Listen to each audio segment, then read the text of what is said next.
ਵਾਹਿਗੁਰੂ ਜੀ ਕਾ ਖਾਲਸਾ ਵਾਹਿਗੁਰੂ ਜੀ ਕੀ ਫਤਿਹ। अस्सलाम वालेकुम आदाब वर्ड्स महा ਤੁਹਾਡੀ ਹੋਸਟ ਅਨੀਲ ਕੋਟ ਮੈਂ ਟੀਵੀ ਫॉर ਸਾਦਰਸ਼ਕਾਂ ਤੇ ਸਰੋਤਿਆਂ ਨੂੰ ਜੀ ਆਇਆਂ ਕਹਿੰਦੀ ਆ ਪ੍ਰੋਗਰਾਮ ਸੱਚੋ ਸੱਚ ਵਿੱਚ ਜਿਹੜੇ ਇਸ ਪ੍ਰੋਗਰਾਮ ਨਾਲ ਦੇਸ਼ਾਂ ਵਿਦੇਸ਼ਾਂ ਤੋਂ ਜੁੜ ਚੁੱਕੇ ਨੇ। ਖਾਲਸਾ ਅਫੇਅਰ ਸੈਂਟਰ ਦੇ ਸੰਚਾਲਕ ਡਾਕਟਰ ਅਮਰਜੀਤ ਸਿੰਘ ਜੀ ਸਟੂਡੀਓ 'ਚ ਮੇਰੇ ਨਾਲ ਸ਼ਾਮਿਲ ਨੇ। ਆਉਣ ਨਾਲ ਗੱਲਬਾਤ ਕਰਕੇ ਅੱਜ ਦਾ ਮਿਸ਼ਨ ਉਹਨਾਂ ਤੋਂ ਉਹਨਾਂ ਦਾ ਤਬਸਰਾ ਜਾਣਦੇ ਹਾਂ। ਜੀ ਡਾਕਟਰ ਸਾਹਿਬ ਵਾਹਿਗੁਰੂ ਜੀ ਕਾ ਖਾਲਸਾ ਵਾਹਿਗੁਰੂ ਜੀ ਕੀ ਫਤਿਹ। हाँ जी नीलम कौर जी ਤੁਹਾਨੂੰ ਵੀ ਤੇ ਦੁਨੀਆ ਭਰ 'ਚ ਬੈਠੇ ਸਾਡੇ ਬਹੁਤ ਹੀ ਪਿਆਰੇ ਸੋਹਣੇ ਸਿਆਣੇ ਸੁਨੱਖੇ ਟੀਵੀ 84 ਦੇ ਵਿਊਅਰਸ ਨੂੰ ਵੀ ਵਾਹਿਗੁਰੂ ਜੀ ਕਾ ਖਾਲਸਾ ਵਾਹਿਗੁਰੂ ਜੀ ਕੀ ਫਤਿਹ। ਸਾਡੇ ਬਹੁਤ ਹੀ ਪਿਆਰੇ ਮੁਸਲਮਾਨ ਭੈਣਾਂ ਭਰਾਵਾਂ ਨੂੰ ਅਸਲਾਮ ਅਲੈਕਮ। ਗੰਗਾ ਜਮਨੀ ਤਹਿਜ਼ੀਬ ਦੇ ਹਿੰਦੂ ਤਵੀਆਂ ਨੂੰ ਨਮੋ ਨਮੇ ਤੇ ਬਾਕੀ ਸਭ ਵੀਰਾਂ ਭੈਣਾਂ ਨੂੰ ਆਦਾਬ। ਜੀ ਡਾਕਟਰ ਸਾਹਿਬ ਜੀ ਆਇਆਂ ਨੂੰ ਪ੍ਰੋਗਰਾਮ ਸੱਚੋ ਸੱਚ ਵਿੱਚ ਬਹੁਤ ਮਿਹਰਬਾਨੀ। ਜੀ ਡਾਕਟਰ ਸਾਹਿਬ ਅੱਜ 20 ਮਈ 2026 6 ਜੇਠ ਨਾਨਕਸ਼ਾਹੀ ਸੰਮਤ 558 ਦਾ ਦਿਨ ਹੈ ਤੇ ਡਾਕਟਰ ਸਾਹਿਬ ਪ੍ਰੋਗਰਾਮ ਸ਼ੁਰੂ ਕਰਨ ਤੋਂ ਪਹਿਲਾਂ ਸਭ ਦਰਸ਼ਕਾਂ ਤੇ ਸਰੋਤਿਆਂ ਨੂੰ ਹਮੇਸ਼ਾ ਤਰ੍ਹਾਂ ਦਾ ਜੀ ਵਿਊਅਰਸ ਜੇ ਤੁਸੀਂ ਹੱਕ ਸੱਚ ਇਨਸਾਫ ਤੇ ਪੈਰਾ ਦਿੰਦਾ ਇੱਕੋ ਇੱਕ ਚੈਨਲ ਟੀਵੀ 84 ਨੂੰ ਦੇਖਣਾ ਚਾਹੁੰਦੇ ਹੋ ਤਾਂ ਤੁਸੀਂ ਦੇਖ ਸਕਦੇ ਸਪੈਕਟਰਮ ਕੇਬਲ ਆਰਸੀਨ ਕੇਬਲ ਬੈਲਫਮ ਕੈਨੇਡਾ roku ਚਾਦੂ ਬਾਕਸ ਸ਼ਾਵਾ ਫੇਸਬੁੱਕ ਟੀਵੀ 84 ਦੀ ਐਪ ਰਾਹੀਂ online streaming and IP box ਤੇ ਤੁਸੀਂ ਟੀਵੀ 84 ਨੂੰ ਦੇਖ ਸਕਦੇ ਹੋ। ਵਿਊਅਰਸ ਜੇ ਤੁਸੀਂ ਟੀਵੀ 84 ਨਾਲ ਜੋ ਪ੍ਰੋਗਰਾਮ ਸੱਚੋ ਸੱਚ ਨਾਲ ਫੇਸਬੁੱਕ ਰਾਹੀਂ ਜੁੜੇ ਹੋ ਤਾਂ ਵੱਧ ਲਾਈਕ ਕਰੋ ਤੇ ਸ਼ੇਅਰ ਕਰੋ ਅਤੇ ਨਾਲ ਹੀ YouTube ਤੇ ਸਬਸਕ੍ਰਾਈਬ ਕਰੋ। ਇਹ ਵੀ ਦੱਸ ਦਿਓ ਕਿ ਤੁਸੀਂ ਟੀਵੀ 84 ਦੀ ਐਪ ਨੂੰ ਐਂਡਰੋਇਡ ਐਂਡ ਐਪ ਸਟੋਰ ਤੇ ਡਾਊਨਲੋਡ ਕਰਕੇ ਜੋ ਟੀਵੀ 84 ਦੀ ਲਾਈਵ ਸਟ੍ਰੀਮ ਹੈ ਉਸ ਨੂੰ ਤੁਸੀਂ 24 ਆਵਰਸ ਦੇਖ ਸਕਦੇ ਹੋ।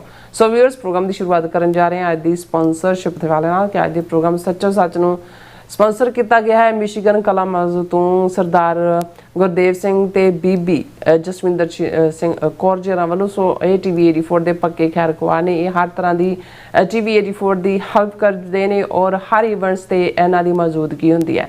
ਸੋ ਅੱਜ ਦੀ ਸਪਾਂਸਰਸ਼ਿਪ ਲਈ ਅਸੀਂ ਭਾਈ ਗੁਰਦੇਵ ਸਿੰਘ ਤੇ ਬੀਬੀ ਜਸਵਿੰਦਰ ਕੌਰ ਜੀ ਦਾ ਤਹਿ ਦਿਲ ਤੋਂ ਧੰਨਵਾਦ ਕਰਦੇ ਹਾਂ। ਤੁਹਾਨੂੰ ਵੀ ਅਪੀਲ ਤੇ ਬੇਨਤੀ ਕਰਦੇ ਹਾਂ ਕਿ ਤੁਸੀਂ ਪ੍ਰੋਗਰਾਮ ਸੱਚੋ ਸੱਚ ਨੂੰ ਵੱਧ ਤੋਂ ਵੱਧ ਸਪਾਂਸਰ ਕਰੋ। ਸਪਾਂਸਰਸ਼ਿਪ ਲਈ ਤੁਸੀਂ ਸਾਨੂੰ ਕਾਲ ਕਰ ਸਕਦੇ ਹੋ ਸਾਡੇ ਫੋਨ ਨੰਬਰ ਤੇ 5166191984 ਸੇਮ ਨੰਬਰ ਤੇ WhatsApp ਕਰ ਸਕਦੇ ਹੋ। ਤੁਸੀਂ ਸਾਨੂੰ ਈਮੇਲ ਵੀ ਕਰ ਸਕਦੇ ਹੋ info@tv84.tv ਤੇ। ਸੋ ਵਿਊਅਰਸ ਪਹਿਲੇ ਸੈਗਮੈਂਟ ਵਿੱਚ ਆਪਾਂ ਗੱਲਬਾਤ ਕਰਨ ਜਾ ਰਹੇ ਹਾਂ ਕਿ ਇੱਕ ਜ਼ਮਾਨਾ ਸੀ ਯੂਰਪ ਅਤੇ ਅਮਰੀਕਾ ਵਿੱਚ ਭਾਰਤ ਨੂੰ ਸਪੇਰਿਆਂ ਅਤੇ ਮਦਾਰੀਆਂ ਦੇ ਦੇਸ਼ ਵਜੋਂ ਜਾਣਿਆ ਜਾਂਦਾ ਸੀ। 1947 ਤੋਂ ਬਾਅਦ ਦਿੱਲੀ ਹਾਕਮਾਂ ਨੇ ਪੱਛਮੀ ਜਗਤ ਨੂੰ ਮਹਾਤਮਾ ਗਾਂਧੀ ਅਤੇ ਯੋਗਾ ਆਦਿ ਦੇ ਜਿਹੜੇ ਸੌਦੇ ਨਾਲ ਪਰਮਾਇਆ। ਪਰ ਹੁਣ ਪਿਛਲੇ 12 ਸਾਲਾਂ ਵਿੱਚ ਮੋਦੀ ਦੇ ਮਦਾਰੀ ਪੁਣੇ ਨੇ ਭਾਰਤ ਨੂੰ ਪੂਰੇ ਤੌਰ ਤੇ ਨੰਗਿਆ ਕਰ ਦਿੱਤਾ ਔਰ ਆਰਥਿਕ ਸੰਕਟ ਵਿੱਚ ਘਿਰੇ ਭਾਰਤ ਨੂੰ ਛੱਡ ਕੇ ਜਿਹੜੇ ਨੀਦਰਲੈਂਡ ਨਾਰਵੇ ਅਤੇ ਇਟਲੀ ਦੇ ਦੌਰੇ ਤੇ ਨਿਕਲੇ ਮੋਦੀ ਨੇ ਆਪਣਾ ਪੂਰੀ ਤਰ੍ਹਾਂ ਜਲੂਸ ਕਢਵਾਇਆ ਔਰ ਪੱਤਰਕਾਰਾਂ ਦੇ ਸਵਾਲਾਂ ਦੇ ਜਵਾਬ ਤੋਂ ਭੱਜਦਾ ਮੋਦੀ ਐਵੇਂ ਜਾਪਦਾ ਸੀ ਜਿਵੇਂ ਵਾੜ ਵਿੱਚ ਬਿੱਲਾ ਫਸਿਆ ਹੋਵੇ। ਸੋ ਨਾਰਵੇ ਸਭ ਤੋਂ ਪ੍ਰਸਿੱਧ ਅਖਬਾਰ ਨੇ ਜਿਹੜੀ ਹੈ ਮੋਦੀ ਦਾ ਕਾਰਟੂਨ ਬਣਾਇਆ ਜਿਸ ਵਿੱਚ ਉਸ ਨੂੰ ਸਪੇਰਾ ਦਰਸਾਇਆ ਗਿਆ। ਸੋ ਇਸ ਬਾਰੇ ਆਪਾਂ ਗੱਲਬਾਤ ਕਰਨ ਜਾ ਰਹੇ ਹਾਂ। ਸੋ ਅਸੀਂ ਚਾਹਾਂਗੇ ਕਿ ਤੁਸੀਂ ਇਸੇ ਤਰ੍ਹਾਂ ਬਣੇ ਰਹਿਣਾ ਦੇਖਣ ਸੁਣ ਲਈ ਤੁਹਾਡਾ ਸਭ ਦਾ ਬਹੁਤ ਬਹੁਤ ਸ਼ੁਕਰੀਆ। ਜੀ ਡਾਕਟਰ ਸਾਹਿਬ ਕੀ ਕਹਿਣਾ ਚਾਹੋਗੇ? ਸਭ ਤੋਂ ਪਹਿਲਾਂ ਤਾਂ ਅੱਜ ਦੇ ਪ੍ਰੋਗਰਾਮ ਨੂੰ ਸਪਾਂਸਰ ਕਰਨ ਲਈ ਅਸੀਂ ਭਾਈ ਗੁਰਦੇਵ ਸਿੰਘ ਉਹਨਾਂ ਦੀ ਸੰਗਣੀ ਸਾਹਿਬਾ ਭੈਣ ਜੀ ਜਸਵਿੰਦਰ ਕੌਰ ਉਹਨਾਂ ਦਾ ਸ਼ੁਕਰੀਆ ਅਦਾ ਕਰਦੇ ਹਾਂ। ਤੁਸੀਂ ਬਿਲਕੁਲ ਠੀਕ ਕਿਹਾ ਕਿ ਉਹ ਸਿਰਫ ਖੈਰ ਖਵਾਹ ਤੱਕ ਨਹੀਂ ਨੇ, ਉਹ ਸਾਡੀ ਟੀਵੀ 84 ਟੀਮ ਦਾ ਪਰਿਵਾਰ ਦਾ ਹਿੱਸਾ ਨੇ। ਅੱਗੇ ਵੱਧ ਕੇ ਉਹ ਆਪਣਾ ਯੋਗਦਾਨ ਵੀ ਪਾਉਂਦੇ ਨੇ, ਰੋਲ ਵੀ ਅਦਾ ਕਰਦੇ ਨੇ ਔਰ ਇਹਦੇ 'ਚ ਕੋਈ ਸ਼ੱਕ ਨਹੀਂ ਹੈ ਕਿ ਜਿਹੜਾ ਇਨਸਾਨ ਰੱਬ ਨੇ ਬਣਾਇਆ ਉਸ 'ਤੇ ਤੁਰ ਜਾਣ ਨਾਲ ਉਹਦੇ ਵਰਗਾ ਉਹੀ ਹੁੰਦਾ ਹੈ। ਲੇਕਿਨ ਬਹੁਤ ਵਾਰ ਜਿਹੜੀਆਂ ਜ਼ਿੰਮੇਵਾਰੀਆਂ ਕਿਸੇ ਇਨਸਾਨ ਨੇ ਚੁੱਕੀਆਂ ਹੁੰਦੀਆਂ ਨੇ ਉਹ ਜਦੋਂ ਤੁਰ ਜਾਂਦਾ ਇੱਕ ਵੱਡਾ ਗੈਪ ਤੇ ਖਲਾ ਹੁੰਦਾ ਹੈ। ਲੇਕਿਨ ਇਹ ਵੀ ਕੁਦਰਤ ਦਾ ਨੇਮ ਹੈ ਕਿ ਕੋਈ ਨਾ ਕੋਈ ਉਸ ਦੀ ਭਰਪਾਈ ਕਿਸੇ ਨਾ ਕਿਸੇ ਤਰੀਕੇ ਨਾਲ ਰੱਬ ਵੱਲੋਂ ਹੁੰਦੀ ਹੈ। ਟੀਵੀ 84 ਡਾਕਟਰ ਰਣਜੀਤ ਸਿੰਘ ਹੋਰਾਂ ਦਾ ਬ੍ਰੇਨ ਚਾਈਲਡ ਵੀ ਔਰ ਲਗਭਗ 10-11 ਸਾਲ ਉਹਨਾਂ ਨੇ ਇਸ ਪੌਦੇ ਨੂੰ ਗਰੋ ਹੋਣ ਦੇ ਵਿੱਚ ਆਪਣਾ ਬਲੱਡ ਐਂਡ ਸਵੈਟ ਖੂਨ ਪਸੀਨਾ ਪਾਇਆ। ਉਹ ਸਾਨੂੰ ਵਿਛੋੜਾ ਦੇ ਗਏ ਔਰ ਇੱਕ ਵੱਡਾ ਗੈਪ ਜਿਹੜਾ ਕਿ ਐਡਮਿਨਿਸਟ੍ਰੇਟਿਵ ਐਂਗਲ ਤੋਂ ਵੀ ਫਾਈਨੈਂਸ਼ੀਅਲ ਨੂੰ ਲੈ ਕੇ ਵੀ ਔਰ ਈਵਨ ਟੈਕਨੀਕਲ ਹੈਲਪ ਨੂੰ ਵੀ ਲੈ ਕੇ ਹੋਇਆ, ਜਿਹੜਾ ਇੱਕ ਐਮੋਸ਼ਨਲ ਵਜੂਦ ਦਾ ਇੱਕ ਵੱਡਾ ਖਲਾਅ ਤਾਂ ਆਪਣੀ ਥਾਂ। ਲੇਕਿਨ ਮੈਂ ਵਿਹਾਰਕ ਤੌਰ ਤੇ ਜਾਂ ਟੀਵੀ 84 ਦੇ ਹਵਾਲੇ ਨਾਲ ਗੱਲ ਕਰਦਾ। ਸੋ ਭਾਈ ਗੁਰਦੇਵ ਸਿੰਘ ਜੀ ਨੇ ਸਟੈਪ ਇਨ ਕੀਤਾ। ਉਹ ਹੁਣ ਬਹੁਤ ਵਾਰ ਸਾਡੇ ਸਫ਼ਰਾਂ ਦੇ ਸਾਥੀ ਵੀ ਨੇ, ਫਾਈਨੈਂਸ਼ੀਅਲ ਤੌਰ ਦੇ ਉੱਤੇ ਵੀ ਉਹ ਇੱਕ ਸਾਡਾ ਵੱਡਾ ਸੋਰਸ ਨੇ। ਔਰ ਸਭ ਤੋਂ ਵੱਡੀ ਗੱਲ ਜਿਹੜੀ ਉਹਨਾਂ ਦਾ ਵਾਕਅਪ ਲਾਈਨ ਹੈ, ਔਰ ਉਹਨਾਂ ਨੇ ਸਾਰੀ TV 84 ਦੀ ਟੀਮ ਜਿਹੜੀ ਹੈ ਉਸ ਦੇ ਨਾਲ ਇੱਕ ਬਹੁਤ ਆਪਣੇਪਨ ਵਾਲਾ ਰਾਬਤਾ ਬਣਾਇਆ, ਕਿਉਂਕਿ ਅਲਟੀਮੇਟਲੀ ਇਹ ਜਿਹੜੇ ਪ੍ਰੋਜੈਕਟ ਨੇ ਖਾਸ ਤੌਰ ਤੇ ਜਿੱਥੇ ਤੁਸੀਂ ਕੋਈ ਪ੍ਰੋਫਿਟ ਲਈ ਨਹੀਂ ਰਨ ਕਰ ਰਹੇ ਹੁੰਦੇ, ਜਾਂ ਤੁਹਾਡੀ ਮੋਟੀਵੇਸ਼ਨ, ਜਿਹੜੇ ਲੋਕ ਪਰਸਨਲ ਕਾਰੋਬਾਰ ਕਰਦੇ ਨੇ ਉਹਨਾਂ ਦੀ ਮੋਟੀਵੇਸ਼ਨ ਤਾਂ ਅੱਗੇ ਵਧਣਾ ਹੁੰਦਾ ਹੈ, ਪੈਸਾ ਹੋਏ ਜਾਂ ਕਾਰੋਬਾਰ ਨੂੰ ਅੱਗੇ ਵਧਾਉਣਾ ਹੋਏ। ਤੇ ਜਦੋਂ ਤੁਸੀਂ ਉਸ ਕਾਜ਼ ਦੇ ਲਈ ਜਿਹਦੇ ਰਾਜ ਰੋੜੇ ਅਟਕਾਉਣ ਵਾਲੇ ਵੀ ਬਹੁਤ ਨੇ, ਹਕੂਮਤਾਂ ਦੇ ਨਾਲ ਤੁਸੀਂ ਮੱਥਾ ਲਾਇਆ ਹੋਇਆ ਹੈ, ਉਹਨਾਂ ਹਾਲਾਤਾਂ ਦੇ ਵਿੱਚ ਜਿਹੜੀ ਅਸਲੀ ਸਟਰੈਂਥ ਹੈ ਉਹ ਤੁਹਾਡੇ ਅੰਦਰੋਂ ਨਿਕਲਦੀ ਹੈ, ਇੱਕ ਤਾਂ ਰੱਬੋਂ ਹੁੰਦੀ ਹੈ। ਔਰ ਮੋਟੀਵੇਸ਼ਨ ਜਾਂ ਚੀਅਰਫੁਲਨੈਸ ਬਹੁਤ ਇੰਪੋਰਟੈਂਟ ਹੁੰਦੀ ਹੈ। ਇਹ ਡੇ ਟੂ ਡੇ ਲਾਈਫ ਦੇ ਵਿੱਚ ਜਦੋਂ ਅਸੀਂ ਅੱਡ ਚੈਲੰਜਸ ਚੋਂ ਗੁਜ਼ਰਦੇ ਤੇ ਤੁਹਾਡੇ ਨਾਲ ਜੇ, ਔਰ ਮੈਂ ਈਵਨ ਜੋਕਿੰਗਲੀ ਜਦੋਂ ਕੋਈ ਆਪਣੇ ਕਿਸੇ ਮਿੱਤਰ ਪਿਆਰੇ ਦੇ ਸਮਾਗਮ 'ਚ ਬਹੁਤ ਸਾਰੇ ਪੰਥ ਪ੍ਰਸਤ ਇਕੱਠੇ ਹੁੰਦੇ ਨੇ ਤੇ ਮੈਂ ਲਾਈਟਰ ਵੇਨ 'ਚ ਕਹਿੰਦਾ ਵੀ ਇੰਨੇ ਕੁ ਨਾਲ ਬੈਟਰੀਜ਼ ਚਾਰਜ ਹੋ ਜਾਂਦੀਆਂ। ਇਹ ਲੱਗਣ ਲੱਗ ਜਾਂਦਾ ਬਹੁਤਿਆਂ ਨੂੰ ਕਿ ਮੈਂ ਇਕੱਲਾ ਸ਼ਦਾਈ ਨਹੀਂ ਹਾਂ, ਹੋਰ ਵੀ ਮੇਰੇ ਨਾਲ ਦੇ ਹੈਗੇ ਨੇ। ਸੋ ਇਹ ਇੱਕ ਮੋਟੀਵੇਸ਼ਨ ਵੀ ਹੁੰਦੀ ਹੈ। ਔਰ ਭਾਈ ਗੁਰਦੇਵ ਸਿੰਘ ਬੜੇ ਹੀ ਪਲੇਜ਼ੈਂਟ ਨੇਚਰਡ ਔਰ ਫੁੱਲ ਆਫ ਹਿਊਮਰ ਵੀ ਨੇ, ਔਰ ਜਿਹੜੀ ਹੈ ਅਨਬਾਊਂਡ ਐਨਰਜੀ ਹੈ ਉਹਨਾਂ ਦੇ ਵਿੱਚ। ਔਰ ਭੈਣ ਜੀ ਜਸਵਿੰਦਰ ਕੌਰ ਵੀ। ਔਰ ਮੇਰਾ ਹਮੇਸ਼ਾ ਹੀ ਇਹ ਕਹਿਣਾ ਹੁੰਦਾ ਵੀ ਜ਼ਿੰਦਗੀ 'ਚ ਖਾਸ ਤੌਰ ਤੇ ਜਦੋਂ ਤੁਸੀਂ ਗ੍ਰਸਤੀ ਹੁੰਦੇ ਹੋ, ਜੇ ਤੁਹਾਡਾ ਜੀਵਨ ਸਾਥੀ ਤੁਹਾਡੇ ਨਾਲ ਨਾ ਖਲੋਏ ਤਾਂ ਜਿੰਨੇ ਮਰਜ਼ੀ ਤੁਸੀਂ ਡੈਡੀਕੇਟਿਡ ਹੋਵੋ, ਦੂਸਰੇ ਹੋਵੋ, ਉਹ ਪਾਰਟ ਜਿਹੜਾ ਹੈ ਉਹ ਤੁਸੀਂ ਕਦੇ ਵੀ ਨਹੀਂ ਨਿਭਾ ਸਕਦੇ। ਸਾਡੇ ਪਿਤਾ ਜੀ ਕਈ ਵਾਰ ਇਹ ਕਹਿੰਦੇ ਹੁੰਦੇ ਸੀ ਕਿ ਵੱਡੇ ਵੱਡੇ ਜਰਨੈਲ ਔਰ ਵੱਡੇ ਵੱਡੇ ਆਗੂ ਜਿਹੜੇ ਜੰਗ ਜਿੱਤਦੇ ਨੇ, ਦੁਨੀਆ ਜਿੱਤਦੇ ਨੇ, ਉਹ ਘਰ ਆ ਕੇ ਹਾਰ ਜਾਂਦੇ ਨੇ। ਮਤਲਬ ਇਹ ਹੁੰਦਾ ਵੀ ਜੇ ਤੁਹਾਡੀ ਫੈਮਿਲੀ ਸਪੋਰਟਿਵ ਨਹੀਂ ਹੈ ਤਾਂ ਤੁਸੀਂ ਜਿੰਨੀ ਮਰਜ਼ੀ ਮੋਟੀਵੇਸ਼ਨ ਦੇ ਨਾਲ ਤੁਰੇ ਹੋਏ ਹੋ ਜਾਂ ਦੂਸਰਾ। ਔਰ ਇਸ ਪੱਖੋਂ ਮੈਂ ਸਮਝਦਾ ਵੀ ਇਸ ਜੋੜੀ ਦੀ ਬਹੁਤ ਵੱਡੀ ਕੰਟਰੀਬਿਊਸ਼ਨ ਹੈ। ਜਿਵੇਂ ਅਸੀਂ ਯੂਬਾ ਸਿਟੀ ਜਦੋਂ ਗੁਰੂ ਗ੍ਰੰਥ ਸਾਹਿਬ ਗੁਰਗੱਦੀ ਦਿਵਸ ਨਗਰ ਕੀਰਤਨ ਤੇ ਪੂਰੇ 3-4 ਦਿਨ ਸਾਰਾ ਪਰਿਵਾਰ, ਬੱਚੇ ਵੀ ਨਾਲ ਲੱਗੇ ਹੁੰਦੇ ਨੇ। ਔਰ ਸਾਡੇ ਲਈ ਜਿਹੜਾ ਇਸ ਲਈ ਈਵਨ ਅਲਫਾਜ਼ ਨਹੀਂ ਨੇ ਕਿ ਅਸੀਂ ਉਹਨਾਂ ਦਾ ਸ਼ੁਕਰੀਆ ਅਦਾ ਕਰ ਸਕੀਏ। ਸੋ ਮਹਾਰਾਜ ਚੜ੍ਹਦੀ ਕਲਾ ਦੇ, ਇਵੇਂ ਹੀ ਗੁਰੂ ਪ੍ਰੇਮ ਵੀ ਬਣਿਆ ਰਹੇ, ਪੰਥ ਪ੍ਰੇਮ ਵੀ ਬਣਿਆ ਰਹੇ, ਔਰ ਤੰਦਰੁਸਤੀ ਜਿਹੜੀ ਇੱਕ ਬੇਸਿਕ ਪਾਰਟ ਹੈ ਜਿਹਦੇ ਨਾਲ ਤੁਸੀਂ ਸਭ ਕੁਝ ਹੀ ਜਿਹੜਾ ਉਹਦੇ ਨਾਲ ਹੀ ਜੁੜਿਆ ਹੁੰਦਾ। ਔਰ ਮਹਾਰਾਜ ਆਪ ਸਹਾਈ ਹੋਣ। ਅਸੀਂ ਕੱਲ ਨਹੀਂ ਸੀ ਪ੍ਰੋਗਰਾਮ ਕੀਤਾ, ਬਹੁਤ ਸਾਰੀਆਂ ਕਾਲਾਂ ਵੀ ਆਉਂਦੀਆਂ ਨੇ ਤੇ ਮੈਂ ਕਿਹਾ ਜੀ ਮੈਨੂੰ ਕੋਈ ਖਬਰ ਹੀ ਨਹੀਂ ਲੱਗੀ ਵੀ ਗੱਲ ਕੀ ਕਰਨੀ ਹੈ। ਔਰ ਇਹ ਕਈ ਵਾਰ ਤੁਸੀਂ ਇਹ ਦੇਖਦੇ ਵੀ ਹੋ, ਇਹ ਨਹੀਂ ਹੈ ਕਿ ਵੀ ਅਸੀਂ ਕੋਈ ਡੈਲੀਬਰੇਟ ਮਿਸ ਕਰਨਾ ਚਾਹੁੰਦੇ ਹੁੰਦੇ ਹਾਂ, ਪਰ ਕਈ ਵਾਰ ਹੁਣ ਮੈਨੂੰ ਇਹ ਲੱਗਣ ਲੱਗ ਜਾਂਦਾ ਹੁੰਦਾ ਵੀ ਅਸੀਂ ਉਹੀ ਚੀਜ਼ਾਂ ਜਿਹੜੀਆਂ ਨੇ, ਜਦੋਂ ਤੱਕ ਕੋਈ ਪਾਥ ਬ੍ਰੇਕਿੰਗ ਗੱਲ ਨਹੀਂ ਹੁੰਦੀ ਇੱਕ ਰੂਟੀਨ 'ਚ। ਹਾਲਾਂ ਮੈਂ ਇੱਕ ਵਾਰ ਅੱਗੇ ਵੀ ਸ਼ਾਇਦ ਗੱਲ ਸੁਣਾਈ ਸੀ ਕਿ ਪੈਸ਼ਨ ਫਾਰ ਟਰੂਥ TV ਉਹਨਾਂ ਦੇ ਹੁਣ ਜਿਹੜੇ ਚਲਾਉਣ ਵਾਲੇ ਸੀ ਸਰ ਚਾਵਲਾ, ਉਹ ਵਿਚਾਰੇ ਚੜ੍ਹਾਈ ਕਰ ਗਏ ਨੇ ਵਾਸ਼ਿੰਗਟਨ DC ਦੇ ਵਿੱਚ। ਕਾਫੀ ਦੇਰ ਉਹਨਾਂ ਨੇ ਵੀ ਬੜੇ ਨਿਸ਼ਕਾਮ ਤੌਰ ਤੇ, ਅੰਗਰੇਜ਼ੀ ਦਾ ਚੈਨਲ ਸੀ ਉਹ, ਬਹੁਤ ਸਾਰੇ senior white house officials, congressman, ਉਹਨਾਂ ਸਾਰਿਆਂ ਨੂੰ ਸੱਦ ਕੇ ਪੈਨਲ ਡਿਸਕਸ਼ਨ ਰੱਖਦੇ ਸੀ। ਔਰ ਉਹਨਾਂ ਦੀ ਕੋਸ਼ਿਸ਼ ਹੁੰਦੀ ਸੀ ਕਿ ਸਿੱਖ ਚਿਹਰਾ ਕੋਈ ਨਾ ਕੋਈ ਹੋਏ। ਮੋਸਟ ਆਫ ਦਾ ਟਾਈਮ ਉਹ ਮੈਨੂੰ ਹੀ ਇਨਵਾਈਟ ਕਰਦੇ ਸੀ ਉਸ ਦੇ ਵਿੱਚ। ਤੇ ਇੱਕ ਉਹਨਾਂ ਦੇ ਵਿੱਚ ਸੀਨੀਅਰ ਵਾਈਟ ਹਾਊਸ ਆਫੀਸ਼ੀਅਲ ਸੀ, ਉਹ ਕਾਫੀ ਦੋ ਤਿੰਨ ਉਹਨੇ ਜਿਹੜੇ ਪੈਨਲ ਡਿਸਕਸ਼ਨ ਮਿਸ ਕੀਤੀਆਂ। ਫਿਰ ਉਹ ਆਇਆ ਤੇ ਪ੍ਰੋਗਰਾਮ ਦੇ ਸ਼ੁਰੂ 'ਚ ਉਹਨਾਂ ਨੇ ਪੁੱਛਿਆ, ਹੋਸਟ ਨੇ ਉਹਨਾਂ ਦੀ ਚਾਵਲਾ ਸਾਹਿਬ ਦੇ ਸਿੰਘਣੀ ਜਿਹੜੇ ਨੇ ਉਹ ਐਜ਼ ਏ ਮੋਡਰੇਟਰ ਹੁੰਦੇ ਸੀ ਕਿ ਵੀ ਤੁਸੀਂ ਆਏ ਨਹੀਂ। ਉਹਨੇ ਕਿਹਾ ਵੀ ਮੇਰੇ ਬਾਈਪਾਸ ਹੋਇਆ ਸੀ, ਆਈ ਵਾਜ਼ ਇਨ ਦਾ ਹਸਪੀਟਲ ਐਂਡ ਆਲ। ਪਰ ਉਹ ਕਹਿੰਦਾ ਵੀ let me tell you a remarkable thing. ਉਹ ਕਹਿੰਦੇ ਵੀ when I went to the hospital, ਔਰ ਮੈਂ ਉੱਥੇ ਸਰਜਰੀ ਵੀ ਹੋਈ, ਮੈਂ ਇਹ ਫਿਕਰ 'ਚ ਸੀ ਵੀ ਪਤਾ ਨਹੀਂ ਮੇਰੇ ਪਿੱਛੋਂ ਕੀ ਦੁਨੀਆ 'ਚ ਹੋ ਗਿਆ ਹੋਣਾ। ਜਦੋਂ ਤੱਕ ਮੈਂ ਵਾਪਸ ਮੁੜਿਆ, I was back on watching my laptop and all. ਕਹਿੰਦਾ ਵੀ what is surprise, it was the same news which I left. So ਕਈ ਵਾਰ ਤੁਸੀਂ ਅੱਕ ਵੀ ਜਾਂਦੇ ਹੋ ਵੀ ਹੁਣ ਇਹ ਸਾਰੇ ਜੋ ਕੱਲ ਦਾ ਜਿਹੜਾ ਦਿਨ ਸੀ ਉਹ ਇਸ ਕਿਸਮ ਦਾ ਹੀ ਸੀ ਕਿ ਵੀ ਇਹ ਕੀ ਇਹਨਾਂ ਦਾ ਸਾਰੇ ਜਿਹੜੇ ਡਰਾਮੇਬਾਜ਼ ਨਟੰਕੀ ਮਾਸਟਰ ਨੇ ਇਹਨਾਂ ਤੇ ਹੀ ਰੋਜ਼ ਵਕਤ ਲਾਈਦਾ। ਸੋ ਹੋਰ ਕੋਈ ਰੀਜ਼ਨ ਨਹੀਂ ਸੀ। ਦੇਖੋ ਅਗੇਨ ਸਪੇਰਾ ਮਦਾਰੀ, ਇਹ ਇਨਫੈਕਟ ਜੇ ਤੁਸੀਂ ਬ੍ਰਿਟਿਸ਼ ਪੀਰੀਅਡ ਦੇ ਵਿੱਚ, ਜਿੱਥੇ ਉਹਨਾਂ ਨੇ ਲਗਭਗ 200 ਸਾਲ ਸਾਰੇ ਕੰਟੀਨੈਂਟ ਦੇ ਉੱਤੇ ਰਾਜ ਕੀਤਾ। ਸਿਰਫ ਪੰਜਾਬ ਇੱਕ ਐਸਾ ਖਿੱਤਾ ਸੀ ਜਿੱਥੇ ਉਹਨਾਂ ਨੇ 98 ਸਾਲ ਰਾਜ। ਸਭ ਤੋਂ ਬਾਅਦ ਪੰਜਾਬ ਉਹਨਾਂ ਦੇ ਪੇਟੇ ਪਿਆ। ਉਹ ਵੀ ਇੱਕ ਡਿਸੈਪਸ਼ਨ ਦੀ ਕਹਾਣੀ ਹੈ ਕਿ ਕਿਵੇਂ ਹੋਇਆ। ਔਰ ਉਸ ਪੀਰੀਅਡ ਦੇ ਵਿੱਚ ਵੀ ਹਾਲਾਂ ਜਦੋਂ ਸਵਾਮੀ ਵਿਵੇਕਾਨੰਦ ਅਮਰੀਕਾ 'ਚ ਆਇਆ 1893 ਦੇ ਵਿੱਚ, ਜਾਂ ਰਾਮ ਤੀਰਥ ਬਾਅਦ ਦੇ ਵਿੱਚ ਆਏ ਔਰ ਦੂਜੇ ਤੀਜੇ, ਉਹਨਾਂ ਨੇ ਆਪਣਾ ਭਾਰਤ ਨੂੰ ਸੈਂਟਰ ਆਫ ਸਪਿਰਿਚੁਅਲਿਟੀ ਤੇ ਇਹ ਉਹ ਬਣਾਉਣ ਦਾ ਇਹ ਕਿ ਜੀ ਅਸੀਂ ਡਿਫਰੈਂਟ ਹੈ ਕੀਤਾ।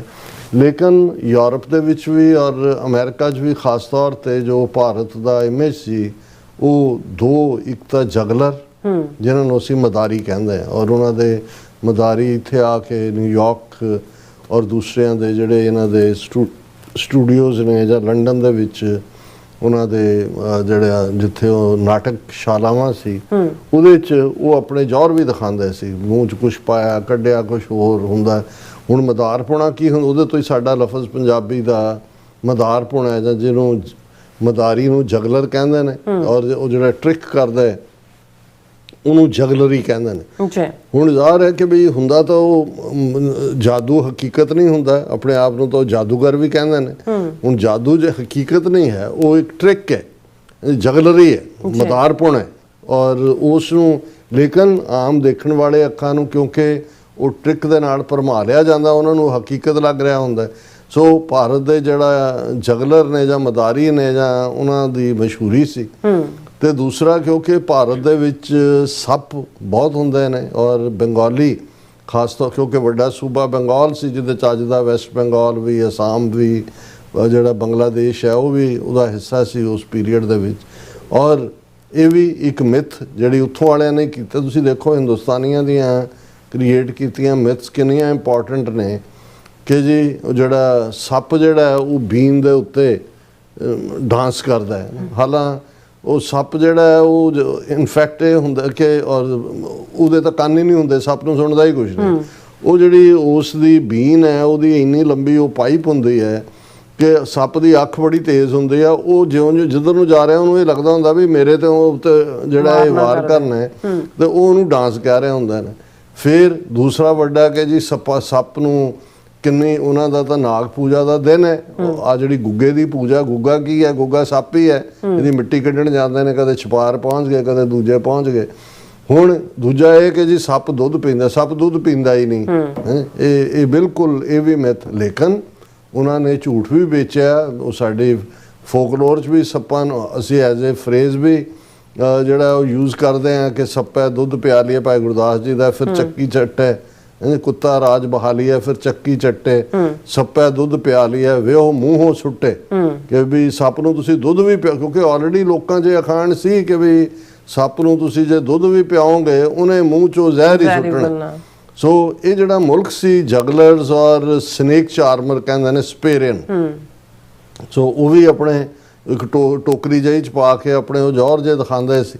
ਲੇਕਿਨ ਇਹ ਜਦੋਂ ਪੋਸਟ 47 ਇਹ ਗੱਲ ਇਹਨਾਂ ਦੇ ਵੱਡੇ ਵੱਡੇ ਥਿਓਲੋਜੀਅਨ ਔਰ ਵੱਡੇ ਇਹਨਾਂ ਦੇ ਜਿਹੜੇ ਰਾਈਟਰ ਸੀ ਜਾਂ ਇੰਟਰਨੈਸ਼ਨਲ ਲੈਵਲ ਦੀ ਥਿੰਕਿੰਗ ਵਾਲੇ, ਉਹਨਾਂ ਨੇ ਕਿਹਾ ਕਿ ਜੀ ਇਹ ਵੀ ਪਾਰਟ ਆਫ ਦਾ ਰੇਸਿਜ਼ਮ ਹੈ। ਨਹੀਂ, ਇਹ ਭਾਰਤ ਨੂੰ ਜਾਂ ਦੂਜੇ ਨੂੰ ਛੋਟਾ, ਅਸੀਂ ਤਾਂ ਇਹ ਕੀਤਾ ਤੇ ਅਸੀਂ ਤਾਂ ਉਹ, ਜਿਵੇਂ ਝੂਠ ਬੋਲੀ ਜਾਂਦੇ ਨੇ ਜੀ 5000 ਸਾਲ ਦੀ ਸਿਵਲਾਈਜ਼, ਅਸੀਂ ਜ਼ੀਰੋ ਕੱਢੀ, ਅਸੀਂ ਰਾਕਟ ਕੱਢਿਆ, ਅਸੀਂ ਜਹਾਜ਼ ਕੱਢਿਆ, ਅਸੀਂ ਨਿਊਕਲੀਅਰ ਕੱਢਿਆ, ਅਸੀਂ ਗਮਲਿਆਂ 'ਚ ਨਿਆਣੇ ਉਗਾਤੇ। ਦੂਜੇ ਜੋ ਇਹਨਾਂ ਦਾ ਖਲਿਆ ਸੀ ਹਾਥੀ ਦਾ ਸਿਰ ਲਾਤਾ, ਉਹ ਜੋ ਝੂਠ ਜਿਸ ਕਿਸਮ ਦਾ। ਲੇਕਿਨ ਪੋਸਟ 47 ਇਹਨਾਂ ਨੂੰ ਲੱਗਾ ਕਿ ਵੀ ਇਹ ਹੁਣ ਜੇ ਸਪੇਰੇ ਔਰ ਸਨੇਕ ਚਾਰਮਰ ਔਰ ਜਗਲਰੀ 'ਚੋਂ ਨਿਕਲਣਾ ਹੈ ਤੇ ਕੋਈ ਫਿਰ ਬੁੱਧਾ ਨੂੰ ਆਪਣਾ ਬਣਾ ਕੇ ਵੇਚਣ ਲੱਗ ਗਏ, ਅਪੋਸਟਲ ਆਫ ਗਾਂਧੀ, ਤਾਜ਼ਾ ਉਹਨੂੰ, ਕਿਉਂਕਿ ਗਾਂਧੀ ਨੂੰ ਅੰਗਰੇਜ਼ਾਂ ਨੇ ਵੀ ਪ੍ਰਮੋਟ ਕੀਤਾ, ਉਹਨਾਂ ਨੂੰ ਸੂਟ ਕਰਦਾ ਸੀ ਉਹਨਾਂ ਦੇ ਵੈਲਿਊ ਸਿਸਟਮ ਦੇ ਵਿੱਚ ਵੀ, ਉਹਨਾਂ ਦੇ ਟ੍ਰੇਡ ਸਿਸਟਮ 'ਚ ਵੀ, ਹਰ ਚੀਜ਼ ਦੇ ਵਿੱਚ ਉਹ ਫਿੱਟ ਬਹਿੰਦਾ ਸੀ। ਔਰ ਫਿਰ ਜਿਹੜਾ ਜਦੋਂ ਅਮਰੀਕਾ ਦੇ ਵਿੱਚ 60s ਤੱਕ ਪਹੁੰਚਦੇ ਆ, ਕ੍ਰਾਈਸਿਸ ਹੋਇਆ, ਹਿੱਪੀ ਕਲਚਰ, ਵਿਤਨਾਮ ਵਾਰ, ਦੂਜੇ ਤੀਜੇ, ਫਿਰ ਖੜਾ ਹੋ ਗਿਆ ਆਤਮਾ ਦੀ ਸ਼ਾਂਤੀ। ਫਿਰ ਆ ਗਏ ਯੋਗੀ, ਹਾਂਜੀ ਮਹੇਸ਼ ਯੋਗੀ ਆ ਗਿਆ, ਟ੍ਰਾਂਸੈਂਡੈਂਟਲ ਮੈਡੀਟੇਸ਼ਨ 300 ਤੋਂ ਜ਼ਿਆਦਾ ਸੈਂਟਰ ਅਮਰੀਕਾ 'ਚ ਬਣਾ ਦਿੱਤੇ। ਉਹ ਉੜਕ ਰਹੇ ਹੁੰਦੇ ਨੇ ਯੋਗਾ ਕਰਕੇ ਜੀ, ਜ਼ਮੀਨ ਤੋਂ ਉੱਪਰ ਜਾ ਰਹੇ ਨੇ। फिर रजनीश आ गया 70,000 एकड़ लैके न्यू ऑरलीअंस रजनीशपुरम और दूजे तीजे भजन योगी आ गया, उन्हें सिक्खी दा नूं चंगी तरह जिहड़ा एक ट्रेडमार्क बना के वेचिया अपना 3H organization happy healthy holy दे नाम थल्ले। सो वो अमरीका नूं भी वैस्ट नूं भी उन्होंने बेचिया। लेकिन हौली हौली हौली फिर नॉन अलाइनमेंट की थ्योरी, क्योंकि टू वर्ल्ड टू ग्रुप सी, वो नेहरू ने जिहड़ा उन्होंने कैप्चर किया कि जी असी तो नॉन अलाइंड है ये वो। हुण उस सारे च भी जिहड़े लोग सी जिहड़े समझदे सी इंडिया नूं, ईवन उन्होंने एक बंगाली राइटर निराज चौधरी जिहड़ा इंग्लैंड बैठ के एक्सपोज करता सी सब फ्रॉड और दूजा तीजा। लेकिन अल्टीमेटली एक वड्डा तबका भारत की इस इमेज बिल्डिंग नूं खास तौर पर जदों गांधी फिल्म दे लई millions of dollars Indian government ने इन्वेस्ट किए और एटनबरी की वो जी फिल्म वो गांधी नूं इवें उन्होंने बना के पेश किया जिवें जीसस क्राइस्ट की रीइनकारनेशन हो। सो विकदा रहा। पर 2014 च जदों मोदी इंदिरा गांधी का ब्रीफ टाइम उदा एमरजेंसी लाना दूजा तीजा बट रिटर्न बैक उन्हें अथॉरिटेरियनिज्म या डिक्टेटरशिप ਜਾਂ ਕਿਵੇਂ सिविल लिबर्टीज़ ਇੱਕੋ ਹੀ with the stroke of the pen हटाइया जा सकदियां, ਉਹ 1975-76 ਦੀ ਐਮਰਜੈਂਸੀ ਸੀ। पर मोदी ਦੇ ਆਉਣ ਤੋਂ ਬਾਅਦ ਤਾਂ ਜਿਹੜਾ ਸਾਰਾ ਸਿਸਟਮ ਹੀ ਜਿਹੜਾ ਉਹ ਕਬਾੜਖਾਨਾ ਬਣਾ ਦਿੱਤਾ ਹੈ, ਜੋ ਹਾਲ ਭਾਰਤ ਦਾ ਹਰ ਉਹਨਾਂ ਦੇ ਇੰਸਟੀਟਿਊਸ਼ਨ ਦਾ। ਲੇਕਿਨ PR ਦੇ ਵਿੱਚ ਉਹ ਆਪਣੇ ਆਪ ਨੂੰ ਪੁਰਾਣੇ ਇਮੇਜ ਦੇ ਵਿੱਚ ਹੀ ਵੇਚਣ ਦੀ ਕੋਸ਼ਿਸ਼। ਲੇਕਿਨ ਜਿਵੇਂ ਇੱਕ ਅੰਗਰੇਜ਼ੀ ਦਾ ਅਖਾਣ ਹੈ ਜਿਹਦੇ 'ਚ ਹੈ ਕਿ ਵੀ you can fool some people all the time, you can fool some people all the time, but you can't fool all the people all the time। ਕੁਝ ਲੋਕ ਐਸੇ ਨੇ ਜਿਹੜੇ ਬੇਵਕੂਫ ਬਣੇ ਰਹਿਣਗੇ, ਮੂਰਖ ਬਣੇ ਰਹਿਣਗੇ। ਉਹ ਤੁਸੀਂ ਕੋਈ ਬਾਬਾ ਫਰੋਡੀਆ ਉਹਦੇ ਮਗਰ ਲੱਗੇ ਹੋਣਗੇ, ਜਦੋਂ ਤੱਕ ਐਕਸਪੋਜ਼ ਹੁੰਦਾ ਬਾਬਾ ਉਦੋਂ ਤੱਕ ਟੁੱਟੇ ਹੋਣਗੇ। ਫਿਰ ਕਿਸੇ ਹੋਰ ਜਿਹਦੇ ਮਗਰ ਸਵਾਹ ਲੱਗੀ ਦੇਖੀ ਹੈ ਉਹਦੇ ਮਗਰ ਜਿਹੜਾ ਉਹ ਡੋਲੂ ਚੁੱਕ ਕੇ ਤੁਰ ਪੈਣਗੇ, ਤੁਸੀਂ ਉਹਨਾਂ ਦਾ ਕੁਝ ਨਹੀਂ ਕਰ ਸਕਦੇ। ਸੋ ਇਵੇਂ ਹੀ ਜਿਨ੍ਹਾਂ ਲੋਕਾਂ ਨੇ ਗੁੰਮਰਾਹ ਹੋਣਾ ਉਹ ਉਹਨਾਂ ਨੇ ਹੋਏ ਤੁਰੇ ਜਾਣਾ।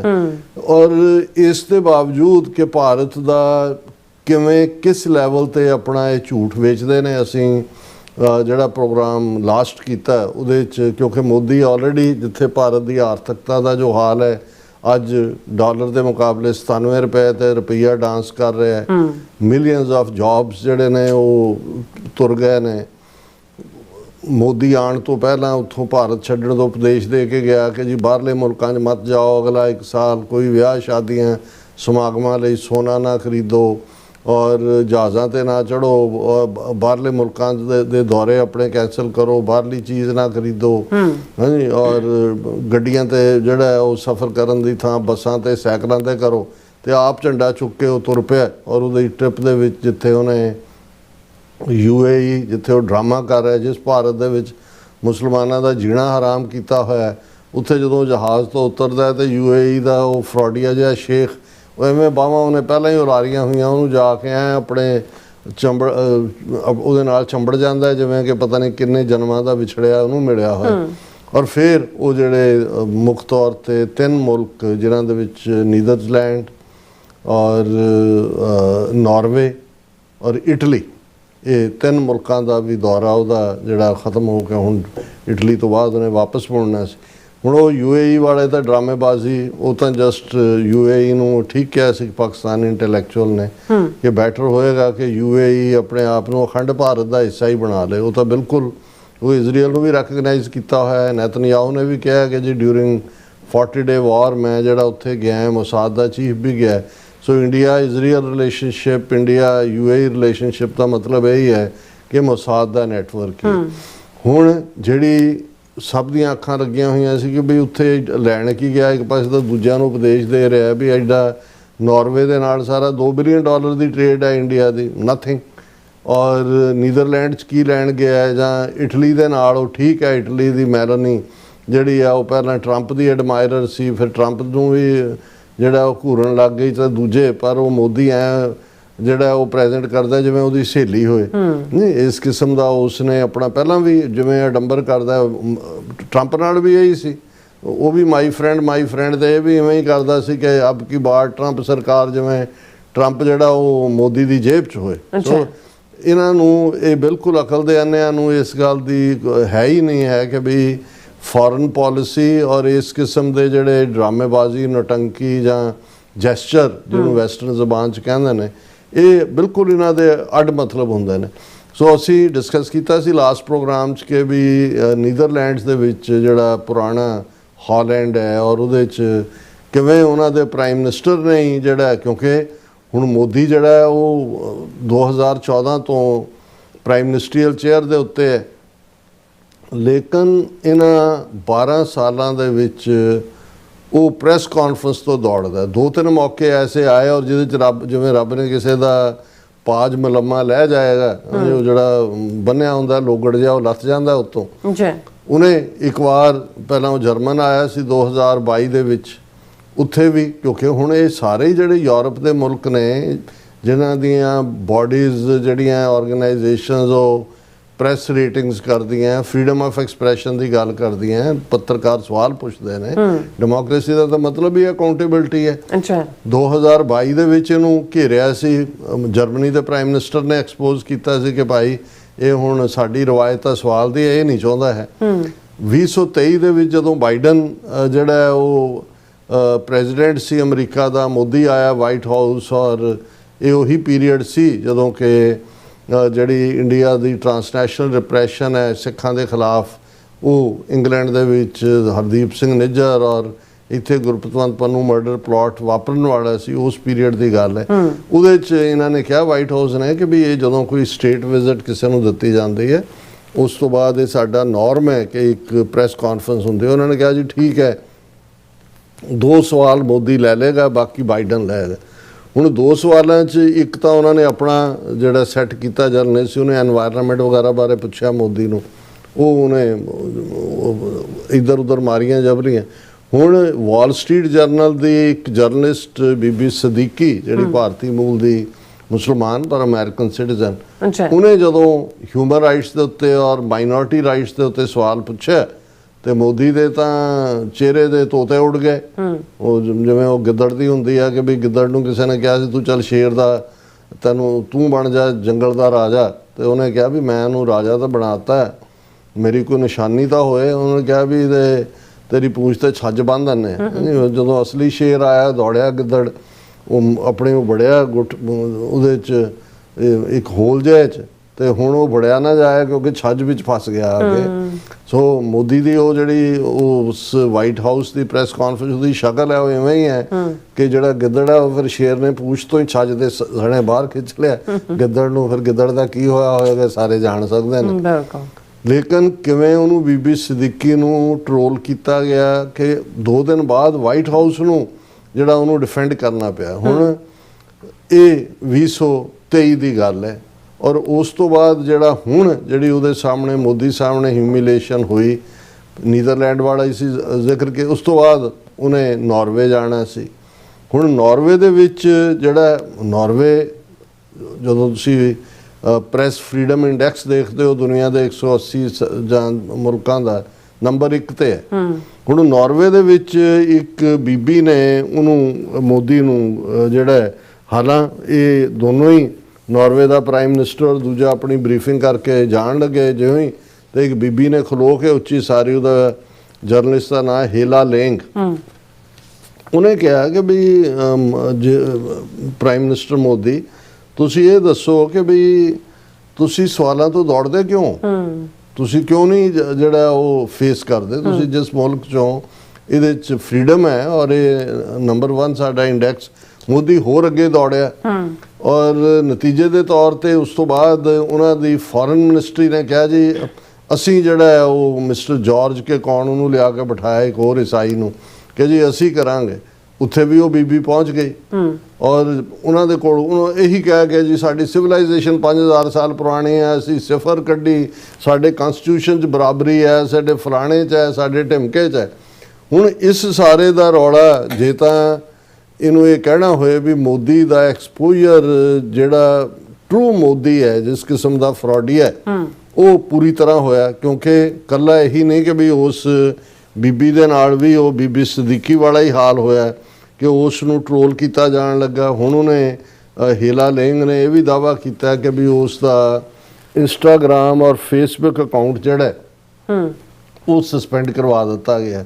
ਹਾਲਾਂਕਿ ਉਹਦਾ ਫਾਲੋਅਰ ਇਨ ਫਿਊ ਹੰਡਰਡ ਸੀ ਤੇ ਇਨ ਥਾਊਜ਼ੈਂਡਸ ਉਹਦੇ ਫਾਲੋਅਰ ਹੋਏ ਹੀਲਾ ਲੇਂਗ ਦੇ। ਹੁਣ ਇਸ ਸਾਰੇ ਨੇ ਇਹ ਐਕਸਪੋਜ਼ ਕਰ ਦਿੱਤਾ ਕਿ ਆਪਣੇ ਆਪ ਨੂੰ ਦੁਨੀਆ ਦੀ ਸਭ ਤੋਂ ਵੱਡੀ ਜਮਹੂਰੀਅਤ 1 ਬਿਲੀਅਨ 500 ਮਿਲੀਅਨ ਦਾ ਮੁਲਕ ਕਹਿਣ ਵਾਲੇ ਮੁਲਕ ਦਾ ਪ੍ਰਧਾਨ ਮੰਤਰੀ ਜਿਹੜਾ ਹੈ ਉਹ ਈਵਨ ਜਰਨਲਿਸਟ ਨੂੰ ਫੇਸ ਨਹੀਂ ਕਰਨਾ ਚਾਹੁੰਦਾ। ਔਰ ਇਹਦੇ ਉੱਤੇ ਜਿਹੜਾ ਉਹਦਾ ਪੂਰੀ ਤਰ੍ਹਾਂ ਜਲੂਸ ਨਿਕਲਿਆ।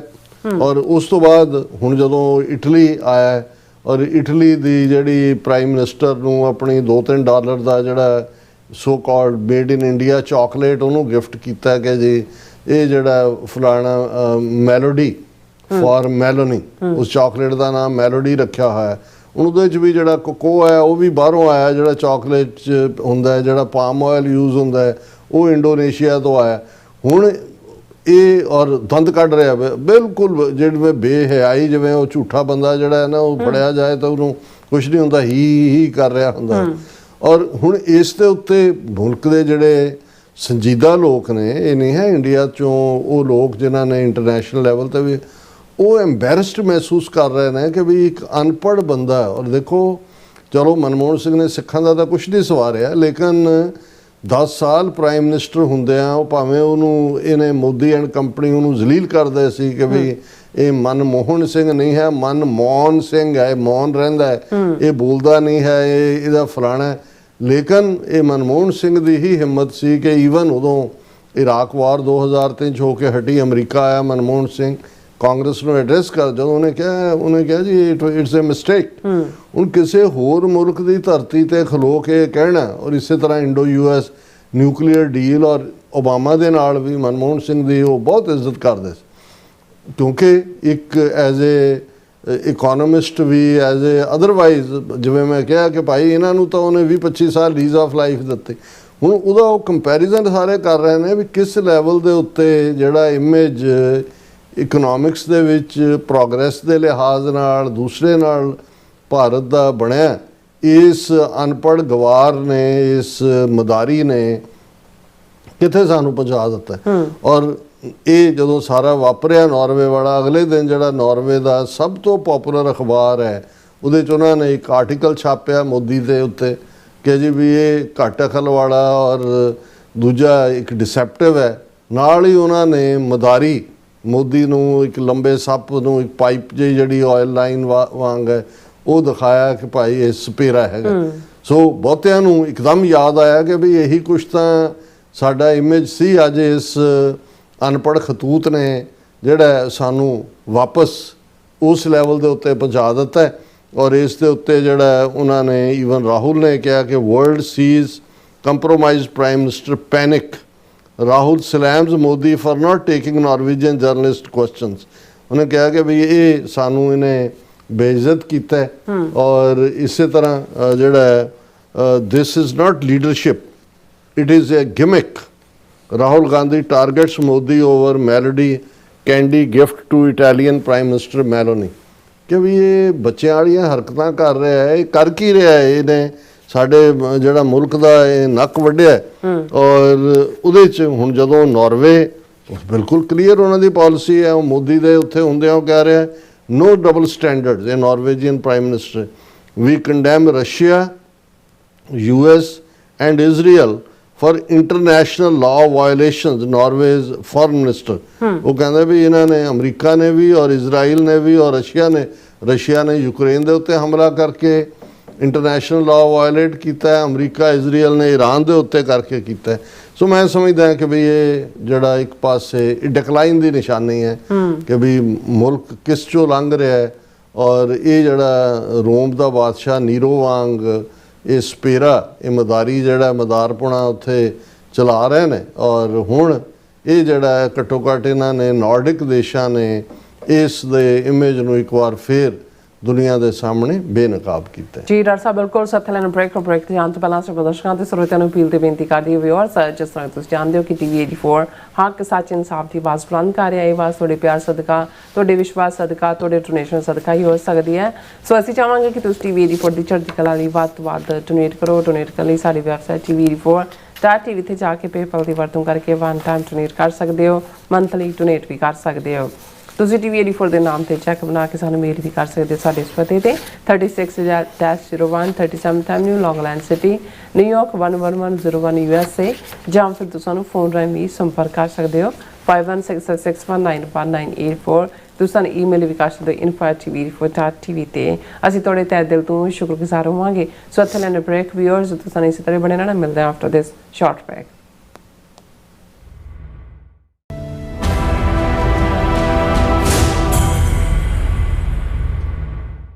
ਤੁਸੀਂ ਆਪਣੇ ਟੈਕਸਿਸ ਨੂੰ ਲੈ ਕੇ ਚਿੰਤਤ ਹੋ? ਤੁਸੀਂ ਆਪਣੀ ਕਮਾਈ ਲਈ ਮਿਹਨਤ ਕਰਦੇ ਹੋ, ਭਾਵੇਂ ਤੁਸੀਂ ਨੌਕਰੀ ਵਿੱਚ ਹੋਵੋ ਜਾਂ ਆਪਣਾ ਬਿਜ਼ਨਸ ਚਲਾਉਂਦੇ ਹੋ। ਜਦੋਂ ਟੈਕਸ ਭਰਨ ਦਾ ਸਮਾਂ ਆਉਂਦਾ ਤਾਂ ਤੁਹਾਨੂੰ ਇੱਕ ਭਰੋਸੇਯੋਗ ਟੈਕਸ ਅਕਾਊਂਟੈਂਟ ਦੀ ਲੋੜ ਹੈ ਜੋ ਟੈਕਸ ਬੈਲੈਂਸ ਦਾ ਤੁਹਾਡੇ ਪੱਖ ਵਿੱਚ ਜਾਣਾ ਯਕੀਨੀ ਬਣਾਵੇ। ਸਿਆਟਲ ਦੀ ਜਾਣੀ ਪਛਾਣੀ company accurate accountants and taxes ਤੁਹਾਡੀ ਸੇਵਾ ਵਿੱਚ ਹਾਜ਼ਰ ਹੈ। ਅਸੀਂ ਹਰ ਤਰ੍ਹਾਂ ਦੇ ਟੈਕਸ ਭਰਨ ਵਿੱਚ ਤੁਹਾਡੀ ਮਦਦ ਕਰਾਂਗੇ। ਟੈਕਸ ਸੰਬੰਧੀ ਕਿਸੇ ਵੀ ਤਰ੍ਹਾਂ ਦੇ ਸਵਾਲ ਲਈ ਅੱਜ ਹੀ ਸਾਡੇ ਤੱਕ ਪਹੁੰਚ ਕਰੋ। Accurate accountants and Texas. ਤੁਸੀਂ ਵੇਖ ਰਹੇ ਹੋ TV 84, ਇੱਕ ਅਜਿਹਾ ਚੈਨਲ ਜੋ ਪਾਬੰਦੀਆਂ ਦੇ ਬਾਵਜੂਦ ਵੀ ਸੱਚ ਨੂੰ ਆਧਾਰ ਬਣਾ ਕੇ ਸਿੱਖ ਸੰਘਰਸ਼, ਸਿੱਖ ਨਜ਼ਰੀਏ ਅਤੇ ਕੌਮੀ ਮੁੱਦਿਆਂ ਨੂੰ ਨਿਡਰਤਾ ਨਾਲ ਸਾਹਮਣੇ ਰੱਖਦਾ ਆ ਰਿਹਾ ਹੈ। ਹੁਣ ਇੱਕ ਵਾਰ ਫਿਰ ਭਾਰਤ ਵਿੱਚ TV 84 ਨੂੰ ਰਿਸਟ੍ਰਿਕਟ ਕਰ ਦਿੱਤਾ ਗਿਆ। ਸੱਚ ਨੂੰ ਦਬਾਇਆ ਤਾਂ ਜਾ ਸਕਦਾ ਹੈ ਪਰ ਮਿਟਾਇਆ ਨਹੀਂ। ਅਸੀਂ ਖਾਮੋਸ਼ ਨਹੀਂ ਹੋਏ, ਸਾਡੀ ਆਵਾਜ਼ ਅਜੇ ਵੀ ਜਿਉਂਦੀ ਹੈ। ਭਾਰਤ ਤੋਂ ਬਾਹਰ TV 84 ਅਜੇ ਵੀ ਉਪਲਬਧ ਹੈ ਤੇ ਭਾਰਤ ਵਿੱਚ ਤੁਸੀਂ TV 84 ਦੀ ਵੈਬਸਾਈਟ ਤੇ ਸਾਡੀ ਪੂਰੀ ਰਿਪੋਰਟਿੰਗ, ਵੀਡੀਓਜ਼ ਅਤੇ ਸੱਚੀ ਜਾਣਕਾਰੀ ਵੇਖ ਸਕਦੇ ਹੋ। ਤਾਂ ਅੱਜ ਹੀ ਜੁੜੋ TV 84 ਦੀ ਵੈਬਸਾਈਟ ਦੇ ਨਾਲ, ਸਾਨੂੰ ਸਹਿਯੋਗ ਦਿਓ ਅਤੇ ਸੱਚ ਨਾਲ ਜੁੜੇ ਰਹੋ। TV 84 ਸੱਚ ਦੀ ਆਵਾਜ਼। ਅਮਰੀਕਾ ਵਿੱਚ ਰਹਿ ਰਹੇ ਹੋ ਅਤੇ ਡਰਾਈਵਿੰਗ ਲਾਇਸੈਂਸ ਲੈਣਾ ਚਾਹੁੰਦੇ ਹੋ ਤੇ ਲੱਭ ਰਹੇ ਹੋ ਇੱਕ ਤਜਰਬੇਕਾਰ ਡਰਾਈਵਿੰਗ ਸਕੂਲ, ਤਾਂ ਤੁਹਾਡੇ ਲਈ ਹੈ ਵੱਡੀ ਖੁਸ਼ਖਬਰੀ। ਕੈਲੀਫੋਰਨੀਆ ਦਾ ਸਟਾਕਟਨ ਟਰੱਕ ਡਰਾਈਵਿੰਗ ਸਕੂਲ ਤੁਹਾਨੂੰ ਦੇਵੇਗਾ ਡਰਾਈਵਿੰਗ ਸਿਖਲਾਈ ਅਤੇ ਡਰਾਈਵਿੰਗ ਦੌਰਾਨ ਪੇਸ਼ ਆਉਂਦੀਆਂ ਮੁਸ਼ਕਲਾਂ ਨਾਲ ਨਜਿੱਠਣ ਦੀ ਸਿਖਲਾਈ। 25 ਸਾਲ ਤੋਂ ਵੀ ਵੱਧ ਦੇ ਤਜਰਬੇ ਨਾਲ ਤੁਹਾਨੂੰ ਮਿਲੇਗੀ ਡਰਾਈਵਿੰਗ ਨਾਲ ਸੰਬੰਧਿਤ ਹਰ ਤਰ੍ਹਾਂ ਦੀ ਸਿਖਲਾਈ, ਉਹ ਵੀ ਵਾਜਿਬ ਕੀਮਤ ਵਿੱਚ। ਫਿਰ ਦੇਰ ਕਿਸ ਗੱਲ ਦੀ, ਅੱਜ ਹੀ ਸੰਪਰਕ ਕਰੋ 2097883308 ਜਾਂ ਫਿਰ 2093139919 ਨੰਬਰਾਂ ਤੇ ਅਤੇ ਪਾਓ ਆਪਣਾ ਡਰਾਈਵਿੰਗ ਲਾਇਸੈਂਸ।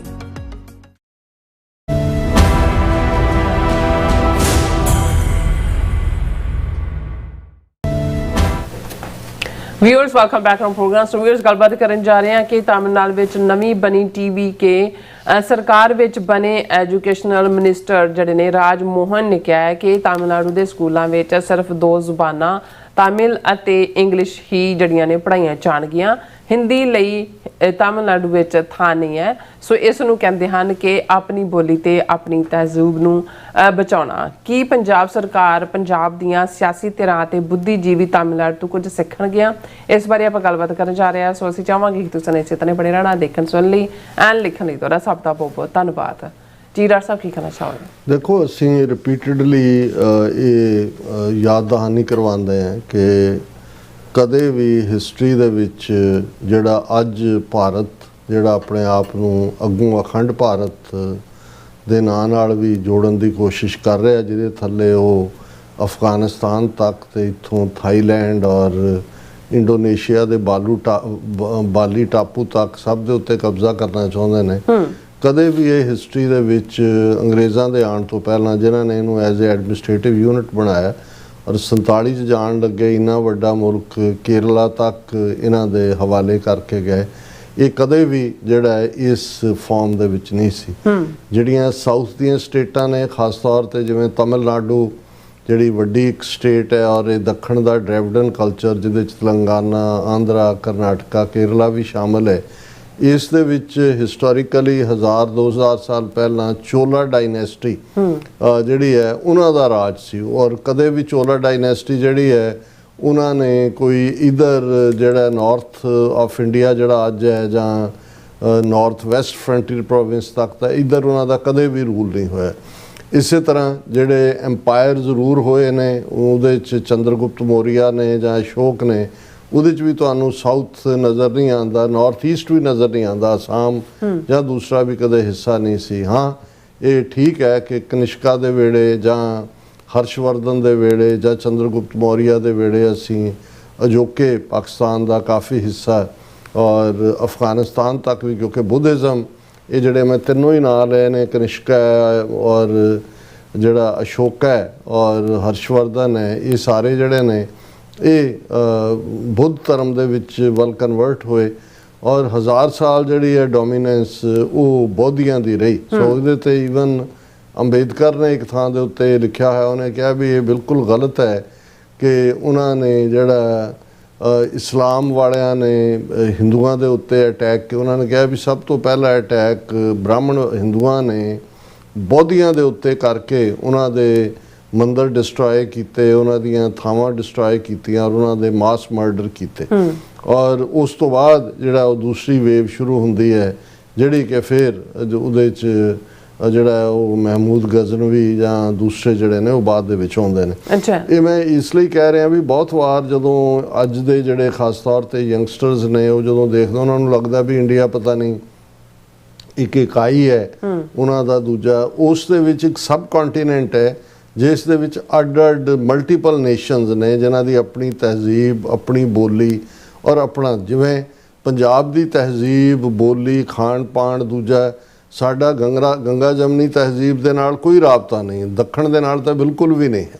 ਲੇਕਿਨ ਸਾਡਾ ਜਿਹੜਾ ਜਦੋਂ ਪੰਜਾਬ ਦੇ ਤੁਸੀਂ ਜਿਹੜੇ ਕਬੀਲੇ ਵੀ ਮੁੱਖ ਤੌਰ 'ਤੇ ਪੰਜਾਬ ਦੇ ਵਿੱਚ ਸੈਟਲ ਹੋਏ over A part of centuries, ਉਹ ਜੱਟ ਕਬੀਲਾ ਹੈ, ਗੁੱਜਰ ਕਬੀਲਾ ਹੈ, ਰਾਜਪੂਤ ਕਬੀਲੇ ਨੇ ਜਾਂ ਅਹੀਰ ਕਬੀਲੇ ਨੇ ਜਾਂ ਕੰਬੋਜ ਕਬੀਲੇ ਨੇ, ਜਦੋਂ ਤੁਸੀਂ ਉਹਨਾਂ ਸਾਰਿਆਂ ਦਾ ਲਿੰਕ ਜਿਹੜਾ ਉਹ ਸੈਂਟਰਲ ਏਸ਼ੀਆ ਦੇ ਨਾਲ ਦੇਖੋਗੇ, ਸਕੀਤੀਅਨ ਔਰ ਦੂਸਰੇ ਤੀਸਰੇ ਹੀ, ਕਿਉਂਕਿ ਰੁਝਾਨ ਹੀ ਉਸ ਪਾਸੇ ਦਾ ਹੈ। ਔਰ ਇਸੇ ਲਈ ਸਾਡੀ ਬੋਲੀ ਹੁਣ ਇਹ ਹੋਏ ਤੁਸੀਂ ਤਾਮਿਲ ਜਾਂ ਪੰਜਾਬੀ ਦੇ ਵਿੱਚ ਕੀ ਸਾਂਝ ਕੱਢ ਸਕਦੇ ਹੋ, ਪੰਜਾਬੀ ਔਰ ਸੰਸਕ੍ਰਿਤ ਵੀ ਐਵੇਂ ਸੰਸਕ੍ਰਿਤ ਵਿੱਚ ਲਿਆ ਕੇ ਇਹਨਾਂ ਨੇ ਵਾੜੀ ਹੋਈ ਹੈ।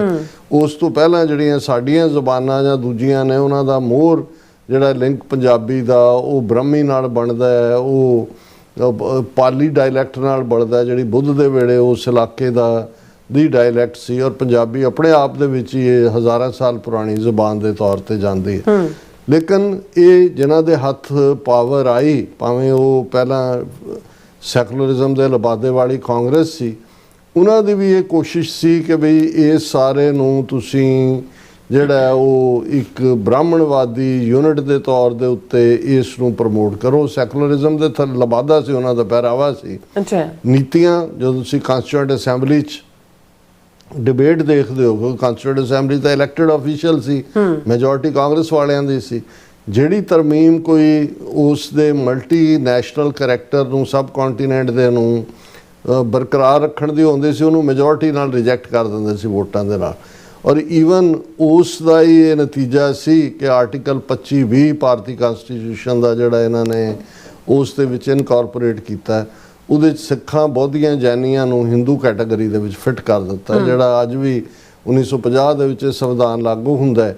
ਔਰ ਅਸੀਂ ਇਹ ਦੇਖ ਸਕਦੇ ਹਾਂ ਕਿ 76 ਸਾਲ ਬਾਅਦ ਵੀ ਇਹਦੇ ਬਾਵਜੂਦ ਕਿ ਕਨਸਟੀਟਿਊਸ਼ਨ ਨੂੰ ਅਮੈਂਡ ਕਰਨ ਦੇ ਲਈ ਜਾਂ ਦੂਸਰੇ ਉਹਦੇ 'ਚ ਸੁਧਾਰ ਦੇ ਲਈ ਵਾਜਪਾਈ ਦੇ ਵੇਲੇ ਕਮਿਸ਼ਨ ਵੀ ਬਣਿਆ, ਉਹਨਾਂ 'ਚ ਸਾਰੀਆਂ ਹੀ ਧਿਰਾਂ ਜਿਹੜੀਆਂ ਨੇ ਉਹਨਾਂ ਨੇ ਪੇਸ਼ ਹੋ ਕੇ ਸਿੱਖਾਂ ਦੀਆਂ ਇਹ ਕਿਹਾ ਵੀ ਇਹਦੇ 'ਚੋਂ ਕੱਢੋ ਸਿੱਖਾਂ ਨੂੰ, ਅਸੀਂ ਨਹੀਂ ਹੈ, ਹਿੰਦੂ ਨਹੀਂ ਹੈ, ਲੇਕਿਨ ਉਸ ਕੋਈ ਤਬਦੀਲੀ ਨਹੀਂ ਕੀਤੀ ਗਈ।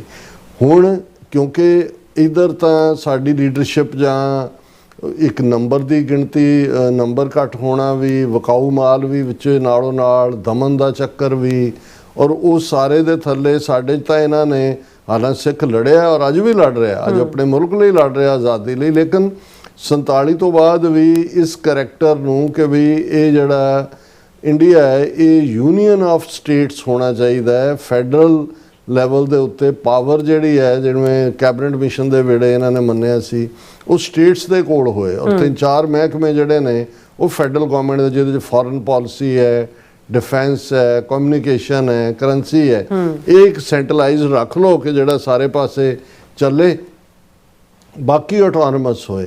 ਔਰ ਲੇਕਿਨ ਇਹਨਾਂ ਨੇ ਹੌਲੀ 120 ਤੋਂ ਜ਼ਿਆਦਾ ਉਹਦੇ 'ਚ ਕਨਸਟੀਟਿਊਸ਼ਨਲ ਅਮੈਂਡਮੈਂਟਸ ਕਰਕੇ ਜਿਹੜੇ ਕਨਸਟੀਟਿਊਸ਼ਨ ਦੇ ਮੂਲ ਖਰੜੇ ਦੇ ਵਿੱਚ ਜਿਹੜੀ ਥੋੜ੍ਹੀ ਬਹੁਤ ਆਟੋਨਮੀ ਜਾਂ ਫੈਡਰਲ ਸਿਸਟਮ ਦੀਆਂ ਕੋਈ ਬੀਜ ਰੱਖੇ ਹੋਏ ਸੀ, ਉਹ ਵੀ ਇਹਨਾਂ ਨੇ ਉਸ ਨੂੰ ਲਿਆ ਕੇ ਜਿਹੜਾ ਹੈ ਉਹ ਯੂਨੀਅਨਿਜ਼ਮ ਦੇ ਥੱਲੇ ਜਾਂ ਯੂਨੀਅਨਿਸਟ ਕੰਟਰੀ, ਹੁਣ ਤਾਂ ਉਹ ਇਹ ਕਹਿੰਦੇ ਨੇ one nation one election system, ਹੁਣ ਤਾਂ ਉਹ ਫੈਡਰਲ ਇਲੈਕਸ਼ਨਾਂ ਪਾਰਲੀਮੈਂਟ ਦੀਆਂ ਨਾਲ ਹੀ ਸਾਰੇ 29 ਸੂਬੇ over A period of time ਬਣਾ ਦਿੱਤੇ ਨੇ, 8-9 ਯੂਨੀਅਨ ਟੈਰੀਟਰੀਜ਼ ਨੇ, ਲੇਕਿਨ ਕੰਟਰੋਲ ਪੂਰੀ ਤਰ੍ਹਾਂ ਸੈਂਟਰਲਾਈਜ਼ਡ ਹੈ। ਔਰ ਜਿਹੜਾ ਕਸਰ ਰਹਿ ਗਈ ਸੀ ਉਹ ਪਿਛਲੀਆਂ ਸਰਕਾਰਾਂ ਨੇ ਜਾਂ ਮੋਦੀ ਦੇ ਵੇਲੇ ਨੈਸ਼ਨਲ ਸਿਕਿਉਰਿਟੀ ਐਕਟ ਦੇ ਥੱਲੇ ਜਿਹੜੇ ਲਾਅ ਬਣਾ, ਜਿਵੇਂ law and order state subject ਸੀ, ਪਰ ਇਹਨਾਂ ਨੇ ਕਿਹਾ ਜੀ ਦੇਖੋ ਜੇ ਨੈਸ਼ਨਲ ਸਿਕਿਉਰਿਟੀ ਨੂੰ ਖਤਰਾ ਹੈ ਤਾਂ ਫਿਰ ਸੈਂਟਰ ਇੰਟਰਵੀਨ ਕਰ ਸਕਦਾ ਹੈ।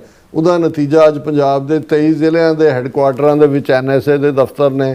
ਕੌਣ ਪੁੱਛਦਾ? ਅੱਗੇ ਤਾਂ ਹੁੰਦਾ ਸੀ ਤੁਸੀਂ ਇੱਕ ਸਟੇਟ ਦੀ ਪੁਲਿਸ ਨੇ ਦੂਜੇ 'ਚ ਜਾਣਾ ਹੈ, ਉਹਨਾਂ ਨੂੰ ਇਨਫੋਰਮ ਕਰਨਾ ਪੈਂਦਾ ਸੀ। ਜਦੋਂ ਛਾਪਾ ਮਾਰਨਾ ਹੈ, ਲੋਕਲ ਜਿਹੜਾ ਪੁਲਿਸ ਸਟੇਸ਼ਨ ਹੈ ਉਹਦਾ ਥਾਣੇਦਾਰ ਜਾਂ ਉਹਦਾ ਅਮਲਾ ਫੈਲਾ ਨਾਲ ਹੁੰਦਾ ਸੀ। ਹੁਣ ਤੁਸੀਂ ਦੇਖੋ ਵੀ ਕਿਸ ਜਿਹੜਾ ਉਹ ਬੇਕਿਰਕੀ ਦੇ ਨਾਲ ਉਹ ਚੁੱਕਦੇ ਨੇ, ਕਿਹਦੇ ਤੇ ED ਦਾ ਰੇਡ ਹੋ ਗਿਆ, ਕਿਹਦੇ ਤੇ CBI ਦਾ ਹੋ ਗਿਆ, ਕਿਹਦੇ ਤੇ ਨੈਸ਼ਨਲ ਸਿਕਿਉਰਿਟੀ ਏਜੰਸੀ ਦਾ ਹੋ ਗਿਆ, ਕਿਹਦੇ ਤੇ ਉਹਨਾਂ ਨੇ UAPA ਲਾਤਾ। ਸਾਰਾ ਕੰਟਰੋਲ ਉਹਨਾਂ ਨੇ ਆਪਣੇ ਕੋਲ ਰੱਖਿਆ।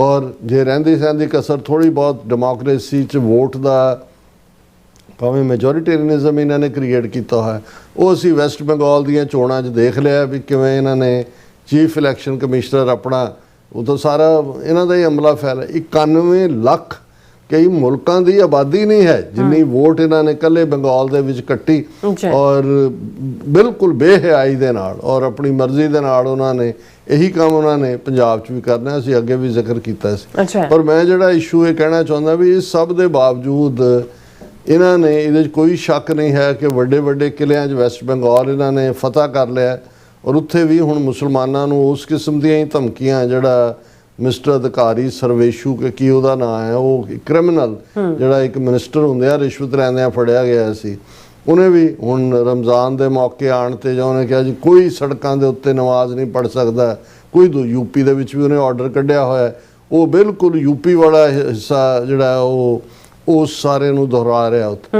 ਲੇਕਿਨ ਜੇ ਕੋਈ ਸਿਟੈਡਲ ਵਾਂਗ ਇੱਕ ਕਿਲਾ ਖੜਾ ਹੈ, ਵੈਸਟ ਬੰਗਾਲ ਦਾ ਕਿਲਾ ਖੜਾ ਸੀ, ਮਮਤਾ ਬੈਨਰਜੀ ਨੇ ਰੱਖਿਆ ਉਹ ਫੈਡਰਲਿਜ਼ਮ ਵੀ, ਔਰ ਉਹਦੇ ਥੱਲੇ ਹੀ ਈਵਨ ਮਮਤਾ ਬੈਨਰਜੀ ਨੇ ਇੱਕ ਸਟੇਜ 'ਤੇ ਮਨਮੋਹਨ ਸਿੰਘ ਸਰਕਾਰ ਦੇ ਵੇਲੇ ਜਿਹੜਾ ਤੀਸਤਾ ਦਰਿਆ ਦਾ ਸਮਝੌਤਾ ਸੀ ਇੰਡੀਅਨ ਗਵਰਨਮੈਂਟ ਕਰਨਾ ਚਾਹੁੰਦੀ ਸੀ, ਮਮਤਾ ਬੈਨਰਜੀ ਨੇ ਵਿੱਚ ਆਪਣਾ ਫਾਨਾ ਠੋਕ ਦਿੱਤਾ ਸੀ, ਉਹ ਨਹੀਂ ਸੀ ਹੋਣਦਾ। ਉਹ ਕਿਲਾ ਇਹਨਾਂ ਨੇ ਧਰਾਸ਼ਾਹੀ ਕਰ ਦਿੱਤਾ ਹੈ। ਹੁਣ ਜੇ ਕੋਈ ਹੈ ਤੇ ਉਹ ਤਮਿਲਨਾਡੂ ਹੈ। ਕੇਰਲਾ ਦੇ ਵਿੱਚ, ਕੇਰਲਾ ਦੀ ਆਬਾਦੀ ਵੀ ਛੋਟੀ ਹੈ, ਪਾਪੂਲੇਸ਼ਨ ਵੀ ਮਿਕਸ ਹੈ, ਔਰ ਦੂਸਰਾ ਪਰ ਤਮਿਲਨਾਡੂ ਜਿਹੜਾ ਕਿ ਆਪਣੇ ਆਪ ਨੂੰ ਡ੍ਰੈਵਿਡਨ ਸਿਵਲਾਈਜੇਸ਼ਨਸ ਦੇ ਫਾਦਰ ਨੇ ਔਰ ਜ਼ਾਰ ਹੈ, ਉਹਨਾਂ ਦੀ ਸਿਵਲਾਈਜੇਸ਼ਨ ਹੈ, ਔਰ ਉਹਨਾਂ ਦਾ ਐਜੂਕੇਸ਼ਨ ਲੈਵਲ ਵੀ, ਅੰਡਰਸਟੈਂਡਿੰਗ ਲੈਵਲ ਵੀ ਇਸ ਲੈਵਲ ਤੇ ਉੱਤੇ ਹੈ, ਐਜੂਕੇਸ਼ਨ ਵਾਈਜ਼ ਵੀ, ਕਿ ਵੀ ਉਹਨਾਂ ਨੂੰ ਇਹ ਨਜ਼ਰ ਆਉਂਦਾ ਵੀ ਅਲਟੀਮੇਟਲੀ ਇਹ ਜਿਹੜੀਆਂ ਹਿੰਦੀ ਸਟੇਟਸ ਨੇ, ਹਿੰਦੂ ਬੈਲਟ ਹੈ, ਇਹ ਸਾਨੂੰ ਹੜਪਣਾ ਚਾਹੁੰਦੇ ਨੇ, ਸਾਡੇ ਕਲਚਰ ਨੂੰ, ਸਾਡੀ ਤਹਿਜ਼ੀਬ ਨੂੰ, ਸਾਡੀ ਬੋਲੀ ਨੂੰ। ਔਰ ਹੌਲੀ ਹੌਲੀ ਉਹਨਾਂ ਨੇ ਦੇਖਿਆ ਵੀ ਹੁਣ ਐਜੂਕੇਸ਼ਨ ਅਦਰਵਾਈਜ਼ ਦਾ ਸਟੇਟ ਸਬਜੈਕਟ ਹੈ, ਲੇਕਿਨ ਜੇ ਤੁਸੀਂ ਕੋਈ ਸੈਂਟਰਲ ਸਕੀਮ ਲਿਆਉਂਦੇ ਹੋ ਕਿ ਜੇ ਅਸੀਂ ਇੰਨੀ ਫੰਡਿੰਗ ਦੇਵਾਂਗੇ, ਇੰਨੇ ਸੈਂਟਰਲ, ਉਹਦੇ 'ਚ ਤੁਸੀਂ ਹਿੰਦੀ ਵਾੜ ਦਿਓ 3 ਲੈਂਗੁਏਜ ਫਾਰਮੂਲੇ ਦੇ ਥੱਲੇ। ਹੁਣ ਕਰੁਣਾਨਿਧੀ ਦੀ ਹਕੂਮਤ ਨੇ ਵੀ ਰੈਜ਼ਿਸਟ ਕੀਤਾ ਕਿਉਂਕਿ ਅੰਨਾਦੁਰਾਈ ਦੇ ਜ਼ਮਾਨੇ ਤੋਂ ਲੈ ਕੇ ਹੀ ਉਹ ਰਿਬੈਲੀਅਨ ਸੀ ਅਗੇਂਸਟ ਦਾ ਸੋ ਕਾਲਡ ਐਰੀਅਨ ਡੋਮੀਨੈਂਸ। ਉਹਦਾ ਮੁੰਡਾ ਸਟਾਲਿਨ ਜਿਹੜਾ ਪਿਛਲੇ 2 ਹਫ਼ਤੇ ਪਹਿਲਾਂ ਤੱਕ ਚੀਫ ਮਿਨਿਸਟਰ ਸੀ, ਜਿਹਦੀ ਪਾਰਟੀ ਹਾਰੀ ਹੈ DMK, ਪਰ ਜਿਹੜੀ ਇੱਕ TVK ਗਵਰਨਮੈਂਟ ਵਿਜੇ ਉਹਦਾ ਨਾਂ ਹੈ, ਫਿਲਮੀ ਐਕਟਰ ਦੀ ਆਈ, ਬਿਲਕੁਲ ਜਿਹੜਾ ਉਹਦਾ ਕੋਈ ਬਹੁਤਾ ਸਿਆਸਤਦਾਨ ਨਹੀਂ ਸੀ। ਔਰ ਇਹ ਵੀ ਸਾਊਥ ਦੀ ਇੱਕ ਪਰੰਪਰਾ ਹੈ ਕਿ ਫਿਲਮ ਸਟਾਰਸ ਔਰ ਦੂਸਰਿਆਂ ਤੀਸਰਿਆਂ ਨੂੰ ਵੀ ਨਵਾਜਦੇ ਨੇ। ਔਰ ਹੁਣ ਦੀ ਤਮਿਲਨਾਡੂ ਦੀ ਅਸੈਂਬਲੀ ਦੇ ਵਿੱਚ ਕੋਈ ਵੀ ਬ੍ਰਾਹਮਣ ਨਹੀਂ ਹੈ, ਨੋਟ ਕਿਸੇ ਵੀ ਧਿਰ ਦਾ। BJP ਨੂੰ ਇੱਕ ਵੀ ਸੀਟ ਨਹੀਂ ਮਿਲੀ ਹੈ ਸਾਰੇ ਤਮਿਲਨਾਡੂ 'ਚ। ਲੇਕਿਨ ਉਹਨਾਂ ਨੇ ਅਗੇਨ ਜਿਹੜੀ ਨਵੀਂ ਗਵਰਨਮੈਂਟ ਬਣੀ, ਨਾਲ ਦੀ ਨਾਲ ਸੈਂਟਰ ਨੇ ਐਡਵਾਈਜ਼ਰੀ ਭੇਜੀ ਕਿ ਜੀ ਇਹ ਜਿਹੜਾ ਤੁਸੀਂ ਜਿਹੜਾ ਇਹ ਸਕੀਮ ਹੈ ਸੈਂਟਰ ਦੀ, ਜਿਹਦੇ ਥੱਲੇ ਅਸੀਂ ਗ੍ਰਾਂਟ ਦੇਣੀ ਹੈ ਸਕੂਲਾਂ ਨੂੰ, ਉਹਦੇ 'ਚ ਹਿੰਦੀ ਲਾਗੂ ਕਰੋ, ਕਿਉਂਕਿ 3 ਲੈਂਗੁਏਜ ਫਾਰਮੂਲੇ ਦੇ ਥੱਲੇ ਉਹ ਕਹਿੰਦੇ ਨੇ ਜੀ ਤੁਹਾਡੀ ਤਮਿਲ ਹੋ ਗਈ ਕਿ ਅੰਗਰੇਜ਼ੀ ਤੀਸਰੀ ਨੈਸ਼ਨਲ ਲੈਂਗੁਏਜ। ਹੁਣ ਜਿਹੜਾ TVK ਗਵਰਨਮੈਂਟ ਦੇ ਵਿੱਚ ਨਵਾਂ ਐਜੂਕੇਸ਼ਨ ਮਿਨਿਸਟਰ ਬਣਿਆ ਮਿਸਟਰ ਰਾਜਮੋਹਨ, ਔਰ ਇਹ ਉਹਨਾਂ ਦੀ ਮੇਨ ਨਿਊਜ਼ ਏਜੰਸੀ ਦੀ ਖਬਰ ਹੈ India the. TVK government will remain committed to two language policy in Tamil Nadu schools। Minister Raj Mohan ਉਹਨਾਂ ਨੇ ਇਹ ਕਿਹਾ ਕਿ ਜੀ ਇਹ ਜਿਹੜੀ ਪ੍ਰਧਾਨ ਮੰਤਰੀ schools for rising India scheme ਦੇ ਥੱਲੇ ਜਿਹੜਾ ਅਸੀਂ ਜਿਹੜਾ ਇਹਦੇ 'ਚ ਕੋਈ ਹਿੰਦੀ ਨੂੰ ਨਹੀਂ ਵਾੜਨ ਦੇਵਾਂਗੇ। our government would not allow a 3 language formula to be followed in schools। ਅਸੀਂ ਇਹ 3 language ਵਾਲਾ ਨਹੀਂ ਸਕੂਲਾਂ 'ਚ। we will not yield to any indirect pressure and the TVK will remain steadfast without any compromise in its stand on the 2 language policy। ਕਿ ਅਸੀਂ ਕੋਈ pressure ਨਹੀਂ ਮੰਨਾਂਗੇ, ਅਸੀਂ ਹਿੰਦੀ ਬਿਲਕੁਲ ਨਹੀਂ ਪੜ੍ਹਨ ਦੇਣੀ, ਅਸੀਂ ਤਾਮਿਲ ਔਰ ਅੰਗਰੇਜ਼ੀ ਇਹ 2 ਜ਼ਬਾਨਾਂ ਹੀ ਜਿਹੜੀਆਂ ਨੇ ਇਹ ਪੜ੍ਹਾਵਾਂਗੇ। ਔਰ ਉਹਦੇ 'ਚ ਉਹਨਾਂ ਨੇ ਫਿਰ ਸੁਪਰੀਮ ਕੋਰਟ ਨੂੰ ਵੀ ਇਹ ਵਰਤ ਰਹੇ ਨੇ ਹਿੰਦੂ ਤੋਂ ਵੀ। ਦਸੰਬਰ 2025 ਦੇ ਵਿੱਚ ਸੁਪਰੀਮ ਕੋਰਟ ਨੇ ਕੋਈ ਡਾਇਰੈਕਟਿਵ ਦਿੱਤਾ ਸੀ ਤਮਿਲਨਾਡੂ ਗਵਰਨਮੈਂਟ ਨੂੰ ਕਿ ਜੀ ਸੈਂਟਰ ਗਵਰਨਮੈਂਟ ਜਵਾਹਰ ਨਵੋਦਿਆ ਵਿਦਿਆਲਿਆ ਖੋਲ੍ਹਣਾ ਚਾਹੁੰਦੀ ਹੈ ਤਮਿਲਨਾਡੂ ਅਗੇਨ ਹਿੰਦੀ ਥੋਪਣ ਦੇ ਲਈ ਅੱਡ ਸਕੀਮ ਦੇ ਥੱਲੇ ਵੀ, ਉਹਦੇ ਲਈ ਤੁਸੀਂ ਥਾਂ ਪ੍ਰੋਵਾਈਡ ਕਰੋਗੇ ਵੀ ਕਿ ਨਹੀਂ। ਉਹਨੇ ਕਿਹਾ ਜੀ ਅਸੀਂ ਇਹ ਡਿਸਕਸ ਕਰ ਰਹੇ ਹਾਂ with the officials of school education department ਔਰ ਅਸੀਂ ਦੇਖਾਂਗੇ ਜਿਹੜਾ ਢੁਕਵਾਂ ਫੈਸਲਾ ਹੈ ਉਹ ਅਸੀਂ ਇਸ ਦੇ ਉੱਤੇ ਲਵਾਂਗੇ। ਸੋ ਮੈਂ ਜਦੋਂ ਇਸ ਸਟੇਟਮੈਂਟ ਨੂੰ ਦੇਖਿਆ ਮੈਂ ਕਿਹਾ ਇਹ ਹੈ ਜਿਹੜੇ ਲੋਕ ਭਾਵੇਂ ਹਕੂਮਤ ਬਦਲ ਗਈ, ਅੰਨਾ DMK ਸੀ, ਫਿਰ DMK ਆਈ, ਹੁਣ TVK ਆਈ, ਇਹਨਾਂ ਨੇ ਆਪਣੀ ਕੋਈ ਯੀਲਡ ਨਹੀਂ ਕੀਤਾ। ਇਸ ਦੇ ਉਲਟ ਤੁਸੀਂ ਪੰਜਾਬ 'ਚ ਦੇਖੋ ਆ ਇੱਕ ਹਫ਼ਤਾ ਪਹਿਲਾਂ ਹੀ ਖਬਰ ਸੀ ਕਿ ਜੀ ਜਿਹੜੇ ਪੰਜਾਬ ਦੇ ਮਿਲਟਰੀ ਸਕੂਲ ਨੇ ਪੰਜਾਬ ਦੇ ਵਿੱਚ ਉਹਨਾਂ ਨੂੰ ਜਿਹੜੀ ਪੰਜਾਬੀ ਆਪਸ਼ਨ ਨਹੀਂ ਦਿੱਤੀ ਜਾ ਰਹੀ ਪੰਜਾਬੀ ਜ਼ਬਾਨ ਦੀ, ਸੰਸਕ੍ਰਿਤ। ਹੁਣ ਜਿੱਥੇ ਇਹਨਾਂ ਨੂੰ ਇਹ ਲੱਗਦਾ ਹੈ ਕਿ ਵੀ ਹਿੰਦੀ ਤਾਂ ਚੱਲ ਹੀ ਰਹੀ ਹੈ, ਜੋ ਹਿੰਦੀ 3 ਹੁਣ ਪੰਜਾਬ ਦੇ ਸਕੂਲਾਂ ਦੇ ਵਿੱਚ 3 ਲੈਂਗੁਏਜ ਫਾਰਮੂਲਾ ਹੈ, ਉੱਥੇ ਹਿੰਦੀ ਪੜ੍ਹਾਉਂਦੇ ਨੇ। ਪੰਜਾਬੀ ਜਿਹੜੇ ਸਰਕਾਰੀ ਸਕੂਲ ਨੇ ਜੇ ਪੰਜਾਬੀ ਪਹਿਲੀ ਤੋਂ ਹੈ, ਹਿੰਦੀ ਚੌਥੀ ਤੋਂ ਹੈ, ਅੰਗਰੇਜ਼ੀ 6ਵੀਂ ਤੋਂ, ਆਲਰੇਡੀ 3 ਲੈਂਗੁਏਜ ਫਾਰਮੂਲਾ ਹੈ। ਲੇਕਿਨ ਜਿੱਥੇ ਪ੍ਰਾਈਵੇਟ ਸਕੂਲ ਜਾਂ ਈਵਨ ਮਿਲਟਰੀ ਸਕੂਲ ਜਿਹੜੇ ਸੈਂਟਰ ਗਵਰਨਮੈਂਟ ਦੇ ਥੱਲੇ ਨੇ ਉਹਦੇ 'ਚੋਂ ਹੁਣ ਪੰਜਾਬੀ ਨੂੰ ਕੱਢ ਕੇ ਜਿਹੜਾ ਉਹ ਸੰਸਕ੍ਰਿਤ ਜਿਹੜਾ ਕਰ ਰਹੇ ਨੇ। ਔਰ ਇਹ ਜਿਹੜੇ ਨੇ ਜਿਹੜਾ ਪੰਜਾਬ ਬਣਿਆ ਹੀ ਲੈਂਗੁਏਜ ਦੇ ਬੇਸ। ਹੁਣ ਤਮਿਲਨਾਡੂ ਜਿਹੜਾ ਉਹਦਾ ਨਾਮ ਵੀ ਨਾਡੂ ਜਿਹੜਾ ਤਮਿਲਨਾਡੂ ਕਹਿੰਦੇ ਨੇ ਉਹਦਾ NAIDU ਦੀ ਸਪੈਲਿੰਗ ਹੈ। ਦੇਸ਼ ਮੁਲਕ ਹੈ, ਇਹਦਾ ਡਰਾਵਿਡਨ ਲੈਂਗੁਏਜ ਮਤਲਬ ਤਾਮਿਲਾਂ ਦਾ ਮੁਲਕ। ਔਰ ਜ਼ਾਹਰ ਹੈ ਤਾਮਿਲ ਉਹਨਾਂ ਦੀ ਜ਼ਬਾਨ ਹੈ। ਹੁਣ ਇੱਥੇ ਸਟਰਗਲ ਕਰਕੇ ਇਹ ਸੂਬਾ ਕ੍ਰੀਏਟ ਹੋਇਆ। ਬਾਕੀਆਂ ਨੂੰ ਤਾਂ ਜਿਹੜਾ ਬੰਬੇ ਪ੍ਰੋਵਿੰਸ ਸੀ ਉਹਨੂੰ ਤੋੜਿਆ ਉਹਨਾਂ ਨੇ, ਮਹਾਰਾਸ਼ਟਰ 'ਚ ਮਰਾਠੀ, ਗੁਜਰਾਤ 2 ਸੂਬੇ ਉਹਦੇ 'ਚੋਂ ਬਣਾ ਦਿੱਤੇ। ਹੁਣ ਤੁਸੀਂ ਦੇਖੋਗੇ ਕਿ ਤਮਿਲ ਵਾਲਿਆਂ ਨੂੰ, ਤੇਲਗੂ ਵਾਲਿਆਂ ਨੂੰ ਕੰਨੜ ਕਰਨਾਟਕਾ ਦੀ ਜ਼ਬਾਨ ਹੈ, ਮਲਿਆਲਮ ਕੇਰਲਾ ਦੀ ਜ਼ਬਾਨ ਹੈ, ਉਹਨਾਂ ਨੂੰ ਤਾਂ ਕੋਈ ਐਜੀਟੇਸ਼ਨਸ ਨਹੀਂ ਕਰਨੀਆਂ ਪਈਆਂ। ਇੱਧਰ ਪੰਜਾਬੀ ਨੂੰ ਇੱਕ ਜ਼ਬਾਨ ਦੇ ਤੌਰ ਤੇ ਰੈਕਗਨਾਈਜ਼ ਕਰਵਾਉਣ ਦੇ ਲਈ ਵੀ ਜੇ 1950 ਤੋਂ ਅਸੀਂ ਦੇਖੀਏ ਕਨਸਟੀਟਿਊਸ਼ਨ ਲਾਗੂ ਹੋਣ ਤੋਂ ਬਾਅਦ 1966 16 ਸਾਲ ਲੱਗੇ। ਉਦੋਂ ਤਾਂ ਇਹ ਕਹਿੰਦੇ ਸੀ ਇਹ ਤਾਂ ਗਵਾਰਾਂ ਦੀ ਜ਼ਬਾਨ ਹੈ, ਫਿਰ ਇਹ ਕਹਿਣ ਜੀ ਚਲੋ ਅਸੀਂ ਕੰਪਰੋਮਾਈਜ਼ ਕਰ ਲੈਂਦੇ ਹਾਂ, ਪੰਜਾਬੀ ਨੂੰ ਅਸੀਂ ਬੋਲੀ ਮੰਨ ਲੈਂਦੇ, ਪਰ ਇਹਦੀ ਜਿਹੜੀ ਸਕ੍ਰਿਪਟ ਹੈ, ਜਿਹੜੀ ਇਹਦੀ ਲਿਪੀ ਹੈ ਉਹ ਦੇਵਨਾਗਰੀ ਰੱਖੋ, ਕ ਖ ਰੱਖੋ। ਫਿਰ ਜੇ ਬਣਾਇਆ ਹੀ ਬਣਾਇਆ ਲੂਲਾ ਲੰਗੜਾ, ਉਹਦੀ ਰਾਜਧਾਨੀ ਕੱਢਤੀ, ਪੰਜਾਬੀ ਬੋਲਦੇ ਇਲਾਕੇ ਕੱਢਤੇ, ਪਾਣੀ ਖੋਹ ਲਏ। ਔਰ ਉਸ ਲੈਵਲ ਤੋਂ 1966 ਤੋਂ ਲੈ ਕੇ ਤੁਸੀਂ ਦੇਖੋ ਕਿੰਨੀਆਂ ਐਜੀਟੇਸ਼ਨਸ ਹੋਈਆਂ ਕਿ ਭਾਈ ਮੁਕੰਮਲ ਕਰੋ। ਤੁਸੀਂ ਅੱਜ ਪੰਜਾਬ ਦੇ ਕੋਲ ਆਪਣਾ ਹਾਈ ਕੋਰਟ ਵੀ ਨਹੀਂ ਹੈ, ਪੰਜਾਬ ਜਿਹੜਾ ਹਰਿਆਣਾ ਹਾਈ ਕੋਰਟ, ਤੁਸੀਂ ਅੰਦਾਜ਼ਾ ਲਾਓ ਵੀ ਕਿਸ ਲੈਵਲ ਦਾ ਪਾਰਟ ਹੈ। ਲੇਕਿਨ ਜੋ ਹੈ ਜਿਹੜੇ ਜਿਨ੍ਹਾਂ ਨੇ ਇਹਦੇ ਹਾਫਿਜ਼ ਬਣਨਾ ਸੀ, ਜਿਨ੍ਹਾਂ ਨੇ ਪੰਜਾਬ ਦੇ ਹਿੱਤਾਂ ਨੂੰ ਸੁਰੱਖਿਅਤ, ਅੱਜ ਭਾਖੜਾ ਬਿਆਸ ਮੈਨੇਜਮੈਂਟ ਬੋਰਡ ਤੇ ਪੂਰਾ ਸੈਂਟਰ ਨੇ ਕੰਟਰੋਲ ਕਰ ਲਿਆ। ਪਾਣੀਆਂ ਦੇ ਉੱਤੇ ਉਹਨਾਂ ਦੇ ਇੱਕ ਤੋਂ ਬਾਅਦ ਇੱਕ ਅਵਾਰਡ ਜਿਹੜੇ ਨੇ ਉਹ ਦੱਸਦੇ ਨੇ ਵੀ ਸਾਡਾ ਹਾਲ ਕੀ ਹੈ। ਔਰ ਇਹ ਸਭ ਵਾਪਰ ਰਿਹਾ। ਔਰ ਤੁਹਾਨੂੰ ਨਜ਼ਰ ਆਏਗਾ ਵੀ ਜਿਹੜੇ ਈਵਨ ਬਣਦੇ ਵੀ ਨੇ, ਅਕਾਲੀਆਂ ਦੀ ਹਕੂਮਤ 5 ਵਾਰ ਬਣੀ, ਆ ਹੁਣ ਇਹ ਐਂਟਰਟੇਨਰ ਜਿਹੜਾ ਕਾਮੇਡੀਅਨ ਇਹ ਬਣਿਆ ਹੋਇਆ, ਜੇ ਕੋਈ ਬਿਆਨ ਵੀ ਲਿਪ ਸਰਵਿਸ ਹੁੰਦੀ ਹੈ ਉਹ ਸਿਰਫ ਅਖਬਾਰ ਤੱਕ ਮਹਿਦੂਦ ਹੁੰਦਾ ਹੈ। ਸਿਰਫ ਤੇ ਸਿਰਫ ਇੱਕ ਕ੍ਰੈਡਿਟ ਲਛਮਣ ਸਿੰਘ ਗਿੱਲ ਜਿਹੜਾ ਆਲਮੋਸਟ 9-10 ਮਹੀਨੇ ਚੀਫ ਮਿਨਿਸਟਰ ਹੈ, ਉਹਨੂੰ ਜਾਂਦਾ ਹੈ ਵੀ ਉਹਨੇ ਲੰਬਾ ਸੈਸ਼ਨ ਅਸੈਂਬਲੀ ਦਾ ਚਲਾ ਕੇ ਪੰਜਾਬੀ ਜ਼ਬਾਨ ਨੂੰ ਰਾਜ ਭਾਸ਼ਾ ਦੇ ਤੌਰ ਦੇ ਉੱਤੇ ਜਿਹੜਾ ਰੈਕਗਨਾਈਜ਼ ਕਰਵਾਇਆ ਸੀ। ਅਦਰਵਾਈਜ਼ ਪਹਿਲਾ chief minister justice Gurnam Singh ਤਾਂ ਉਹ BJP ਉਦੋਂ ਨਹੀਂ ਸੀ, ਭਾਰਤੀ ਜਨਸੰਘ ਸੀ, ਉਹਦੀ ਘੁਰਕੀ ਤੋਂ ਡਰਦਾ ਹੀ ਜਿਹੜਾ ਉਹ ਬਿੱਲ ਹੀ ਨਹੀਂ ਸੀ ਲਿਆ ਰਿਹਾ ਕਿਉਂਕਿ ਉਹ ਕਹਿੰਦੇ ਸੀ ਕਿ ਪੰਜਾਬ ਜਿਹੜਾ ਹੈ ਉਹ ਯੂਨੀਲਿੰਗੁਅਲ ਸਟੇਟ ਨਹੀਂ ਹੈ, ਬਾਈਲਿੰਗੁਅਲ ਹੈ। ਪੰਜਾਬ ਦੀ ਜ਼ਬਾਨ ਹਿੰਦੀ ਤੇ ਪੰਜਾਬੀ 2 ਜ਼ਬਾਨਾਂ ਨੇ। ਹੁਣ ਉਹਦੇ ਥੱਲੇ ਤਾਂ ਲਛਮਣ ਸਿੰਘ ਗਿੱਲ ਨੇ ਜਿਹੜਾ ਇਹਨੂੰ ਕੀਤਾ ਲਾਗੂ, ਲੇਕਿਨ ਜਦੋਂ ਤੱਕ ਜੁਝਾਰੂ ਲਹਿਰ ਨਹੀਂ ਚੱਲੀ ਪੰਜਾਬੀ ਦੇ ਵਿੱਚ ਟਾਈਪਰਾਈਟਰ ਨਹੀਂ ਸੀ ਹੁੰਦੇ ਸਕੂਲ ਜਿਹੜੇ ਦਫ਼ਤਰਾਂ ਜਾਂ ਦੂਜਿਆਂ 'ਚ, ਉਹ ਆਏ ਰਾਤੋਂ ਰਾਤ। ਲੇਕਿਨ ਹੁਣ ਵੀ ਤੁਸੀਂ ਦੇਖੋਗੇ ਕਿ ਬਹੁਤਾ ਕੰਮ ਜਾਂ ਅੰਗਰੇਜ਼ੀ 'ਚ ਹੁੰਦਾ ਹੈ, ਔਰ ਜਾਂ ਜਿਹੜੀਆਂ ਫਾਈਲਾਂ ਜਿਹੜੀਆਂ ਨੇ ਉਹ ਪਈਆਂ ਨੇ, ਉਹਨਾਂ ਨੂੰ ਕੌਣ ਪੜ੍ਹਦਾ, ਕੌਣ ਸੈਕਟਰੀ ਚਲਾਉਂਦੇ ਨੇ। ਔਰ ਸਕੂਲਾਂ ਦੇ ਵਿੱਚ ਪੰਜਾਬ ਦੇ ਵਿੱਚ ਇਹ ਹੁੰਦਾ ਜੀ, ਕਿਤੇ ਕੜਾ ਪਾਉਣ ਦੇ ਉੱਤੇ ਪਾਬੰਦੀ, ਕਿਤੇ ਸਕੂਲਾਂ ਦੇ ਵਿੱਚ ਜੋ ਟੈਕਸਟ ਬੁੱਕ ਪੜ੍ਹਾਈ ਜਾ ਰਹੀ ਆ। ਪਿਛਲੇ ਦਿਨਾਂ 'ਚ ਇੱਕ ਸਕੂਲ ਦੇ ਬੱਚੇ ਨੂੰ ਉਹਨੇ ਟੀਚਰ ਨੇ ਇਸ ਲਈ ਕੁੱਟਿਆ ਕਿ ਉਹ ਪੜ੍ਹਾ ਰਹੀ ਸੀ ਕਿ ਇੰਦਰਾ ਗਾਂਧੀ ਬਹੁਤ ਅੱਛੀ ਔਰਤ ਸੀ, ਉਹਨੇ ਕੀਤਾ। ਉਹ ਕਹਿੰਦੇ ਮੈਡਮ ਚੰਗੀ ਕਿੱਥੋਂ ਹੋ ਗਈ, ਹੁਣ ਤਾਂ ਸਾਡੇ ਦਰਬਾਰ ਸਾਹਿਬ ਤੇ ਹਮਲਾ ਕੀਤਾ। ਉਹਨੂੰ ਉਹਨੇ ਖੁਦ ਵੀ ਕੁੱਟਿਆ, ਦੂਸਰੀ ਟੀਚਰ ਤੋਂ ਵੀ ਕੁੱਟਵਾਇਆ, ਔਰ ਬਾਅਦ 'ਚ ਕਹਿੰਦੇ ਜੀ ਅਸੀਂ ਤਾਂ ਸਿਲੇਬਸ ਪੜ੍ਹਾ ਰਹੇ ਹਾਂ, ਬੱਚਿਆਂ ਨੇ ਇਮਤਿਹਾਨ ਵੀ ਦੇਣਾ। ਸੋ ਕਹਿਣ ਦਾ ਮਤਲਬ ਇਹ ਹੈ ਵੀ ਜੇ ਪੰਜਾਬ ਦੇ ਵਿੱਚ ਨਹੀਂ ਵੀ ਜਿਹੜੇ ਹਕੂਮਤਾਂ 'ਚ ਆਉਣ ਵਾਲੇ ਖਾਲਿਸਤਾਨ ਇਹਨਾਂ ਦੇ ਮੂੰਹ 'ਚ ਫਸ ਜਾਂਦਾ ਜਾਂ ਕੁਰਬਾਨੀ ਕਰਨ ਨੂੰ ਤਿਆਰ ਨਹੀਂ, ਘੱਟੋ ਘੱਟ ਜਿਸ ਜ਼ਬਾਨ ਤੇ ਬੇਸਡ ਇਹ ਸੂਬਾ ਬਣਿਆ, ਜੇ ਤਮਿਲਨਾਡੂ 'ਚ ਨਵੀਂ ਬਣੀ ਹਕੂਮਤ ਜਿਹੜੀ ਆ ਉਹ ਵੀ ਉਸੇ ਤਰ੍ਹਾਂ ਡਟ ਕੇ ਖੜੀ ਹੈ, ਤੇ ਤੁਹਾਨੂੰ ਕਿਹੜਾ ਜਿਹੜਾ ਉਹ ਕੋਡ ਹੋਇਆ ਹੈ ਕਿ ਬਈ ਤੁਸੀਂ ਤੁਹਾਡਾ ਜ਼ਬਾਨ ਬੋਲ ਨਹੀਂ ਸਕਦੀ ਜਾਂ ਤੁਸੀਂ ਉਸ ਲੈਵਲ ਦੇ ਉੱਤੇ ਪੰਜਾਬ ਦੇ ਹੱਕਾਂ ਲਈ, ਪੰਜਾਬੀ ਬੋਲੀ ਲਈ ਖਲੋ ਨਹੀਂ ਸਕਦੇ। ਬਿਲਕੁਲ ਰਾਜ ਸਾਹਿਬ, ਤੁਹਾਡਾ ਬਹੁਤ ਬਹੁਤ ਸ਼ੁਕਰੀਆ। ਇਸ ਵਕਤ ਲੈਣ ਬ੍ਰੇਕ ਵਿਊਅਰਸ ਅਤੇ ਸਾਨੂੰ ਇਸੇ ਤਰ੍ਹਾਂ ਬਣੇ ਰਹਿਣਾ, ਮਿਲਦੇ ਹਾਂ ਛੋਟੇ ਜਿਹੇ ਵਕਫੇ ਤੋਂ ਬਾਅਦ।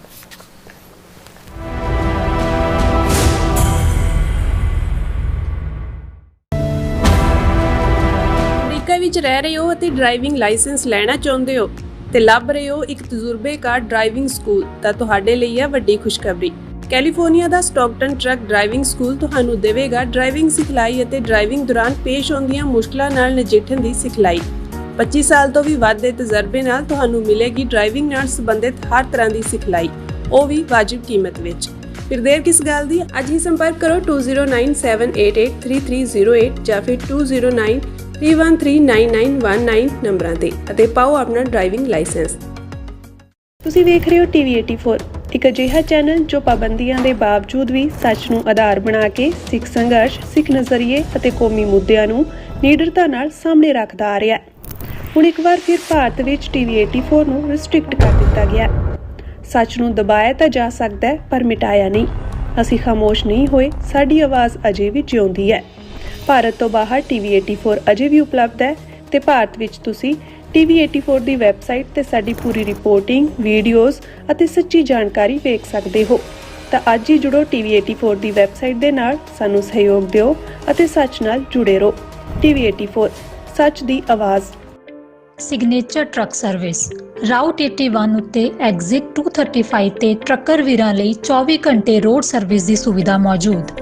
Heavy duty repair, oil change, ਪੁਰਾਣੇ ਅਤੇ ਨਵੇਂ tyre, computer diagnostic, DPF cleaning, brake service ਜਾਂ ਰਸਤੇ ਵਿੱਚ ਆਈ ਹਰ ਤਰ੍ਹਾਂ ਦੀ ਰਿਪੇਅਰ ਪ੍ਰੋਫੈਸ਼ਨਲ ਟੀਮ ਵੱਲੋਂ ਕੀਤੀ ਜਾਂਦੀ ਹੈ। ਬ੍ਰੇਕਫਾਸਟ, ਲੰਚ ਅਤੇ ਡਿਨਰ ਲਈ ਪੰਜਾਬੀ ਢਾਬੇ ਦਾ ਆਨੰਦ ਵੀ ਮਾਣੋ। ਡਰਾਈਵਰ ਅਤੇ ਟਰੱਕ ਆਪਰੇਟਰ ਵੀਰ ਡਿਸਪੈਚ ਦੀ ਸਰਵਿਸ ਲਈ ਸਾਡੇ ਨਾਲ ਸੰਪਰਕ ਕਰਨ। Signature truck service 58 triangle drive, Weyers Cave, Virginia 24486।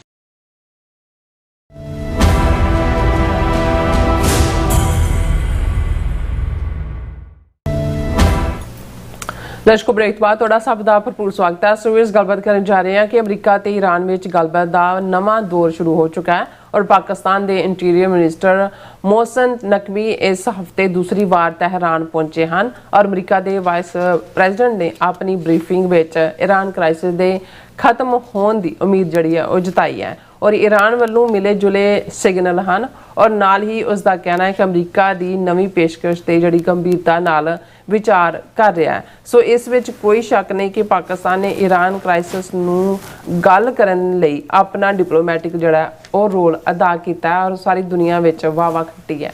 ਸੋ ਇਸ ਬਾਰੇ ਆਪਾਂ ਗੱਲਬਾਤ ਕਰਨ ਜਾ ਰਹੇ ਹਾਂ। ਸੋ ਅਸੀਂ ਚਾਹਾਂਗੇ ਕਿ ਤੁਸੀਂ ਇਸੇ ਤਰ੍ਹਾਂ ਬਣੇ ਰਹਿਣਾ, ਦੇਖਣ ਸੁਣ ਲਈ ਜਾਂ ਲਿਖਣ ਲਈ। ਤੁਹਾਡਾ ਸਭ ਦਾ ਬਹੁਤ ਧੰਨਵਾਦ ਹੈ ਜੀ। ਡਾਕਟਰ ਸਾਹਿਬ ਕੀ ਕਹਿਣਾ ਚਾਹੋਗੇ? ਦੇਖੋ, ਬੀਤੇ ਮੰਡੇ ਜਦੋਂ ਪ੍ਰੈਜ਼ੀਡੈਂਟ ਟਰੰਪ ਨੇ ਇਸ ਤੋਂ ਪਹਿਲਾਂ ਤਾਂ ਬਿਲਕੁਲ ਬੜੀ ਹਾਰਡ ਲਾਈਨ ਲੈ ਲਈ ਸੀ ਕਿ ਵੀ ਹੁਣ ਗੱਲਬਾਤ ਕਿਸੇ ਕੰਢੇ ਨਹੀਂ ਲੱਗ ਰਹੀ, ਈਰਾਨ ਨੂੰ ਅਸੀਂ ਜਿਹੜਾ ਉਸ ਦੇ ਉੱਤੇ ਬੰਬ ਵਰਸਾਵਾਂਗੇ।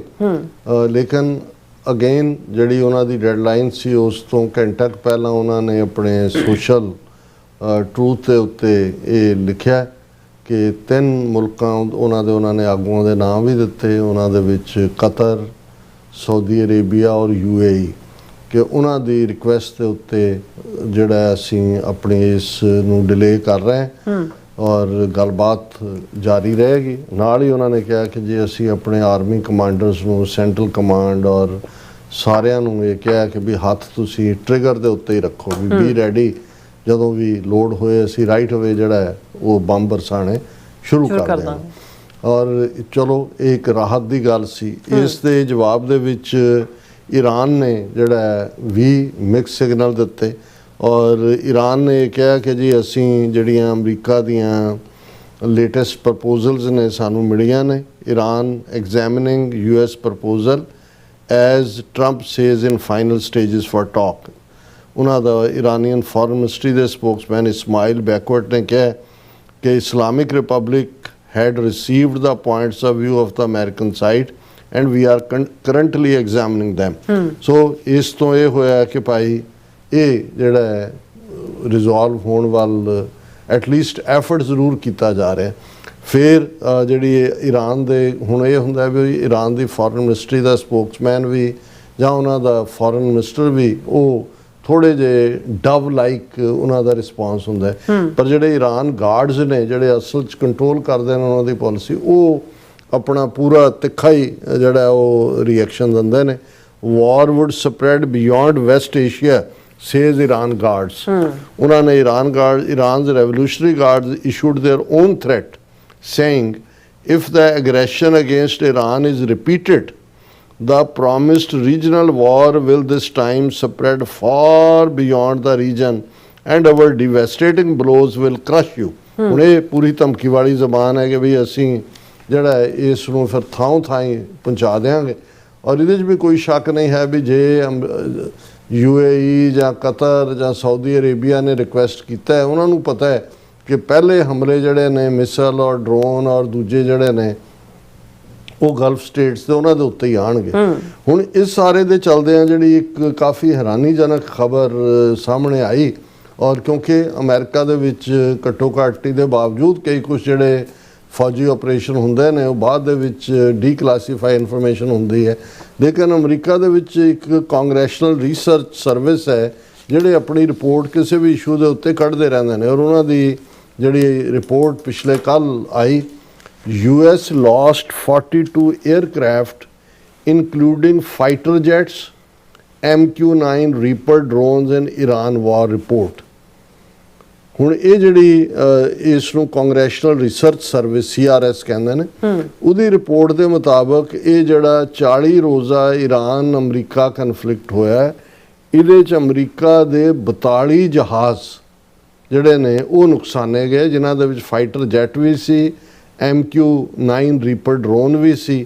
ਔਰ ਅੱਗੇ ਵੀ ਇਸ ਦੀ ਹੋਰ ਵੀ ਡੀਟੇਲ ਹੈ ਕਿ ਇਹ 28 ਫਰਵਰੀ ਤੋਂ ਜਿਹੜੀ ਸ਼ੁਰੂ ਹੋਈ ਜੰਗ ਸੀ, ਇਸ ਦੇ ਵਿੱਚ ਦਾ aircraft losses and damages include 4 F-15E strike eagle fighter jets, 1 F-35A lightning 2 fighter aircraft, 1 A-10 Thunderbolt, 2 ground attack aircraft, 7 KC-135 Stratotanker aerial refueling aircraft, 1 E-3 Sentry AWACS aircraft, 2 MC-130J Commando 2 Special Operations aircraft, 1 HH-60W Jolly Green 2 helicopter, 24 MQ-9 Reaper drones and 1 MQ-4C Triton drone। ਹੁਣ ਇਹ ਉਹਨਾਂ ਨੇ ਬਿਲਕੁਲ ਵੇਰਵੇ ਨਾਲ ਦਿੱਤਾ ਵੀ ਇਹ ਜਿਹੜਾ ਲਾਸ ਹੈ, ਉਹਨਾਂ ਨੇ ਕਿਹਾ ਵੀ ਇਹ ਅਸੀਂ US ਕਾਂਗਰਸ ਕਮੇਟੀਜ਼ ਔਰ ਜਿਹੜੀਆਂ ਵੀ ਡਿਪਾਰਟਮੈਂਟ ਆਫ ਡਿਫੈਂਸ ਔਰ US ਸੈਂਟਰਲ ਕਮਾਂਡ ਦੀਆਂ ਬਰੀਫਿੰਗਸ ਨੇ ਉਸ 'ਤੇ ਆਧਾਰਿਤ ਕੀਤਾ। 42 ਬਹੁਤ ਵੱਡਾ ਲਾਸ ਹੈ 에ਅਰਕ੍ਰਾਫਟ ਦਾ। ਔਰ ਨਾਲ ਦੀ ਨਾਲ ਉਹਨਾਂ ਨੇ ਕਿਹਾ ਕਿ ਵੀ ਆਲਰੇਡੀ ਜਿਹੜਾ ਅਮਰੀਕਾ ਇਸ ਜੰਗ ਦੇ ਵਿੱਚ $29 ਬਿਲੀਅਨ ਜਿਹੜਾ ਹੈ ਉਹ ਖਰਚ ਕਰ ਚੁੱਕਾ ਹੈ। ਸੋ ਇਸ ਤੋਂ ਅਸੀਂ ਅੰਦਾਜ਼ਾ ਲਾ ਸਕਦੇ ਹਾਂ ਹੁਣ ਇਹ ਜੇ 42 에ਅਰਕ੍ਰਾਫਟ ਔਰ ਰੀਪਰ ਡਰੋਨ ਈਰਾਨ ਨੇ ਇਹਨਾਂ ਦੇ ਨੁਕਸਾਨੇ ਨੇ ਅਮਰੀਕਾ ਦੇ, ਤੇ ਫਿਰ ਇਹ ਜਿਹੜਾ ਬਹੁਤ ਸਾਰਾ ਪਾਰਟ ਪਹਿਲੀ ਸਟੇਜ ਦੇ ਉੱਤੇ ਪ੍ਰੋਪੇਗੇਟਡ ਸੀ, ਇਹ ਇਸ ਦੇ ਆਪੋਜ਼ਿਟ ਹੈ, ਕਿਉਂਕਿ ਇਹ ਤਾਂ ਸਾਹਮਣੇ ਸੀ ਕਿ ਬਈ ਕਿਵੇਂ ਜਿਹੜੇ ਬੇਸਿਸ ਨੇ ਉਹ ਦੁਬਈ 'ਚ ਹੋਏ ਜਾਂ ਕਤਰ 'ਚ ਹੋਏ ਜਾਂ ਦੂਜੇ ਤੀਜੇ, ਉਹ ਸਾਰੇ ਵਲਨਰੇਬਲ ਸੀ। ਪਰ ਈਵਨ ਇਹ ਕਾਫੀ ਸਾਈਜ਼ੇਬਲ ਲਾਸ ਹੈ। ਸੋ ਇਹੀ ਕਾਰਨ ਹੈ ਕਿ ਮੈਂ ਸਮਝਦਾ ਹਾਂ ਵੀ ਜਿਹੜੇ ਅਮਰੀਕਾ ਦੇ ਖਾਸ ਤੌਰ 'ਤੇ ਫੌਜੀ ਐਡਵਾਈਜ਼ਰ ਨੇ, ਉਹ ਅਜੇ ਤੱਕ ਇਹ ਜਿਹੜਾ ਇੰਨਾ ਲਾਸ ਹੋਇਆ ਹੈ, ਇਹਦੇ ਬਾਵਜੂਦ ਕਿ ਕੋਈ ਅਮਰੀਕਾ ਨੇ ਬੂਟਸ ਔਨ ਦਾ ਗਰਾਊਂਡ ਨਹੀਂ ਉਤਾਰੇ, ਕਿਉਂਕਿ ਅਜੇ ਸਿਵਿਲੀਅਨ ਕੈਜੂਅਲਟੀਜ਼ ਤਾਂ ਨਹੀਂ ਹੋਈਆਂ, ਫਿਊ 100 ਪਹਿਲੀ ਸਟੇਜ ਤੇ ਜਿਹੜੇ ਬੇਸਿਸ ਦੇ ਵਿੱਚ ਉਹਨਾਂ ਨੇ ਮਿਜ਼ਾਈਲ ਜਾਂ ਡਰੋਨ ਦਾਗੇ, ਉਸ ਦੇ ਵਿੱਚ ਹੋਇਆ। ਔਰ ਇਸ ਚੋਂ ਇੱਕ ਇਹ ਸਭ ਦੇ ਬਾਵਜੂਦ ਹੀ ਮੈਂ ਸਮਝਦਾ ਕਿ ਵੀ ਅਮਰੀਕਾ ਦੇ ਵਿੱਚ ਵੀ ਜਿਹੜੀ ਇਹ ਫੀਲਿੰਗ ਹੈ, ਇਹਦੇ 'ਚ ਵੀ ਕੋਈ ਸ਼ੱਕ ਨਹੀਂ ਹੈ ਕਿ ਪ੍ਰੈਜ਼ੀਡੈਂਟ ਟਰੰਪ ਦੀ ਬੇਸ਼ੱਕ ਈਰਾਨ ਵਾਰ ਨੂੰ ਲੈ ਕੇ ਮੈਜੋਰਿਟੀ ਅਮਰੀਕਨ ਇਹਦੇ ਹੱਕ 'ਚ ਨਹੀਂ ਨੇ, ਪਰ ਪ੍ਰੈਜ਼ੀਡੈਂਟ ਟਰੰਪ ਦੀ ਪੋਪੂਲੈਰਿਟੀ ਨੂੰ ਕੋਈ ਫਰਕ ਨਹੀਂ ਪਿਆ ਹੈ ਜਿਹੜਾ। ਔਰ ਜਿਹੜੀਆਂ ਹੁਣ ਇਲੈਕਸ਼ਨਸ ਕਾਂਗਰਸਮੈਨ 5-6 ਟਰਮ ਦਾ ਅਸੀਂ ਡਿਸਕਸ ਕਰਾਂਗੇ, ਕੈਂਟਕੀ ਦੇ ਵਿੱਚ ਜਾਂ ਦੂਜੇ, ਜਿਹੜਾ ਕ੍ਰਿਟਿਕ ਸੀ ਟਰੰਪ ਦਾ, ਔਰ ਟਰੰਪ ਨੇ ਟਾਰਗੇਟ ਕੀਤਾ ਵੀ ਇਹਨਾਂ ਨੂੰ ਹਰਾਣਾ, ਉਹ ਹਾਰਿਆ ਬੜੀ ਬੁਰੀ ਤਰ੍ਹਾਂ। ਔਰ ਇਸੇ ਤਰ੍ਹਾਂ ਜਿਹੜਾ ਹੋਰ ਵੀ ਜਿਹੜੇ ਰਿਜ਼ਲਟ ਹੋਰ ਪਾਸੇ ਦੱਸ ਰਹੇ ਨੇ। ਸੋ ਇਸ ਸਭ ਦੇ ਬਾਵਜੂਦ ਅਸੀਂ ਸਮਝਦੇ ਹਾਂ ਵੀ ਜਿਵੇਂ JD ਵੈਂਸ ਜਿਹੜੇ ਆਲਮੋਸਟ ਪਿਛਲੇ 2 ਹਫ਼ਤੇ ਤੋਂ ਉਹਨਾਂ ਨੂੰ ਬਹੁਤਾ ਨਹੀਂ ਸੀ ਕਿਤੇ ਦੇਖਿਆ ਸੁਣਿਆ ਜਾ ਰਿਹਾ। ਹੁਣ ਇਹ ਵੀ ਹੈ ਕਿਉਂਕਿ ਪ੍ਰੈਜ਼ੀਡੈਂਟ ਟਰੰਪ ਦੀ ਤਾਂ ਆਲਮੋਸਟ 1.5 ਸਾਲ ਪੂਰਾ ਹੋਣ ਵਾਲਾ ਹੈ, 2.5 ਸਾਲ ਬਾਅਦ ਨਵੇਂ ਪ੍ਰੈਜ਼ੀਡੈਂਟ ਦਾ, ਔਰ ਉਹਦੇ ਲਈ ਜਿਹੜੇ 2 ਉਮੀਦਵਾਰ ਵਿਦਨ ਟਰੰਪ ਕੈਬਨਿਟ ਨੇ, ਉਹਨਾਂ 'ਚ ਮਾਰਕੋ ਰੂਬੀਓ ਸੈਕਟਰੀ ਆਫ ਸਟੇਟ ਜਿਹੜਾ ਹੌਕ ਹੈ ਇਸ ਮੁੱਦੇ ਦੇ ਉੱਤੇ, ਈਰਾਨ ਵਾਰ ਦੇ ਮੁੱਦੇ ਦੇ ਉੱਤੇ, ਔਰ JD ਵੈਂਸ ਜਿਹਦੇ ਬਾਰੇ ਇਵਨ ਟਰੰਪ ਨੇ ਵੀ ਕਿਹਾ ਸੀ ਕਿ ਆਈਡੀਓਲੋਜੀਕਲੀ ਉਹ ਇਸ ਜੰਗ ਦੇ ਹੱਕ ਵਿੱਚ ਨਹੀਂ ਸੀ। ਹੁਣ JD ਵੈਂਸ ਨੇ ਜਿਹੜਾ ਹੈ ਉਹ ਵਾਈਟ ਹਾਊਸ ਬਰੀਫਿੰਗ ਰੂਮ ਦੇ ਵਿੱਚ ਕਿਹਾ, ਜਿਹੜਾ ਕਿ ਰਾਇਟਰ ਨਿਊਜ਼ ਏਜੰਸੀ ਨੇ ਹੈਡਲਾਈਨ ਦਿੱਤੀ, at White House briefing Vance says Iran war won't be forever. The White House briefing room has emerged this month as informal audition stage in the race to succeed President Donald Trump in 2028.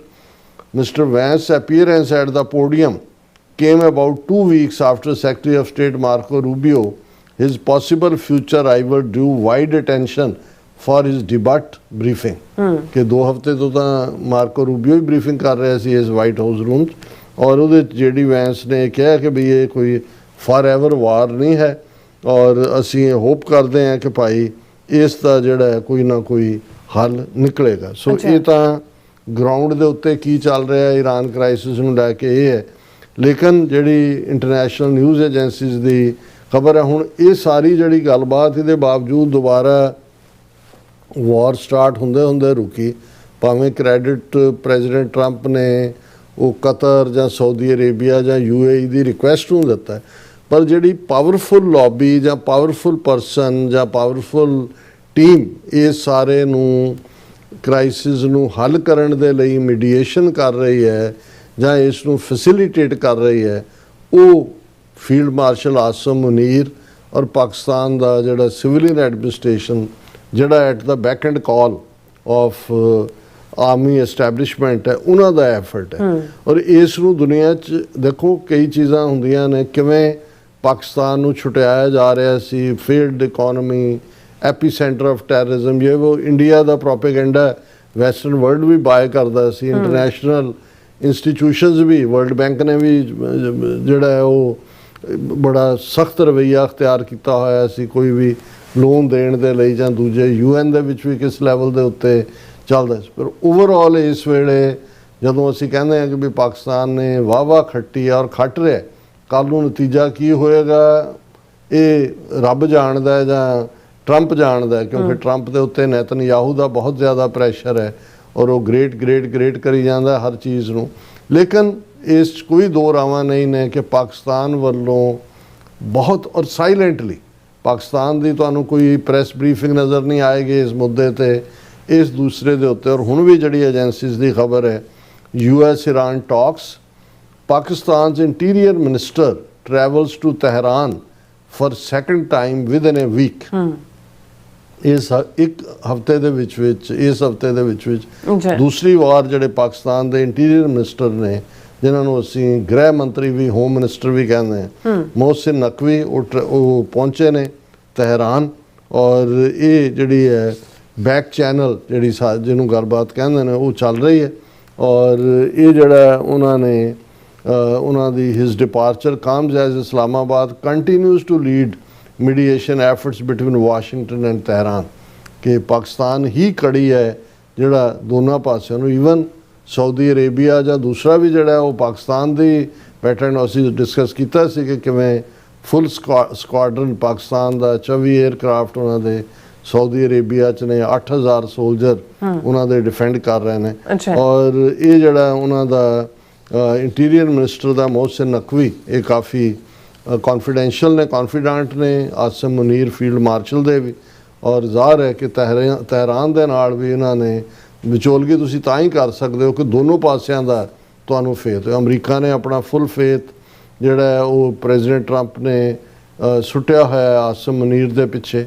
ਹਾਲਾਂ ਇੱਕ ਅੱਧੀ leakage ਕਰਕੇ India ਨੇ ਜਾਂ ਦੂਜੇ ਸ਼ਰਾਰਤ ਕਰਨ ਦੀ ਕੋਸ਼ਿਸ਼ ਕੀਤੀ ਸੀ ਕਿ ਜੀ ਦੇਖੋ ਜਿਹੜੇ ਈਰਾਨ ਦਾ ਕਨੋਜ਼ੀਅਰ ਜਿਹੜਾ ਉਹਨਾਂ ਦਾ ਜਸੂਸੀ ਵਾਲੇ ਜਹਾਜ਼ ਨੇ ਉਹ ਜਿਹੜਾ ਪਾਕਿਸਤਾਨ ਦੇ ਜਿਹੜਾ ਉਹ ਹਵਾਈ ਅੱਡੇ ਦੇ ਉੱਤੇ ਪਾਰਕ ਕੀਤੇ ਹੋਏ ਨੇ। ਉਹਨਾਂ ਨੇ ਕਿਹਾ ਤਾਂ ਜੰਗਬੰਦੀ ਦੇ ਦੌਰਾਨ ਉਹਨਾਂ ਦੇ ਆਵਾਜਾਈ ਜਾਂ ਦੂਜੀ ਹੈ, ਹੁਣ ਉਹਨਾਂ ਨੇ ਕੋਈ ਪਰਮਿਸ਼ਨ ਲੈ ਕੇ ਥੋੜ੍ਹੀ ਕਦੋਂ ਕਿਹਨੇ ਆਉਣਾ ਕਿਹਨੇ ਜਾਣਾ ਉਹ ਰੱਖੇ ਹੋਏ ਨੇ, ਲੇਕਿਨ ਉਹ ਇਹਨਾਂ ਦਾ ਪ੍ਰੋਪੇਗੈਂਡਾ ਚੱਲਿਆ ਨਹੀਂ ਹੈ। ਈਰਾਨ ਦਾ ਵੀ ਜਿਹੜਾ ਉਹਨਾਂ ਦਾ ਇਸਲਾਮਿਕ ਰਿਪਬਲਿਕ ਨਿਊਜ਼ ਏਜੰਸੀ ਹੈ, ਉਹਨੇ ਵੀ ਜਿਹੜਾ ਡਿਪਲੋਮੈਟਿਕ ਸੋਰਸਿਸ ਨੂੰ ਕੋਟ ਕਰਕੇ ਕਿਹਾ ਕਿ ਵੀ ਆਲਰੇਡੀ ਮਿਸਟਰ ਨਕਵੀ ਤਹਿਰਾਨ ਲਈ ਰਵਾਨਾ ਹੋ ਚੁੱਕੇ ਨੇ ਔਰ ਉਹ ਈਰਾਨ ਦੇ ਆਫੀਸ਼ੀਅਲਸ ਦੇ ਨਾਲ ਗੱਲਬਾਤ ਕਰਨਗੇ। ਔਰ ਪਾਕਿਸਤਾਨ ਜਿਹੜਾ ਉਹ ਬੜਾ ਸਾਇਲੈਂਟਲੀ ਇਸ ਸਾਰੇ ਰੋਲ ਨੂੰ ਨਿਭਾ ਰਿਹਾ। ਔਰ ਇਹ ਜਿਹੜਾ ਇਸ ਤੋਂ ਪਹਿਲਾਂ ਵੀ ਜਿਹੜਾ ਰਿਐਕਸ਼ਨ ਤਾਂ ਜਿਵੇਂ ਅਸੀਂ ਕਿਹਾ ਵੀ ਦੋਨੋਂ ਧਿਰਾਂ, ਇੱਕ ਉਹਨਾਂ ਦੀ ਪੋਸਚਰਿੰਗ ਹੈ, ਦੂਸਰਾ ਪਾਸਾ ਜਿਹੜਾ ਉਹ ਰਿਐਲਿਟੀ ਹੈ। ਇਹ ਈਰਾਨ ਨੂੰ ਵੀ ਇਸ ਗੱਲ ਦਾ ਅਹਿਸਾਸ ਹੈ ਕਿ ਵੀ ਜੇ ਇਸ ਐਫਰਟ ਨੂੰ ਜਿਹੜਾ ਹੁਣ ਇੱਕ ਵਾਰ ਫੇਰ ਗੱਲਬਾਤ ਦਾ ਦੌਰ ਸ਼ੁਰੂ ਹੋਇਆ, ਜੇ ਇਸ ਨੂੰ ਟੋਟਲੀ ਰਿਜੈਕਟ ਕੀਤਾ ਤੇ ਇਹਦੇ 'ਚ ਕੋਈ ਸ਼ੱਕ ਨਹੀਂ ਹੈ ਕਿ ਵੀ ਫਿਰ ਵੱਡੇ ਪੱਧਰ ਦਾ ਜੈਨੋਸਾਈਡ ਜਿਹੜਾ ਉਹ ਈਰਾਨ ਦੇ ਵਿੱਚ ਅਮਰੀਕਾ ਕਰਨ ਤੱਕ ਜਾਏਗਾ। ਸੋ ਅਸੀਂ ਪਾਕਿਸਤਾਨ ਦੇ ਇਸ ਰੋਲ ਦੀ ਨੂੰ ਐਪਰੀਸ਼ੀਏਟ ਕਰਦੇ ਹਾਂ ਔਰ ਅਸੀਂ ਸਮਝਦੇ ਹਾਂ ਕਿ ਵੀ ਇਹ ਹੈ ਕਿ ਇਹਦੇ ਬਾਵਜੂਦ ਕਿ ਭਾਵੇਂ ਤੁਹਾਡੇ ਸਾਹਮਣੇ ਬਹੁਤ ਸਾਰੀਆਂ ਔਕੜਾਂ ਹੋਣ ਔਰ ਇਹ ਇਕੱਲਾ ਰੋਲ ਇਸ ਹੱਦ ਤੱਕ ਨਹੀਂ ਹੈ ਕਿ ਪਾਕਿਸਤਾਨ ਕੋਈ ਪਲੀਜ਼ ਕਰ ਰਿਹਾ ਅਮਰੀਕਾ ਨੂੰ ਜਾਂ ਈਰਾਨ ਨੂੰ। ਅਸੀਂ ਸਮਝਦੇ ਹਾਂ ਵੀ ਜੇ ਇਸ ਕ੍ਰਾਈਸਿਸ ਨੂੰ ਰਿਜ਼ੋਲਵ ਕਰਨ ਦੇ ਵਿੱਚ ਪਾਕਿਸਤਾਨ ਦਾ ਐਫਰਟ ਸਕਸੈਸਫੁਲ ਹੁੰਦਾ ਹੈ ਤੇ ਉਸ ਖਿੱਤੇ ਦੇ ਸਾਰੇ ਜਿੱਥੇ ਲੋਕਾਂ ਦੀ ਜਾਨ ਬਚਾਉਣਾ, ਅਮਰੀਕਨ ਸੋਲਜਰਸ ਦੀ ਲਾਈਫ ਸੇਫ ਹੁੰਦੀ ਹੈ, ਇਰਾਨੀਅਨ ਆਮ ਲੋਕਾਂ ਦੀ ਹੁੰਦੀ ਹੈ, ਉੱਥੇ ਜਿਹੜਾ ਕ੍ਰਾਈਸਿਸ ਇਸ ਵੇਲੇ ਆਮ ਲੋਕ 4-4 ਗੁਣਾ ਕੀਮਤਾਂ ਵਧੀਆਂ ਹੋਈਆਂ ਨੇ, ਬੁਰਾ ਹਾਲ ਬੌਂਕੇ ਦਿਹਾੜੇ ਨੇ। ਸੋ ਇਹ ਉਹਨਾਂ ਸਭ ਲੋਕਾਂ ਦੀਆਂ ਜਿਹੜੀਆਂ ਫਿਰ ਦੁਆਵਾਂ ਨੇ, ਉਹਨਾਂ ਦੀਆਂ ਅਸੀਸਾਂ ਨੇ, ਉਹ ਵੀ ਪਾਕਿਸਤਾਨ ਨੂੰ ਮਿਲਣਗੀਆਂ ਕਿ ਭਾਈ ਇਸ ਖੂਨਰੇਜ਼ੀ 'ਚੋਂ ਪਾਕਿਸਤਾਨ ਨੇ ਆਪਣੇ ਡਿਪਲੋਮੈਟਿਕ ਐਫਰਟ ਦੇ ਨਾਲ ਦੁਨੀਆ ਨੂੰ ਬਚਾਇਆ। ਜੀ ਡਾਕਟਰ ਸਾਹਿਬ, ਤੁਹਾਡਾ ਬਹੁਤ ਬਹੁਤ ਧੰਨਵਾਦ। ਸਾਥ ਲੈਣ ਬ੍ਰੇਕ ਵਿਊਅਰਸ ਤੁਸੀਂ ਇਸ ਤਰ੍ਹਾਂ ਬਣੇ ਰਹਿਣਾ, ਮਿਲਦੇ ਹਾਂ ਆਫਟਰ ਦਿਸ ਸ਼ਾਰਟ ਬ੍ਰੇਕ।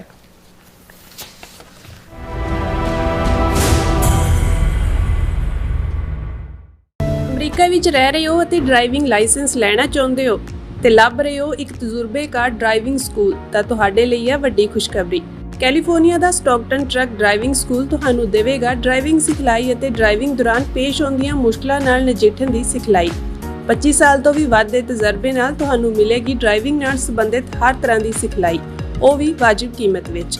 ਫਿਰ ਦੇਰ ਕਿਸ ਗੱਲ ਦੀ, ਅੱਜ ਹੀ ਸੰਪਰਕ ਕਰੋ 2097883308 ਜਾਂ ਫਿਰ 2093139919 ਨੰਬਰਾਂ ਤੇ ਅਤੇ ਪਾਓ ਆਪਣਾ driving licence.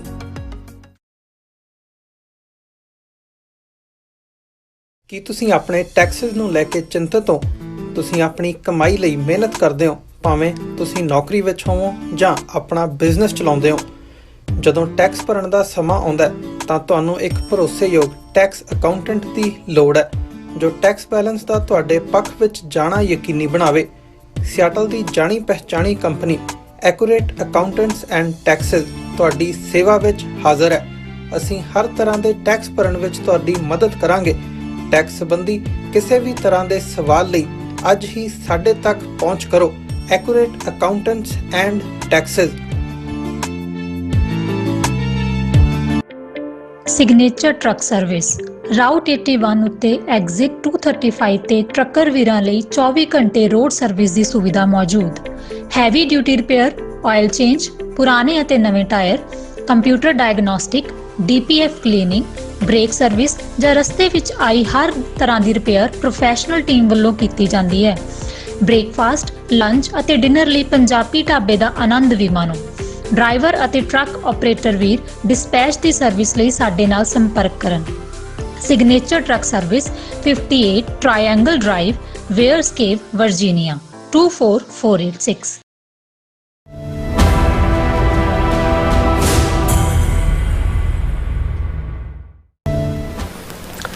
Viewers welcome back ਆਪਣਾ ਪ੍ਰੋਗਰਾਮ। ਸੋ ਵਿਊਅਰਸ ਗੱਲਬਾਤ ਕਰਨ ਜਾ ਰਹੇ ਹਾਂ ਕਿ ਪੰਜਾਬ ਵਿਧਾਨ ਸਭਾ ਚੋਣਾਂ ਜਿੱਤਣ ਲਈ ਬੀਜੇਪੀ ਵੱਲੋਂ ਹਰ ਘਟੀਆ ਹਰਬਾ ਇਸਤੇਮਾਲ ਕੀਤਾ ਜਾ ਰਿਹਾ ਹੈ। ਉਹ ਭਾਵੇਂ ਲਾਰੈਂਸ ਬਿਸ਼ਨੋਈ ਗੈਂਗ ਜਿਹੜੇ ਸਮੇਤ ਗੈਂਗਸਟਰਾਂ ਨੂੰ ਵਰਤਣਾ ਹੋਵੇ ਜਾਂ ਘਟੀਆ ਲੈਵਲ ਦੇ ਬਦ ਇਖਲਾਕ ਵਿਕਾਊ ਮਾਲ ਸਿਆਸਤਦਾਨਾਂ ਦੀ ਖਰੀਦੋ ਫਰੋਖਤ ਹੋਵੇ। ਸੋ ਹਰ ਹਥਿਆਰ ਜਿਹੜਾ ਵਰਤਿਆ ਜਾ ਰਿਹਾ ਹੈ ਕਿ ਸਿੱਖ ਕੌਮ ਇਸ ਖਤਰੇ ਦੀ ਗੰਭੀਰਤਾ ਨੂੰ ਭਾਂਪ ਰਹੀ ਹੈ। ਸੋ ਇਸ ਬਾਰੇ ਆਪਾਂ ਗੱਲਬਾਤ ਕਰਨ ਜਾ ਰਹੇ ਹਾਂ। ਸੋ ਅਸੀਂ ਚਾਹਾਂਗੇ ਕਿ ਤੁਸੀਂ ਇਸੇ ਤਰ੍ਹਾਂ ਬੜੇ ਰਹਿਣਾ, ਦੇਖਣ ਸੁਣਨੇ ਜਾਂ ਲਿਖਣ ਲਈ ਤੁਹਾਡਾ ਸਭ ਦਾ ਬਹੁਤ ਬਹੁਤ ਧੰਨਵਾਦ ਜੀ। ਡਾਕਟਰ ਸਾਹਿਬ ਕੀ ਕਹਿਣਾ ਚਾਹੋਗੇ? ਦੇਖੋ, ਪੰਜਾਬ ਨੂੰ ਲੈ ਕੇ ਹਰ ਸਿੱਖ ਫਿਕਰਮੰਦ ਹੈ, ਕਿਉਂਕਿ ਜਿਸ ਪੱਧਰ ਦਾ ਹਮਲਾ ਬੀਜੇਪੀ ਨੇ, ਉਹਨਾਂ ਦੀਆਂ ਏਜੰਸੀਆਂ ਨੇ ਔਰ ਗੈਂਗਸਟਰਾਂ ਨੂੰ ਦੇ ਫਰੰਟ ਨੂੰ ਅੱਗੇ ਇਸਤੇਮਾਲ ਕਰਕੇ ਉਹਨਾਂ ਨੇ ਸਿੱਖ ਕੌਮ ਦੇ ਉੱਤੇ ਕੀਤਾ ਲਗਾਤਾਰਤਾ ਨਾਲ। ਵੈਸੇ ਤਾਂ ਪਿਛਲੇ 42 ਸਾਲਾਂ ਤੋਂ ਜੂਨ 84 ਤੋਂ ਬਾਅਦ ਹੀ ਇਹ ਟੋਟਲ ਵਾਰ ਸਾਡੇ ਉੱਤੇ ਜਿਹੜੀ ਹੈ ਉਹ ਥੋਪੀ ਹੋਈ ਹੈ, ਲੇਕਿਨ 2023 ਦੇ ਵਿੱਚ ਓਪਨਲੀ ਟਰਾਂਸਨੈਸ਼ਨਲ ਰਿਪਰੈਸ਼ਨ ਦਾ ਹਥਿਆਰ ਜਿਹੜਾ ਐਕਸਪੋਜ਼ ਹੋਇਆ। ਹਾਲਾਂਕਿ ਟਰਾਂਸਨੈਸ਼ਨਲ ਰਿਪਰੈਸ਼ਨ ਵੀ ਜੇ ਹੁਣ CIA ਦਾ ਸੀਨੀਅਰ ਐਨਾਲਿਸਟ ਜਿਹੜਾ ਹੈ ਉਹ ਇਹ ਕਹਿੰਦਾ ਹੈ ਕਿ ਜੀ 1985 'ਚ ਕਨਿਸ਼ਕਾ ਇੰਡੀਅਨ ਏਜੰਸੀਆਂ ਦਾ ਕੰਮ ਸੀ, ਤੇ ਸਾਨੂੰ ਤਾਂ ਪਹਿਲਾਂ ਵੀ ਕੋਈ ਭੁਲੇਖਾ ਨਹੀਂ ਸੀ, ਲੇਕਿਨ ਫੜੇ ਜਿਹੜੇ ਨੇ ਉਹ 2023 ਦੇ ਵਿੱਚ ਗਏ। ਔਰ ਉਹ ਵੀ ਉਹਨਾਂ ਨੇ ਹੁਣ ਵੀ ਅਜੇ ਵੀ ਕੈਨੇਡਾ 'ਚ ਕੋਈ ਦਿਨ ਐਸਾ ਨਹੀਂ ਹੈ, ਕਿਉਂਕਿ ਜਦੋਂ ਤੁਸੀਂ ਇੱਕ ਵਾਰ ਜਿਹੜਾ ਲੈਟ ਲੂਜ਼ ਕਰ ਦਿੰਦੇ ਹੋ ਕਿਸੇ ਚੀਜ਼ ਨੂੰ, ਇੱਕ ਉਹਦੇ ਲਈ ਉਹ ਅੰਗਰੇਜ਼ੀ ਦੀ ਫਰੈਂਕਨਸਟਾਈਨ ਹੁੰਦਾ ਹੈ ਵੀ ਤੁਸੀਂ ਕ੍ਰੀਏਟ ਕਰਦੇ ਹੋ, ਉਹ ਬੋਤਲ 'ਚ ਬੰਦ ਹੈ। ਜਦੋਂ ਇੱਕ ਵਾਰੀ ਉਹ ਕੱਢਤਾ ਬਾਹਰ, ਉਹ ਫਿਰ ਵਾਪਸ ਬੋਤਲ 'ਚ ਨਹੀਂ ਜਾਂਦਾ। ਹੁਣ ਜਿਹੜੇ ਗੈਂਗਸਟਰਸ ਨੂੰ ਉੱਥੋਂ ਉਹਨਾਂ ਨੇ ਵੀਜ਼ੇ ਲਵਾ ਕੇ, ਉਹਨਾਂ ਦੇ ਪੁਲਿਸ ਰਿਕਾਰਡ ਰਿਪੋਰਟਾਂ ਨੂੰ ਸਾਰਿਆਂ ਨੂੰ ਬਾਈਪਾਸ ਕਰਵਾ ਕੇ ਇੱਥੇ ਭੇਜਿਆ, ਟਾਸਕ ਦਿੱਤੀ, ਉਹਨਾਂ ਨੂੰ ਰੈਗੂਲਰ ਫੰਡਿੰਗ, ਉਹਨਾਂ ਦੇ ਪਿੱਛੇ ਟੱਬਰਾਂ ਦਾ ਸਾਰਾ ਡਾਟਾ ਉਹਨਾਂ ਦੇ ਕੋਲ ਹੈ, ਉਹਨਾਂ ਦੀ ਬਾਹ ਮਰੋੜਦੇ ਨੇ, ਉਹਨਾਂ ਤੋਂ ਕੁਛ ਨਾ ਕੁਛ ਕਰਵਾ ਰਹੇ ਹੁੰਦੇ ਨੇ। ਕੋਈ ਇੱਥੇ ਗੋਲੀਆਂ ਚਲਾਤੀਆਂ, ਕਿਸੇ ਨੂੰ ਧਮਕੀ ਦੇ ਦਿੱਤੀ, ਕੋਈ ਕਿਸੇ ਨੂੰ ਕਰ ਰਿਹਾ, ਇੱਕ ਐਨਾਰਕੀ ਕੇਓਸ ਪੈਦਾ ਕਰਨਾ ਉਹਦਾ। ਔਰ ਹੁਣ ਇੱਕ ਕੋਈ ਫੜਿਆ ਵੀ ਗਿਆ ਜਿਹੜਾ ਯੰਗ, ਉਹਦੇ 'ਚ ਹੈ ਵੀ ਉਹ ਕੈਨੇਡਾ 'ਚ ਪਤਾ ਨਹੀਂ ਕਿੰਨੀਆਂ ਥਾਵਾਂ 'ਤੇ ਉਹਨੇ ਗੋਲੀਆਂ ਚਲਾਈਆਂ। ਹੁਣ ਇਹ ਮਤਲਬ ਜਦੋਂ ਗੋਲੀਆਂ ਚਲਾਉਣ ਦਾ ਜਾਂ ਦੂਜਾ ਮਕਸਦ ਜਿਹੜਾ ਉਹ ਇੱਕ ਫੀਅਰ ਫੈਕਟਰ ਪੈਦਾ ਕਰਨਾ ਹੁੰਦਾ। ਅੱਛਾ, ਪੰਜਾਬ ਦੇ ਵਿੱਚ ਅਸੀਂ ਦੇਖਦੇ ਹਾਂ ਕਿ ਭਾਈ ਕੋਈ ਨਾ ਕੋਈ ਵਾਕਿਆ ਹੋ ਰਿਹਾ ਹੁੰਦਾ ਹੈ ਜੀ। ਆ ਫਲਾਣੀ ਜਿਹੜੀ ਸਿੰਗਰ ਹੈ ਉਹਨੂੰ ਕੈਨੇਡਾ ਵਾਲਾ ਆਇਆ ਤੇ ਉਹਨੇ ਜਿਹੜਾ ਉਹ ਮਾਰ ਕੇ ਉਹਦੀ ਡੈੱਡ ਬੋਡੀ ਮਿਲੀ, ਉੱਥੇ ਫਲਾਣਾ ਹੋ ਗਿਆ, ਢਿਮਕਾ। ਉਹ ਆਪਣੀ ਥਾਂ ਤੇ ਪੰਜਾਬ ਨੂੰ ਇਹਨਾਂ ਨੇ ਬਿਲਕੁਲ ਇੱਕ ਖੌਫਜ਼ਦਾ ਕੀਤਾ ਹੋਇਆ। ਫਿਰ ਖਾਲਸਾ ਕਾਲਜ ਅੰਮ੍ਰਿਤਸਰ ਦੇ ਹਵਾਲੇ ਨਾਲ ਅਜੇ ਵੀ ਉਹ ਪਿਕਚਰ ਚੱਲ ਰਹੀ ਹੈ ਕਿ ਭਈਏ ਇਕੱਠੇ ਹੋ ਕੇ ਖਾਲਸਾ ਕਾਲਜ ਹਾਏ ਹਾਏ ਤੇ ਦੂਜਾ ਕਰ ਰਹੇ ਨੇ। ਪੰਜਾਬ ਦੇ ਕਿਸੇ ਹੋਰ ਪਿੰਡ ਦੇ ਹਵਾਲੇ ਉਹਨਾਂ ਨੇ ਕਿਰਚਾਂ ਫੜੀਆਂ ਹੋਈਆਂ, ਗਲੀਆਂ 'ਚ ਘੁੰਮ ਰਹੇ ਨੇ ਭਈਏ, ਔਰ ਲੋਕ ਜਿਹੜੇ ਨੇ ਉਹ ਖੌਫਜ਼ਦਾ ਹੋ ਕੇ ਅੰਦਰ ਡਰੇ ਹੋਏ ਨੇ। ਫਿਰ ਕੋਈ ਨਾ ਕੋਈ ਖਬਰ ਹੋਏਗੀ ਜੀ ਨੌਕਰ ਰੱਖਿਆ, ਉਹ ਜੇ ਉਹਨੂੰ 8 ਦਿਨ ਹੀ ਹੋਏ ਸੀ ਉਹਨੇ ਮਾਲਕਾਂ ਨੂੰ ਵੀ ਮਾਰਿਆ ਤੇ ਸੋਨੇ ਦੇ ਗਹਿਣੇ ਤੇ ਇੰਨਾ ਕੈਸ਼ ਲੈ ਕੇ ਫਰਾਰ। ਹੁਣ ਇਹ ਸਾਰਾ ਜਿਹੜਾ ਇੱਕ ਜਦੋਂ ਐਨਾਰਕੀ ਕੇਓਸ ਫੀਅਰ ਪੈਦਾ ਕੀਤਾ ਜਾ ਰਿਹਾ ਹੁੰਦਾ ਹੈ, ਦੂਸਰੇ ਪਾਸੇ ਕਿਵੇਂ ਲਾਰੈਂਸ ਬਿਸ਼ਨੋਈ ਨੂੰ ਇਹਨੇ ਬਿਲਡ ਕੀਤਾ ਅਮਿਤ ਸ਼ਾਹ ਨੇ, ਕਿਵੇਂ ਉਹਨੂੰ ਸਾਬਰਮਤੀ 'ਚ ਰੱਖਿਆ ਹੋਇਆ, ਕਿਵੇਂ ਪੰਜਾਬ ਦੇ ਵਿੱਚ ਜਦੋਂ ਉਹ ਸੀ ਉਹਦੇ ਇੰਟਰਵਿਊ ਕਰਵਾਏ ਗਏ। ਹੁਣ ਜਿਹੜੀ ਇੱਕ ਪਰਸੋਂ ਦੀ ਖਬਰ ਸੀ, ਕਿਉਂਕਿ ਕੱਲ੍ਹ ਅਸੀਂ ਡਿਸਕਸ ਨਹੀਂ ਕੀਤਾ, ਪ੍ਰੋਗਰਾਮ ਨਹੀਂ ਕੀਤਾ, ਹੁਣ ਉਹਦੇ 'ਚ ਇਹ ਗੱਲ ਸਾਹਮਣੇ ਆਈ ਹੈ ਕਿ Punjab DSP sent murabba 2 caps as birthday gift to Lawrence Bishnoi in Gujarat jail. ਹੁਣ ਇਹ ਜਿਹੜਾ ਜਦੋਂ ਕਿ ਪ੍ਰੋਬ ਚੱਲ ਰਹੀ ਸੀ ਲਾਰੈਂਸ ਬਿਸ਼ਨੋਈ ਦੇ ਉੱਤੇ, ਉਹਨੇ ਜੇਲ੍ਹ 'ਚੋਂ 2 ਇੰਟਰਵਿਊ ਦਿੱਤੇ ਜੋ ਸਿੱਧੂ ਮੂਸੇਵਾਲਾ ਦੀ ਕਿਲਿੰਗ ਤੋਂ ਬਾਅਦ। ਔਰ ਹੁਣ ਪੰਜਾਬ ਪੁਲਿਸ ਦਾ ਕੋਈ DSP ਗੁਰਸ਼ੇਰ ਸਿੰਘ ਸੰਧੂ ਹੈ, ਉਸ ਨੂੰ ਹੁਣ ਉਹਨਾਂ ਨੇ ਕਿਹਾ ਜੀ ਅਸੀਂ ਉਹਨੂੰ ਡਿਸਮਿਸ ਕਰਤਾ ਹੈ। ਪਰ ਇਹ ਜਿਹੜੀ ਰੈਵੂਲੇਸ਼ਨ ਸਾਹਮਣੇ ਆਈ ਹੈ ਕਿ ਬਈ ਇਹ ਬਿਸ਼ਨੋਈ ਗੈਂਗ ਦਾ ਮੈਂਬਰ ਕੋਈ ਰਾਜਵੀਰ ਸਿੰਘ ਹੈ, ਰਵੀ ਰਾਜਗੜ੍ਹ, ਉਹ ਖੰਨਾ ਪੁਲਿਸ ਨੇ ਉਹਨੂੰ ਫੜਿਆ ਔਰ ਉਹਦੀ ਇੰਟਰੋਗੇਸ਼ਨ ਰਿਪੋਰਟ ਜਿਹੜੀ ਜੁਲਾਈ 2025 ਚ ਹੋਈ, ਜਿਹਨੂੰ ਅਫੀਸ਼ੀਅਲੀ ਪਬਲਿਕ ਨਹੀਂ ਸੀ ਕੀਤਾ ਗਿਆ, ਹੁਣ ਸਾਹਮਣੇ ਆਈ ਹੈ। ਔਰ ਇਸ ਰਿਪੋਰਟ ਰਾਹੀਂ ਇਹ ਕਨਫਰਮ ਹੋਇਆ ਕਿ ਰਾਜਵੀਰ ਨੂੰ ਬਿਸ਼ਨੋਈ ਨੇ 10 ਫਰਵਰੀ 2024 ਨੂੰ ਕਾਲ ਕੀਤਾ ਕਿ ਵੀ ਤੂੰ DSP ਗੁਰਸ਼ੇਰ ਸਿੰਘ ਦੇ ਕੋਲੋਂ ਮੇਰੀਆਂ ਗਿਫਟਸ ਲੈ ਲੈ ਔਰ ਇਹ ਸਾਬਰਮਤੀ ਜੇਲ੍ਹ 'ਚ ਆ ਕੇ ਡਿਲੀਵਰ ਕਰ ਦੇ। ਉਹਨਾਂ ਗਿਫਟਸ ਦੇ ਵਿੱਚ ਜਿਹੜਾ ਸੀ ਉਹ ਇਹ ਜਿਹੜਾ ਗੁਰਸ਼ੇਰ ਸਿੰਘ ਹੈ ਉਹਦਾ ਆਫਿਸ ਫੇਜ਼ 7 ਮੋਹਾਲੀ 'ਚ ਹੈ ਔਰ ਉਸ ਦੇ ਉੱਤੇ ਇਹ ਉੱਥੇ ਜਾ ਕੇ ਜਿਹੜਾ ਰਾਜਵੀਰ ਹੈ ਗਿਆ, ਉਹਨੇ ਜਿਹੜਾ DSP ਨੇ ਉਹਨੂੰ ਜਿਹੜਾ 2 ਟੋਪੀਆਂ ਦਿੱਤੀਆਂ, ਇੱਕ ਬਾਕਸ ਮੁਰੱਬੇ ਦਾ ਦਿੱਤਾ traditional food preserve for the gangster, ਔਰ ਇੱਕ ਹੋਰ ਗੈਂਗ ਮੈਂਬਰ ਸੁਪਿੰਦਰ ਸਿੰਘ ਦੇ ਨਾਲ ਉਹ ਅਹਿਮਦਾਬਾਦ ਜਾ ਕੇ ਉਹਨੇ ਉਹ ਜਿਹੜੀਆਂ ਚੀਜ਼ਾਂ ਨੇ ਉਹ ਬਿਸ਼ਨੋਈ ਨੂੰ ਸਾਬਰਮਤੀ ਜੇਲ੍ਹ 'ਚ ਜਿੱਥੇ ਉਹਨੂੰ ਉਹਦੇ ਅੰਦਰ ਡਿਲੀਵਰ ਕੀਤੀਆਂ।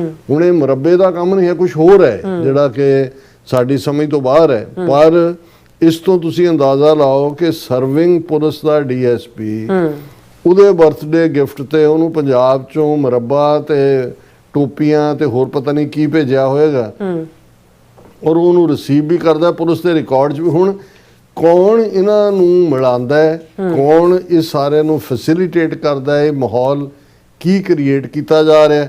ਹੁਣ ਪਿਛਲੇ ਦਿਨਾਂ 'ਚ ਇੱਕ ਵਾਕਿਆ ਸੀ, ਇਹ ਪੰਜਾਬ ਦਾ DGP ਰਿਹਾ ਮੁਸਤਫਾ, ਜਿਹਨੇ ਬਹੁਤ ਸਾਰੇ ਸਿੱਖ ਨੌਜਵਾਨ ਝੂਠੇ ਪੁਲਿਸ ਮੁਕਾਬਲਿਆਂ 'ਚ ਮਾਰੇ, ਜਿਵੇਂ ਇਜ਼ਹਾਰ ਆਲਮ ਨੇ ਮਾਰੇ, ਸੁਮੇਧ ਸੈਣੀ ਨੇ ਮਾਰੇ, ਸਵਰਨੇ ਕੋਟਰੇ ਨੇ ਮਾਰੇ।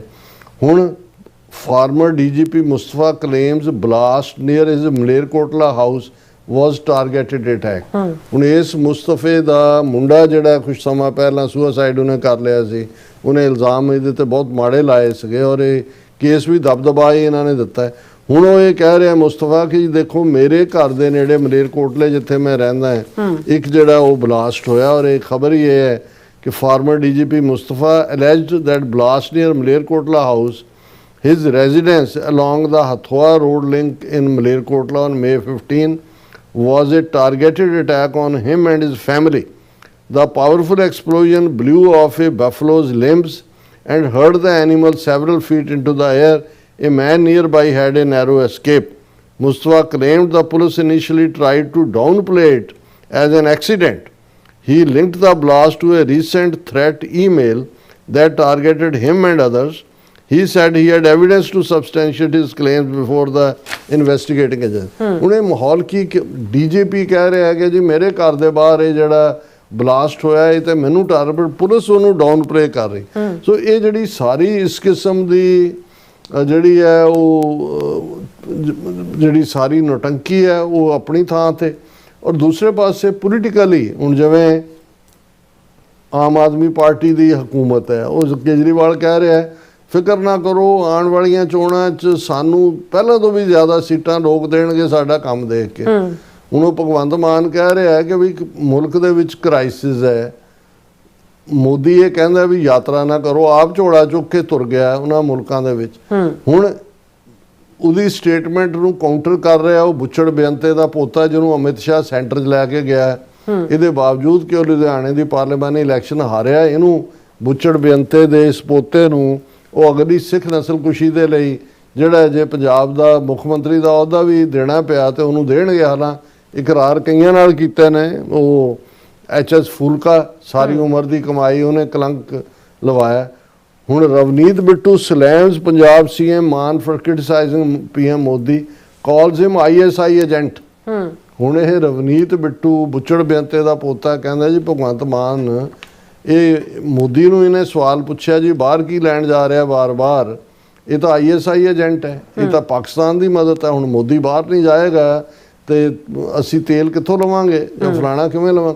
ਸੋ ਕਹਿਣ ਦਾ ਮਤਲਬ ਇਹ ਹੈ ਵੀ ਇਸ ਲੈਵਲ ਦੇ ਉੱਤੇ ਜਦੋਂ ਮੈਂ ਦੇਖ ਰਿਹਾ ਸੀ ਵੀ ਅੰਗਰੇਜ਼ੀ 'ਚ ਇਹਨਾਂ ਦੇ ਲਈ ਤੁਸੀਂ ਕੀ ਲਫ਼ਜ਼ ਇਸ ਲੈਵਲ ਦੇ ਲੋਕ ਸਕਮ ਬੈਗ ਨੇ, ਲੋ ਲਾਇੰਗ ਨੇ, ਮੋਰਲ ਟਰਪੀਚੂਡ ਦੇ ਪੱਖੋਂ ਵੱਧ ਅਖਲਾਕ ਨੇ, ਪਰ ਇਹੀ ਸਾਡਾ ਫੇਟ ਫਿਊਚਰ ਬਣਾ ਕੇ ਇਹਨਾਂ ਨੂੰ ਪੇਸ਼ ਕੀਤਾ ਜਾ ਰਿਹਾ। ਉਹ ਅੱਡ-ਅੱਡ ਧਿਰਾਂ ਦੇ ਵਿੱਚ ਉਹੀ ਲੋਕ ਇਕੱਠੇ ਨੇ ਤੇ ਜਿਹੜੀਆਂ ਆਪਣੀਆਂ ਧਿਰਾਂ ਨੇ ਉਹਨਾਂ 'ਚ ਹੋ ਗਿਆ ਪੁਨਰ ਸੁਰਜੀਤ ਅਕਾਲੀ ਦਲ 'ਚੋਂ ਫਲਾਣੇ ਨੇ ਅਸਤੀਫਾ ਦੇ ਦਿੱਤਾ, ਹਰਪ੍ਰੀਤ ਸਿੰਘ ਨੇ ਇਹ ਕਹਿ ਦਿੱਤਾ, ਇਹ ਆਲੀ ਨੇ ਇਹ ਕਹਿ ਦਿੱਤਾ, ਅੰਮ੍ਰਿਤਪਾਲ ਸਿੰਘ ਔਰ ਉਹ ਪੁਨਰ ਜੀਵਤ ਪਤਾ ਨਹੀਂ ਜੀਵਤ ਕਦੋਂ ਹੋਏ ਤੇ ਪੁਨਰ ਕਦੋਂ ਹੋਇਆ, ਉਹਨਾਂ 'ਚ ਗੱਲਬਾਤ ਟੁੱਟ ਗਈ।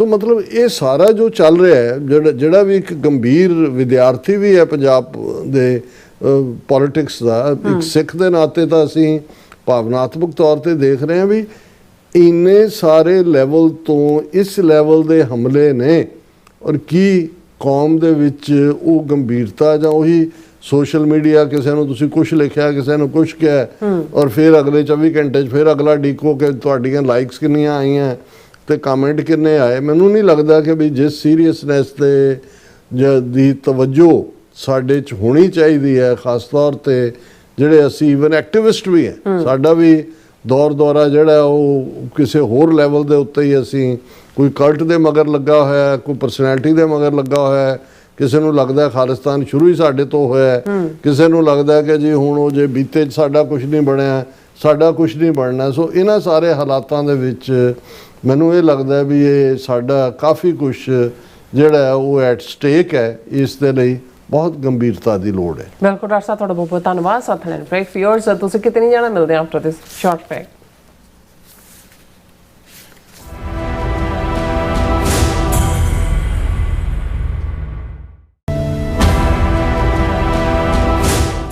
ਸਿਗਨੇਚਰ ਟਰੱਕ ਸਰਵਿਸ ਰਾਊਟ 81 ਉੱਤੇ ਐਗਜ਼ਿਟ 235 ਤੇ ਟਰੱਕਰ ਵੀਰਾਂ ਲਈ 24 ਘੰਟੇ ਰੋਡ ਸਰਵਿਸ ਦੀ ਸੁਵਿਧਾ ਮੌਜੂਦ। Heavy duty repair, oil change, ਪੁਰਾਣੇ ਅਤੇ ਨਵੇਂ tyre, computer diagnostic, DPF cleaning, brake service ਜਾਂ ਰਸਤੇ ਵਿੱਚ ਆਈ ਹਰ ਤਰ੍ਹਾਂ ਦੀ ਰਿਪੇਅਰ ਪ੍ਰੋਫੈਸ਼ਨਲ ਟੀਮ ਵੱਲੋਂ ਕੀਤੀ ਜਾਂਦੀ ਹੈ। ਬ੍ਰੇਕਫਾਸਟ, ਲੰਚ ਅਤੇ ਡਿਨਰ ਲਈ ਪੰਜਾਬੀ ਢਾਬੇ ਦਾ ਆਨੰਦ ਵੀ ਮਾਣੋ। ਡਰਾਈਵਰ ਅਤੇ ਟਰੱਕ ਆਪਰੇਟਰ ਵੀਰ ਡਿਸਪੈਚ ਦੀ ਸਰਵਿਸ ਲਈ ਸਾਡੇ ਨਾਲ ਸੰਪਰਕ ਕਰਨ। Signature truck service 58 triangle drive, Weyers Cave, Virginia 24486। ਕੀ ਤੁਸੀਂ ਆਪਣੇ ਟੈਕਸਿਸ ਨੂੰ ਲੈ ਕੇ ਚਿੰਤਤ ਹੋ? ਤੁਸੀਂ ਆਪਣੀ ਕਮਾਈ ਲਈ ਮਿਹਨਤ ਕਰਦੇ ਹੋ, ਭਾਵੇਂ ਤੁਸੀਂ ਨੌਕਰੀ ਵਿੱਚ ਹੋਵੋ ਜਾਂ ਆਪਣਾ ਬਿਜ਼ਨਸ ਚਲਾਉਂਦੇ ਹੋ।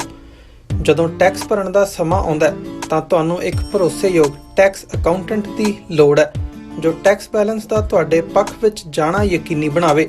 ਸਿਆਟਲ ਦੀ ਜਾਣੀ ਪਹਿਚਾਣੀ company accurate accountants and taxes ਤੁਹਾਡੀ ਸੇਵਾ ਵਿੱਚ ਹਾਜ਼ਰ ਹੈ। ਅਸੀਂ ਹਰ ਤਰ੍ਹਾਂ ਦੇ ਟੈਕਸ ਭਰਨ ਵਿੱਚ ਤੁਹਾਡੀ ਮਦਦ ਕਰਾਂਗੇ। ਟੈਕਸ ਸੰਬੰਧੀ ਕਿਸੇ ਵੀ ਤਰ੍ਹਾਂ ਦੇ ਸਵਾਲ ਲਈ ਅੱਜ ਹੀ ਸਾਡੇ ਤੱਕ ਪਹੁੰਚ ਕਰੋ। Accurate accountants and Texas.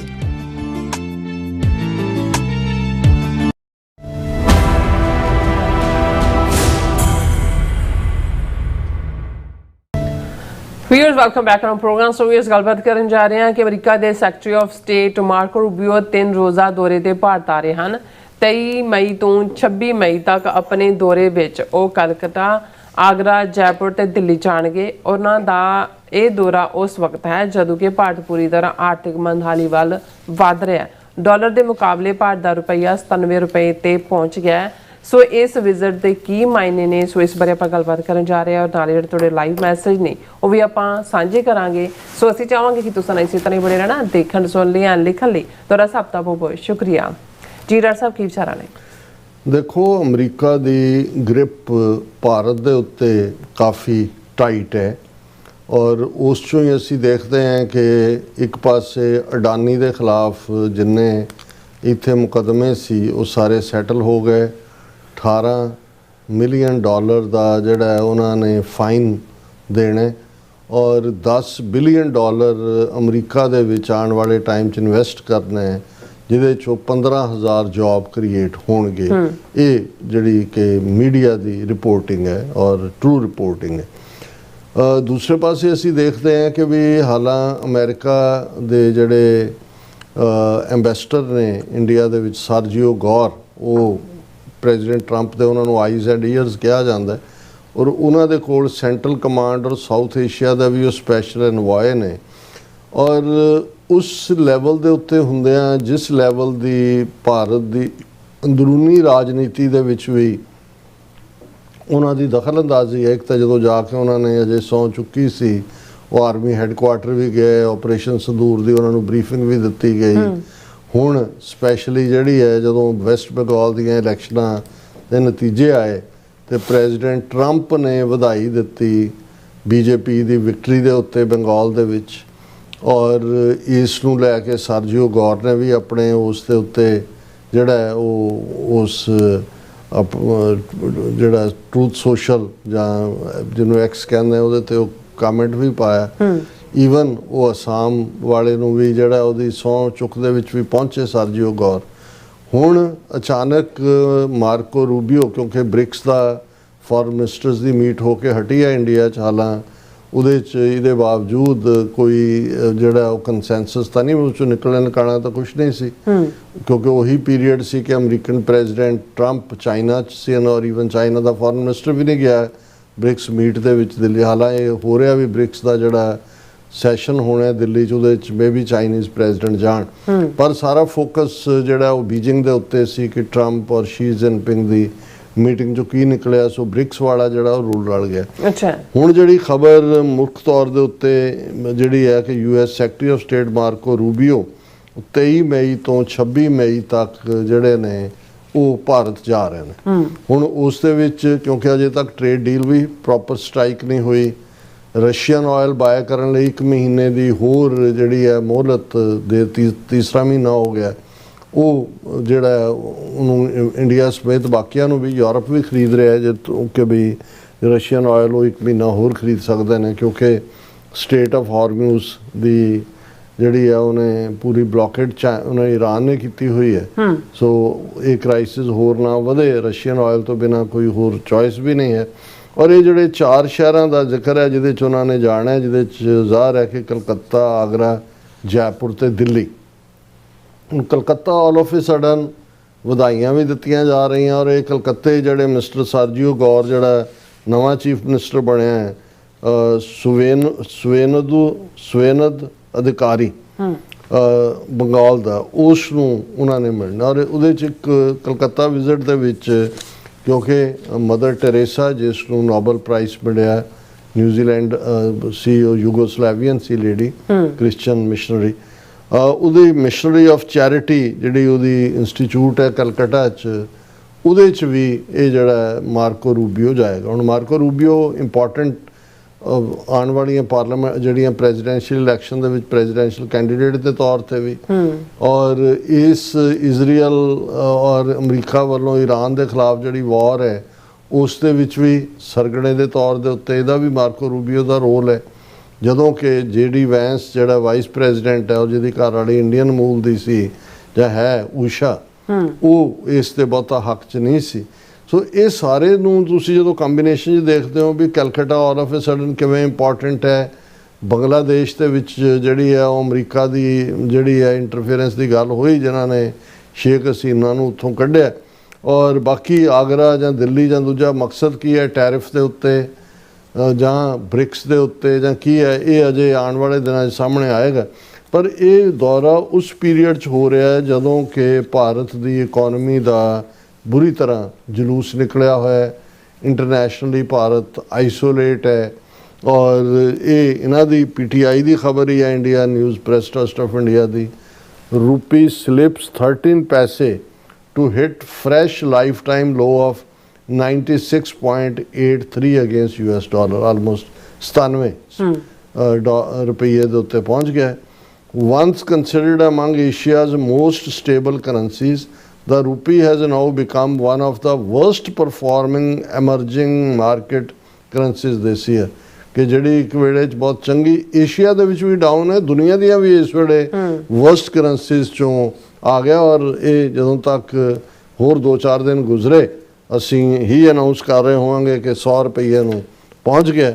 ਹੁਣ ਜਿਹੜਾ ਮੋਦੀ ਨੇ ਕਿਹਾ ਜੀ ਸਾਲ ਸੋਨਾ ਨਾ ਖਰੀਦੋ, ਦੂਜਾ ਨਾ ਕਰੋ, ਇੰਡੀਆ ਦੀ ਐਕਸਪੋਰਟ ਦੇ ਵਿੱਚ ਇੱਕ ਵੱਡਾ ਰੋਲ ਉਹਨਾਂ ਦੀ ਡਾਇਮੰਡ ਔਰ ਜਿਹੜੀ ਗੋਲਡ ਇੰਡਸਟਰੀ ਵੀ, ਜਿਹਦੇ 'ਚ ਲੱਖਾਂ ਲੋਕ ਕੰਮ ਕਰਦੇ ਨੇ, ਗੁਜਰਾਤ 'ਚ ਹੋਣ, ਦੂਸਰੀਆਂ ਥਾਵਾਂ 'ਤੇ ਹੋਣ, ਉਹਨਾਂ ਦਾ ਹਾਲ ਦੇਖ ਲਓ। India's Gems jewellery exports down 9.07% in April at $2,226.45 million. Almost 10% ਜਿਹੜਾ ਐਕਸਪੋਰਟ ਹੈ ਗੋਲਡ ਦਾ, ਜੈਮ ਦਾ, ਜੂਲਰੀ ਦਾ, ਉਹ ਜਿਹੜੀ ਹੈ ਉਹ ਇੰਡੀਆ 'ਚ ਥੱਲੇ ਨੂੰ ਚਲਾ ਗਿਆ। ਗੋਲਡ ਜੂਲਰੀ ਐਕਸਪੋਰਟ ਵਾਸ ਡਾਊਨ 21.77%। ਜਿਹੜਾ ਗੋਲਡ ਜੂਲਰੀ ਦਾ ਐਕਸਪੋਰਟ ਹੈ ਉਹ 21% ਥੱਲੇ ਗਿਆ, ਜਦੋਂ ਕਿ ਦੂਸਰਾ ਜਿਹੜਾ ਹੈ ਉਹ ਵੀ ਇਸ ਪੀਰੀਅਡ 'ਚ ਜਿਹੜਾ ਹੋਰ ਥੱਲੇ ਗਿਆ ਕਿ ਪੂਰੀ ਡਿਟੇਲ ਹੈ ਇਸ ਖਬਰ ਦੇ ਵਿੱਚ ਵੀ ਕੀ ਲਾਸ ਹੋਇਆ। ਤੇ ਜੇ ਹਾਲ ਇਹ ਹੈ ਤੇ ਇਸ ਪੀਰੀਅਡ 'ਚ ਜਿਹੜੀ ਮਾਰਕੋ ਰੂਬੀਓ ਦੀ ਵਿਜ਼ਿਟ ਹੈ ਇਹਦੇ ਕੀ ਮਾਨੇ ਨੇ, ਜਾਂ ਸਰਜੀਓ ਗੌਰ ਦਾ ਕਲਕੱਤੇ ਜਾਣਾ, ਜਾਂ ਪ੍ਰੈਜ਼ੀਡੈਂਟ ਟਰੰਪ ਦਾ ਵੈਸਟ ਬੰਗਾਲ ਬੀਜੇਪੀ ਜਿਹੜੀ ਉਹਨਾਂ ਨੇ ਚੋਰੀ ਕੀਤੀ ਹੈ, ਉਹਨੂੰ ਕਹਿੰਦਾ ਕਿ ਦੇ ਹੈਵ, ਠੀਕ ਹੈ ਮਮਤਾ ਬੈਨਰਜੀ ਨੇ, they have stolen 100 seats, 91 lakh ਵੋਟਰਾਂ ਨੂੰ ਪਾਸੇ ਰੱਖ ਕੇ। ਸੋ ਇਹ ਸਾਰਾ ਕੁਝ ਐਸਾ ਚੱਲ ਰਿਹਾ ਹੈ ਜਿਹੜਾ ਕੁਝ ਪੱਸੇ ਪਰਦਾ ਹੈ, ਪਰਦੇ ਦੇ ਬਿਹਾਈਂਡ ਹੈ। ਔਰ ਜਿਵੇਂ ਉੱਥੋਂ ਦੇ ਕੁਝ ਜਿਹੜੇ ਇੰਡੀਪੈਂਡੈਂਟ ਆਬਜ਼ਰਵਰ ਨੇ ਉਹ ਕਹਿ ਰਹੇ ਨੇ ਕਿ ਵੀ ਇਹ ਬਹੁਤ ਕੁਝ ਜਿਹੜਾ ਹੈ ਉਹ ਇਸ ਵੇਲੇ ਵਾਈਟ ਹਾਊਸ 'ਚੋਂ ਹੀ ਚੱਲ ਰਿਹਾ ਹੈ। ਔਰ ਇਹ ਸਾਰੀ ਜਿਹੜੀ ਅਡਾਨੀ ਦੀ ਕਲੀਅਰੈਂਸ ਤੋਂ ਲੈ ਕੇ ਔਰ ਇਹ ਸਾਰਾ ਜੋ ਕੁਛ ਹੈ, ਔਰ ਇਸ 'ਚ ਸਾਡੇ ਲਈ ਕੀ ਨਿਕਲੇਗਾ ਖਾਲਿਸਤਾਨ ਦੇ ਐਂਗਲ ਤੋਂ। ਇੱਕ ਪੋਜ਼ਿਟਿਵਿਟੀ ਨੂੰ ਵੀ ਅਸੀਂ ਦੇਖਦੇ ਹਾਂ ਵੀ ਇੰਡੀਆ ਦਾ ਡਿਕਲਾਈਨ, ਇਕੋਨਮੀ ਉਹਨਾਂ ਦਾ ਕਲੈਪਸ ਹੋਣਾ, ਉਹਨਾਂ ਦੀ ਕਰੰਸੀ ਦੀ ਵੈਲਿਊ ਦਾ ਮੁੱਕਣਾ, ਭਾਜੜਾਂ ਪੈਣੀਆਂ, ਲੋਕਾਂ ਦੇ ਵਿੱਚ ਆਪਾ ਤਾਪੀ, ਫੇਥ ਟੁੱਟਣਾ, ਇਹ ਸਾਰੇ ਨੇ। ਔਰ ਤੁਸੀਂ ਸੋਵੀਅਤ ਯੂਨੀਅਨ ਔਰ ਯੂਗੋਸਲਾਵੀਆ ਦਾ ਟੁੱਟਣਾ ਦੇਖੋਗੇ ਤੇ ਉਦੋਂ ਇਹੀ ਸਿੰਪਟਮ ਸੀ। ਵੱਡੀਆਂ ਇਕੋਨਮੀਜ਼ ਜਿਹੜੀਆਂ ਆਪਣੇ ਆਪ ਨੂੰ ਕਲੇਮ ਕਰਨ ਵਾਲੇ ਨੇ, ਜਦੋਂ ਡਿੱਗਦੇ ਨੇ, ਪੋਲੀਟੀਕਲ ਡਿਸਇੰਟੈਗ੍ਰੇਸ਼ਨ ਤੋਂ ਪਹਿਲਾਂ ਇਕਨੋਮਿਕਲ ਕਲੈਪਸ ਹੁੰਦਾ ਹੈ। ਔਰ India almost on the Braj of ਜਿਹੜਾ ਉਹ ਫਾਈਨੈਂਸ਼ੀਅਲ ਕਲੈਪਸ ਨਜ਼ਰ ਆ ਰਿਹਾ। ਜੀ ਡਾਕਟਰ ਸਾਹਿਬ, ਤੁਹਾਡਾ ਬਹੁਤ ਬਹੁਤ ਸ਼ੁਕਰੀਆ। ਸੋ ਹੁਣ ਆਪਾਂ ਜਿਹੜੇ ਵਿਊਅਰਸ ਮੈਸੇਜ ਨੇ ਉਹ ਲੈਣ ਜਾ ਰਹੇ ਹਾਂ। ਸਭ ਦਾ ਬਹੁਤ ਬਹੁਤ ਸ਼ੁਕਰੀਆ ਅਦਾ ਕਰਦੇ ਹਾਂ। ਸਾਡੇ ਕੋਲ ਸੋਨਮਾਲ ਜੀ ਸਾਡੇ ਪਹਿਲੇ ਵਿਊਅਰ ਨੇ, ਸਾਨੂੰ ਫਤਿਹ ਬੁਲਾਉਂਦੇ ਨੇ। ਵਾਹਿਗੁਰੂ ਜੀ ਕਾ ਖਾਲਸਾ, ਵਾਹਿਗੁਰੂ ਜੀ ਕੀ ਫਤਿਹ। ਔਰ ਮੁਹੰਮਦ ਯਾਕੂਬ ਜੀ ਜਿਹੜੇ ਕਹਿੰਦੇ ਜੀ ਡਾਕਟਰ ਸਾਹਿਬ ਔਰ ਮਿਸ ਨੀਲਮ ਜੋ ਬੋਲੇ ਸੋਨਾਲ, ਸਤਿ ਸ਼੍ਰੀ ਅਕਾਲ, ਅਕਾਲ ਤਖਤ ਤੋਂ ਆਈ ਆਵਾਜ਼, ਖਾਲਿਸਤਾਨ ਖਾਲਿਸਤਾਨ। ਬਹੁਤ ਸ਼ੁਕਰੀਆ, ਬਹੁਤ ਸ਼ੁਕਰੀਆ। ਔਰ ਖਾਲਸਾ ਦੇਸ਼ ਪੰਜਾਬ ਜਿਹੜੇ ਨੇ ਉਹ ਵੀ ਸਾਨੂੰ ਫਤਿਹ ਬੁਲਾਉਂਦੇ ਨੇ, ਕਹਿੰਦੇ ਸਿੱਖ ਕੌਮ ਉੱਤੇ ਵਾਹਿਗੁਰੂ ਜੀ ਜਿਹੜੇ ਨੇ ਉਹ ਮਿਹਰ ਭਰੇ ਹੱਥ ਰੱਖਣ ਸਾਰਿਆਂ ਦਾ, ਵਾਹਿਗੁਰੂ ਜੀ। और फिर मोहम्मद याकूब जी कहते हैं कि जी आपका प्रोग्राम देखकर बैटरी चार्ज हो जाती है और खालिस्तान हासिल करने के लिए जज्बा बहुत ज़्यादा बढ़ जाता है। बहुत शुक्रिया याकूब जी, असी भी ਤੁਹਾਡੇ ਇਦਾਂ ਦੇ ਕਮੈਂਟ ਦੇਖ ਕੇ ਸਾਡਾ ਵੀ ਐਡਰਲਿਨ ਜਿਹੜਾ ਅਪ ਚਲਾ ਜਾਂਦਾ ਹੈ। और बसरा जी भी जड़े ने फतेह बुलाते हैं खालिस्तान जिंदाबाद कहते, नासर चौधरी जी भी खालिस्तान जिंदाबाद कहते हैं, फिर कहते शहीदों का खून व्यर्थ नहीं जाएगा, खालिस्तान होंद विच आवेगा। बिल्कुल बिल्कुल, एक पंजाबी दी नज़म जिन्हों साडे कविशर ढाडी भी गांदे ने कि जद डुलदा खून शहीदां दा तकदीर बदलदी कौमां दी, रंबियां नाल खोपर लथण जां तस्वीर बदलदी कौमां दी। बिल्कुल। अमरजीत सैनी जी खालिस्तान जिंदाबाद कहते हैं और अकरम जी गुड वर्क कहते हैं और मोहम्मद यूनुस जी सानू सत श्री अकाल कहते हैं और सलाम वालेकुम कहते हैं, वालेकुम सलाम जी, सत श्री अकाल जी, और खालिस्तान जिंदाबाद भी कहते हैं। और फिर कहते हैं कि डॉक्टर साहब चढ़ते पंजाब के लोग भी हमारे बहन भाई हैं, अगर चढ़ते पंजाब की जड़ी है कैपिटल अगर अमृतसर होती तो कुछ कहते चंडीगढ़ को हिंदुत्वी पंजाब की जड़ी मलकियत नहीं मानते। देखो हुण की हुंदा है, लेकिन इन्हां ने तो लुटिया ही है पंजाब नूं हिंदुत्वियां ने। और बलविंदर कुलार जी भी फतेह बुलाते हैं और मोहम्मद यूनुस जी कहते डॉक्टर साहब नीलम कौर बहन जी इस वक्त हकीकत पंजाबी सूबा लुधियाना पता नहीं कि लहंदा पंजाब है और जिसकी कैपिटल लाहौर है, जो कायम वक्त से पंजाब की राजधानी है। और फिर इसी तरह सारे एशले जड़े ने कहते इंडिया इज नॉट ए कहते ने होमोजीनियस और country so having Hindi as a national language makes no sense और also mandating जड़ी है Hindi would mean mass migration to Tamil Nadu from the north, totally destroying local culture। ਇਸ਼ਲਾ ਜੀ ਤੁਸੀਂ ਠੀਕ ਕਹਿ ਰਹੇ ਹੋ, ਈਵਨ ਇੰਡੀਅਨ ਕਨਸਟੀਟਿਊਸ਼ਨ ਦੇ ਵਿੱਚ ਵੀ ਹਿੰਦੀ ਨੂੰ ਨੈਸ਼ਨਲ ਲੈਂਗੁਏਜ ਨਹੀਂ ਮੰਨਿਆ ਹੋਇਆ, ਉਹੀ ਲਾਗੂ ਕਰ ਰਹੇ ਨੇ। ਜਿਹੜੀਆਂ ਉਹਨਾਂ ਦੀਆਂ 14-16 ਬੋਲੀਆਂ ਰੈਕਗਨਾਈਜ਼ ਕੀਤੀਆਂ ਹੋਈਆਂ ਨੇ, ਉਹ ਰੈਕਗਨਾਈਜ਼ ਉਹਨਾਂ ਦਾ ਸਭ ਦਾ ਹੀ ਐਜ਼ ਏ ਨੈਸ਼ਨਲ ਲੈਂਗੁਏਜਸ ਉਹਨਾਂ ਦਾ ਸਟੇਟਸ ਹੈ। हिंदी कोई नैशनल लैंग्वेज नहीं है और तमिल लोग इनू बहुत चंगी तरह समझते हैं, इसलिए वो इनू नेड़े भी नहीं लगन देंदे है भी अल्टीमेटली ये डेमोग्राफी भी बदल देंगे उन्हों दी। फिर बिल्कुल जी, गोल जी भी और इसी तरह नासिर चौधरी कहते इको एक हल है खालिस्तान। और फिर इसी तरह साढ़े कोल हरप्रीत ਜਿਹੜੇ ਨੇ ਉਹ बिलिंग जी वो भी खालिस्तान जिंदाबाद कहते ने। जरक खान जी भी कहते सर आप सच बोलते हैं। और फिर आप चलते हैं TV84 USA बहुत ਤੇ शुक्रिया। हाँ जी, उत्थे साडे पहले व्यूअर ਜਿਹੜੇ ने ਉਹ ਧਰਮ ਸਿੰਘ जी ने ਉਹ ਵੀ ਸਾਨੂੰ ਜਿਹੜੇ ਨੇ ਉਹ ਫਤਿਹ ਬੁਲਾਉਂਦੇ ਨੇ। ਵਾਹਿਗੁਰੂ ਜੀ ਕਾ ਖਾਲਸਾ ਵਾਹਿਗੁਰੂ ਜੀ ਕੀ ਫਤਿਹ। और फिर इसी तरह साढ़े कोल हैगे ने खालसा देश पंजाब जी भी और जगदीप सिंह जी भी, टोनी ढींसा जी भी, इंद्रजीत सिंह संधू जी भी और जसवीर सिंह जी भी कहते गल होण दी गल अज दी करिया करो, पुरानियां गल्लां नाल कोई गल नहीं बनदी। ਜਸਵੀਰ ਸਿੰਘ ਜੀ, ਤੁਹਾਨੂੰ ਮੈਨੂੰ ਲੱਗਦਾ ਕੋਈ ਤਕਲੀਫ ਹੈ ਕਿਉਂਕਿ ਜੇ ਤੁਸੀਂ ਪ੍ਰੋਗਰਾਮ ਸੁਣਦੇ ਹੋ, ਸਾਡਾ ਸਾਰਾ ਪ੍ਰੋਗਰਾਮ ਜਿਹੜਾ ਕਰੰਟ ਟੌਪਿਕਸ 24 ਆਵਰ ਦੀਆਂ ਡਿਵੈਲਪਮੈਂਟਸ ਹੁੰਦੀਆਂ ਉਹਦੀ ਬੈਕਗਰਾਉਂਡਸ ਦੇ ਵਿੱਚ ਜ਼ਰੂਰ ਪਾਸਟ ਹੁੰਦਾ ਹੈ। ਪਰ ਜੇ ਤੁਹਾਨੂੰ ਕੋਈ ਤਕਲੀਫ ਹੈ ਤੇ ਬਿਹਤਰ ਹੈ ਤੁਸੀਂ ਆਪਣਾ ਇਲਾਜ ਕਰਾਓ। गुरदीप सिंह जी भी और इस तरह जगपाल जी भी और इस तरह घुसके जी भी और चरणजीत बाजवा जी भी कहते डॉक्टर साहब भैन जी अच्छा सानू फतेह बुलाते हैं। खालसा जिंदाबाद कहते हैं। एस कौर जी कहते मोदी नू की फर्क पैन लग्या, पता नहीं केड़ी बेशरम मिट्टी दा बनया है। No doubt. और फिर इस तरह कहते हैं कि जमहूरीत दे कातल भारती ते भारत दा संविधान।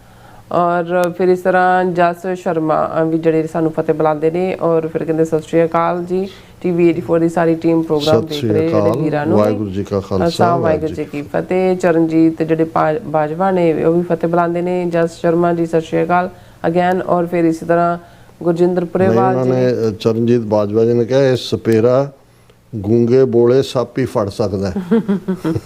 Very good. और फिर इसी तरह साढ़े को बलहीम पिंदर जी भी और यूनिवर्सल जी भी और इस तरह जगसीर जी भी ਜਿਹੜੇ ਫਤਿਹ ਬੁਲਾਉਂਦੇ ਨੇ। ਜੁਝਾਰ ਜੀ ਵੀ ਫਤਿਹ ਬੁਲਾਉਂਦੇ ਨੇ।